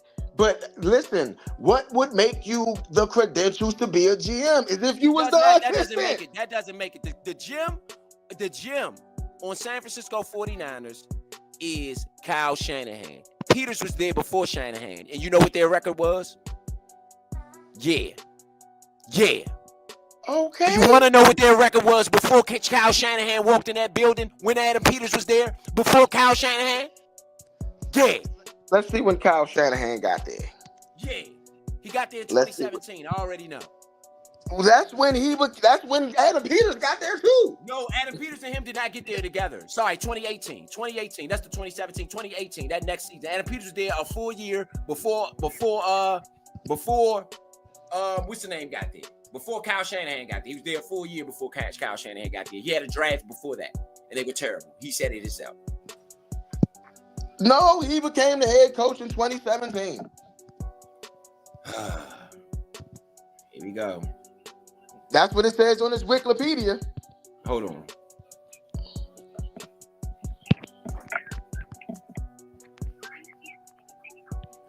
I'm gonna go to San Francisco 49ers. 20 when they left. They went to the Super Bowl with Quinn, and after that, Kyle got the job in San Francisco. So he was with the Denver Broncos as the director of college scouting in 2016. In 2017, he came over there as the vice president of player personnel. That's exactly what he did. He came over there as the vice president of player personnel the same year that Kyle Shanahan came over there. So he helped build that. No, he didn't come over there the same year as Kyle Shanahan. Yes, Let me look. I'm about to look it up right now. I'm looking it up right now. Bro, I looked it up.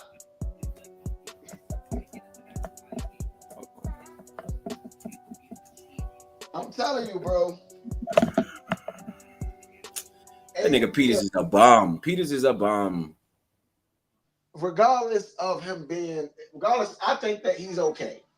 I think that he's been hit and miss, right? So I think some hits. Been Mikey Sanders still. I like that pick. The Jerzon Newton pick, I'm still up out because I see talent, but I haven't seen the best out of him yet. Excuse me. I like Adam Peters isn't on here. I'm looking up general manager John Lynch. I don't see Adam Peters' name nowhere on here. Look at vice president On of the first player year. personnel. On the first year, Adam Peters isn't on here. No, I'm saying if he was, hold on, let's be clear about this. If he was really hold on, let me finish. You talk about he built the team. Well, guess what? They got everybody. Hold up. Hold up. When I'm looking at right now, their Football Reference, his name ain't on this page. He didn't build anything. So let's be clear about why that. you keep saying I said he built it? I never said that. You giving him credit for it. You said he No, helped I'm build not. it. He didn't help build nothing. I said he was a part of the organization, is what I said. He didn't help build nothing. No, what I said. People who actually did the building is on this page. What I said. Jeff Haley, What Mike LaFleur, said Mike McDonald, D'Amico Ryan, Jason Tarver. Look, Dennis Barlito York, John Lynch, Jed York. He's not on this page. Why are we giving what? Well, that's what they have him on here as vice president of player personnel. So there was a president. Who was the president of player personnel? Who was his vice president? And then that's how you can answer that one. Let's look. Since everybody on it, a vice president. Hold up. No. Let's answer it like this. What does a vice president of player personnel do in the NFL?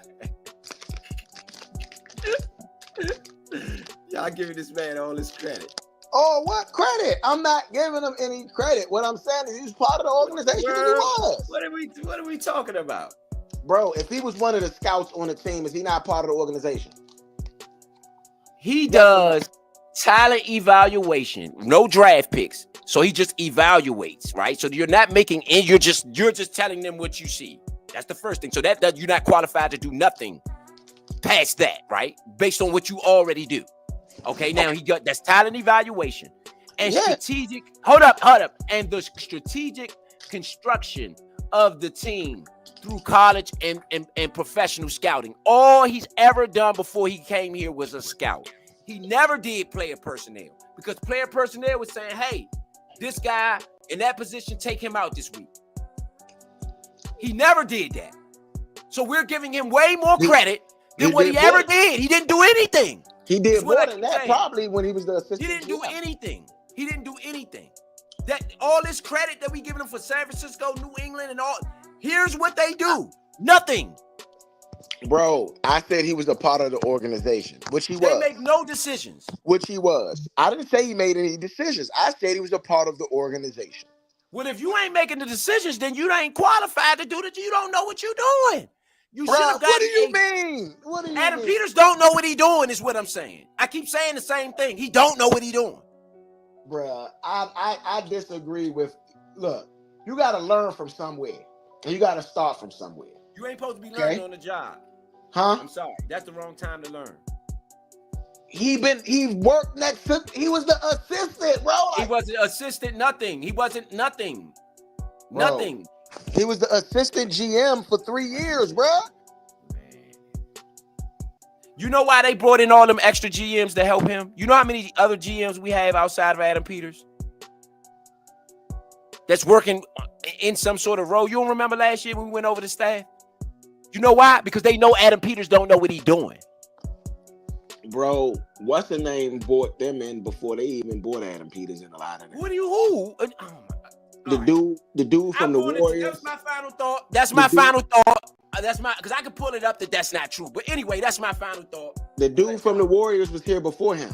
I'm not talking about the dude from the Warriors. I'm talking about the guy from the Lions. I'm talking about the guy from the Lions we brought. You talking about the guy from the Ravens we brought. You talking about Lance Newberry. Other GMs we brought in here. You talking about Lance Newberry? All of them. Yes. All of those are GMs. Lance Newberry wasn't the GM. Okay, here we go. Again, I'm not going to even pull it up. He definitely was a GM. And I'll tell you, he was a GM for the Ravens. Oh, I'm talking about for the Lions when we got him and what we brought him over here for. Former GM for the Ravens, though.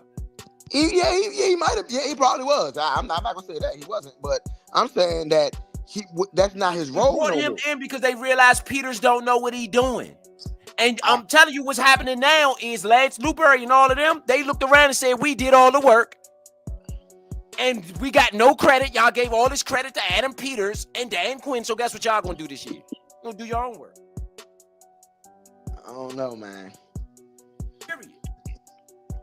I mean, this is what's going on. This is what's going on. These guys have not stepped up to the plate. We see the worst, or this is worse than the tank season. We didn't give up 44 straight times in the tank season. We just didn't. Never happened. We didn't even give up. I don't think we gave up 40 in 2 straight games in the tank season. We ain't give up 40 in 2, and well, we gave 38. We just gave up 40 3 straight times. No, we didn't. 38. I said 38 was bad, and then 28 against the Chiefs, and then it was 44 against the Cowboys. Okay. I'm not out of the last 5 games, we've given up 25 points or more, and it's gone all the way up to 40 in the 40s. 48 has been the worst. Nah. I'm just saying. Look.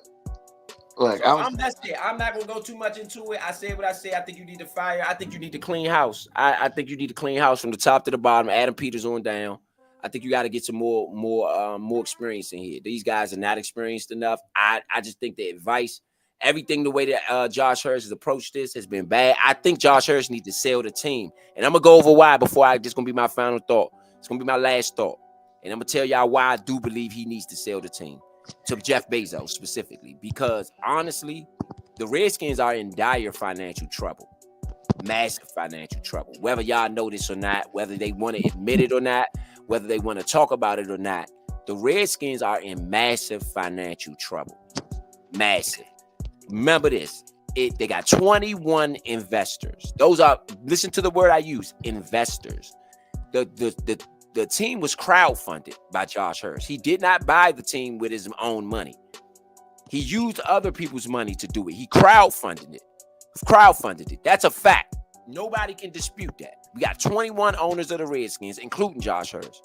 So not only do Josh Harris have to make money, those other 21 people, you not only have to pay back $6.2 billion.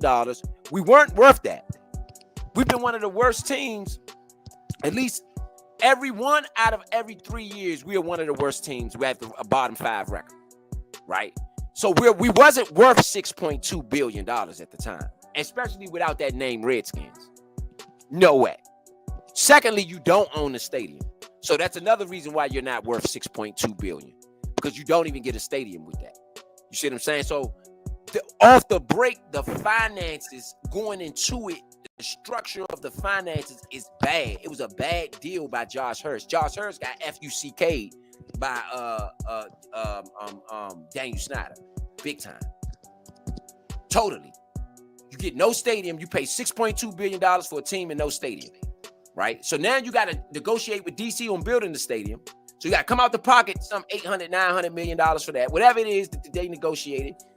We know it's going to run over because it always does. So you know you're going to be paying more than that. Right? Still got to maintain FedEx in the meantime. And you still got to sign players and do other things that the organization needs money for. Josh Harris don't have the money for that. He just don't. Redskins are in massive financial trouble. I think he should just sell the team to Jeff Bezos. That's going to be my final thought.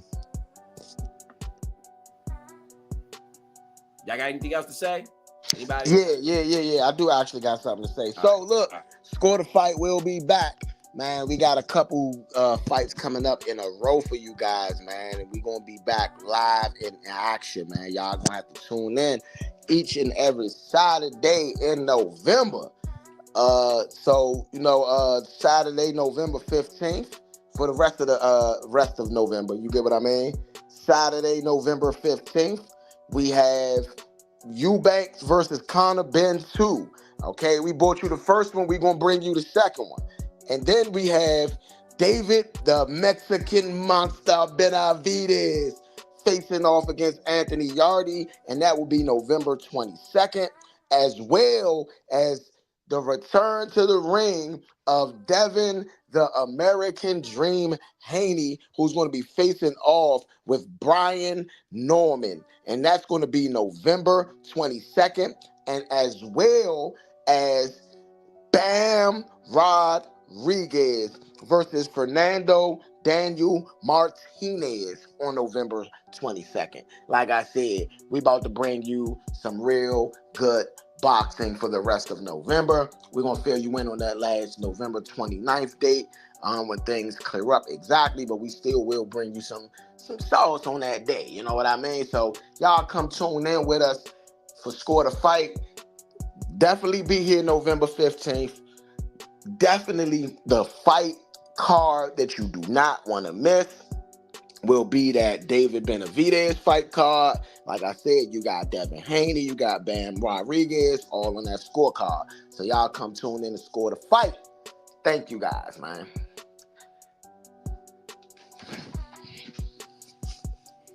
All right. So yeah, so next time we on air, we'll be Score the Fight, you know, because bye week this week, man. So we'll see you guys in a couple days. Oh, we actually got a bye week this week? Oh my goodness. That is terrible. We need it. We need that bye week. Honestly, we need it. The season is over. You can go 10-7 and you still can virtually do it, but I can't. Again, I said from the beginning, dang, if we're gonna get back in it, it's gonna have to be on the mind of Dan Quinn and Joe. It's just. But listen, Ro, this is the thing, and listen, like I said, I haven't agreed with everything you said, but this is something I can't agree with for them. It is going to be on their mind, and guess what? They got 2 weeks to fix it, meaning you got time. I don't trust it. I don't trust it. Day I just don't and night. I don't trust it. I don't care.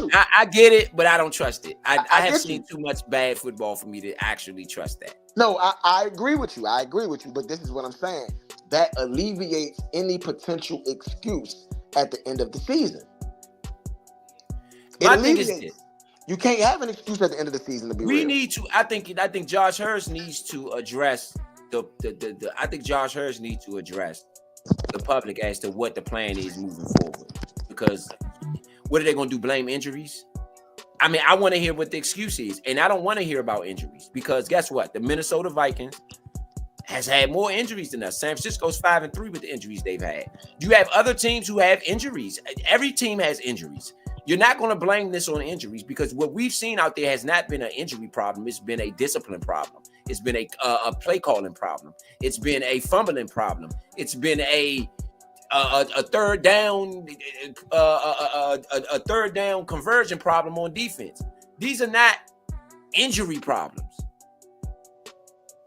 These are coaching problems. That's true. So I want to hear it, and so y'all can go ahead on over, find Dan Quinn's press conference, listen on in. But I guess that's gonna be it for here at the Nature Sports Podcast. Another loss by Washington. Went down smoking boots, and 44-22 to the Detroit Lions yet again. Another loss. Without further ado, we're gonna let y'all go. Y'all drive safely, get home wherever you're going. Just go ahead and get there safely. We'll see y'all next time. All right. YouTube /@TheNatureDC. Subscribe today.